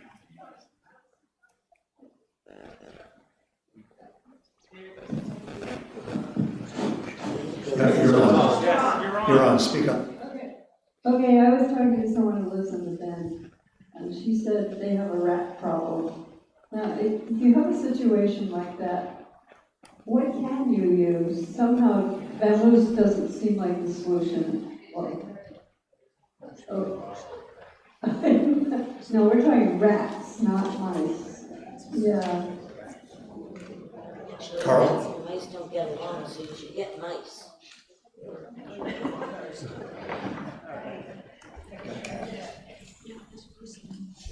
Get it. All right, this is the town health officer hat on, okay? You don't want to just vamoose them. You do want mice dead, okay? And there's a reason for this. I say this is because the way we determine the tick population is by the major carriers of ticks, which are mice. All right, so you want to keep the mouse population low, not gone, because our predators depend on them and they need that food. So there are poisons out there that will kill a mouse that are safe to the rest of the population. Not pretty, because most of them cause the stomach in the mice to explode. So you're not being kind to them, it's not a kind death, but it does do the job. So there are different things out there that do not use rodenticides, whatever, coagulants, thank you, all the coagulants. So do look for those others. I'm in absolute support of this. I will vote for it. But please don't think that you don't want to kill mice. You want to control mice. Okay? Keep them down to a minimum. Okay, Mark.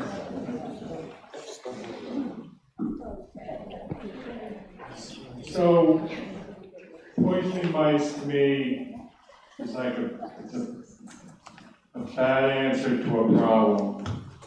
So, agreeing with Carl, in my business, there's a component to energy auditing called a healthy home. You want to get rid of rodent harborage, which is you don't want to attract them. And if you live a lifestyle that's clean, tidy, neat, and orderly, you can make it so the mice don't have anything to eat, no place to sleep, and the desire to be in your house would be greatly diminished.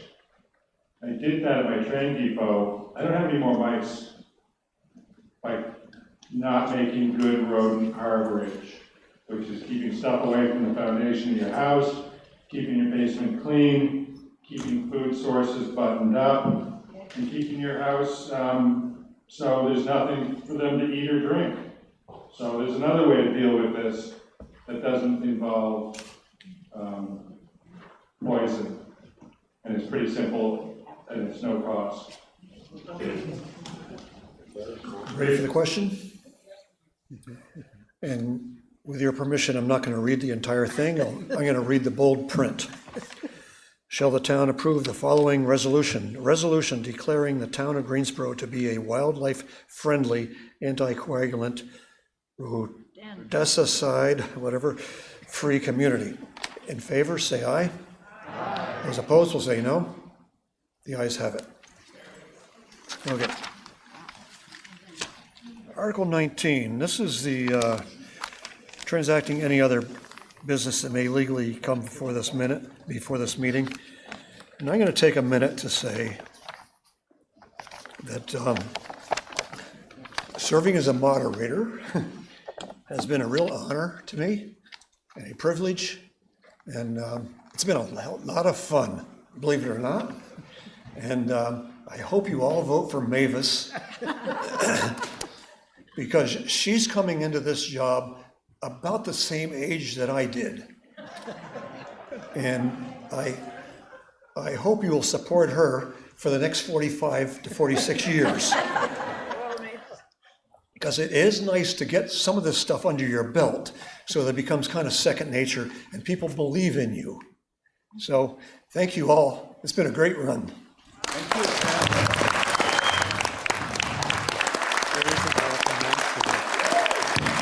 I know, that's what we're doing. Okay. So.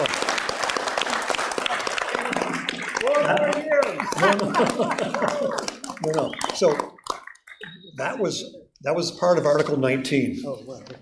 A major part of Article 19 is to decide when the Funky Fourth is. And I would like to refer to the chair of the Funky Fourth Committee, John Schweitzer. First of all, we're not a committee. We're a task force. Okay. And this year is the 250th anniversary of this country. Just speak into it. Okay, can you hear me? Yeah, I'm sorry. So this is the big year, 250th anniversary, and it happened on July 4th. So our committee, a task force, from our task force decided we're going to run the event on, we want to do a 3-day event, something Friday night, something Saturday, and something Sunday. So the plan now is to run the parade on July 4th. We have a problem, a conflict with Bread and Puppet. They may not be able to make it, so that's the issue really at hand. And our task force decided that yes, we want Bread and Puppet, but more importantly, this is a celebration of July 4th and democracy more than it is trying to accommodate Bread and Puppet as much as we want them. So we've asked them to come. It's unlikely they'll be there, but we're still hoping they may attend. So we're pushing for Saturday, July 4th.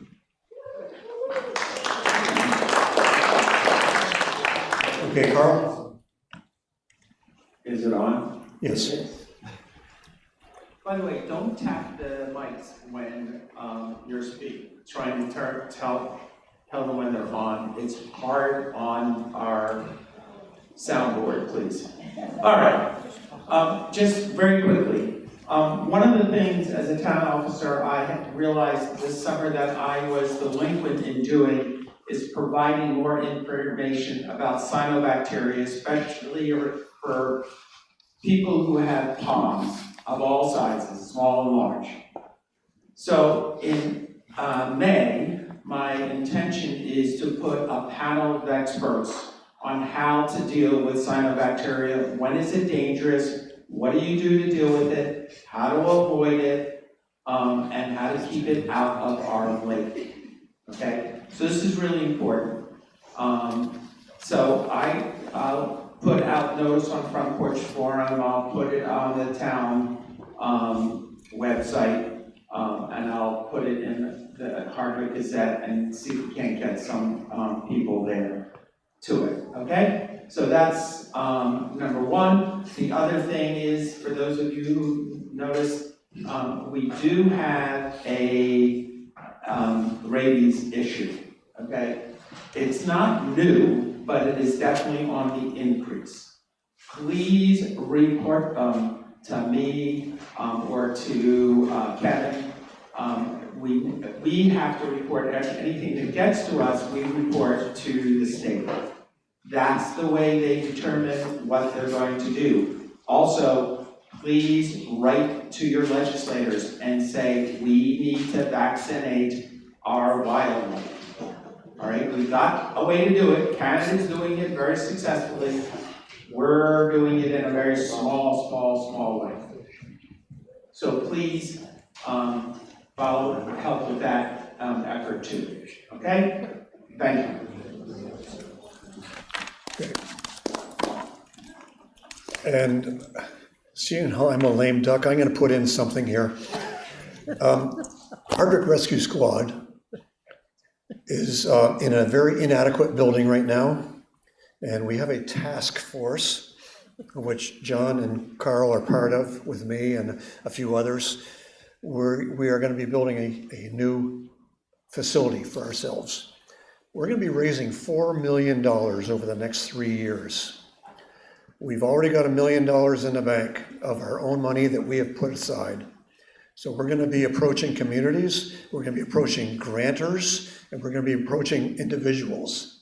So be ready for us. We want donations anywhere from $5 to $500,000. Every donation works. Yeah. So just a heads up, and there is some information out here someplace about our project. I'll be right out at the door over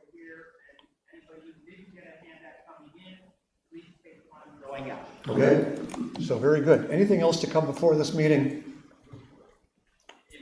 If anybody has old photographs or film, days of old here in Greensboro, we're trying to put them for a film we're trying to put together for this summer.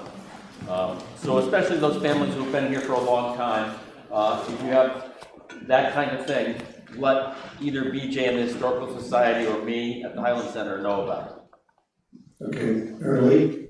Okay, for those of you who haven't seen me out there, Danny Pay is here. We are right now doing the rest of Greensboro is being connected. You'll see the trucks running around by the third quarter of 2026. Almost everybody in the town of Greensboro will have high-speed internet access as well as fast phone speed.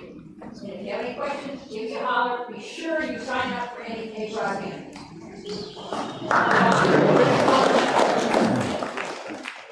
Anything else?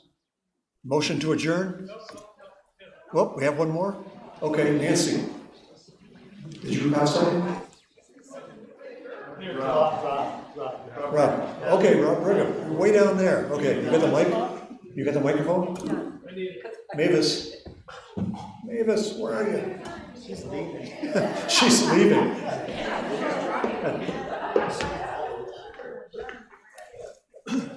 Yes, I represent the pickleball group in town, and we've been kicked out of our place that we've had for 7 years, which was the elementary school. Not kicked out, they've been gracious to keep us there for 7 years. Laura Lee's been my liaison through that for many, many years. But the preschoolers have a problem at lunchtime. They don't want them all together because they get a little crazy. If one of them goes sour, they all go sour. So they put up partitions in the gym.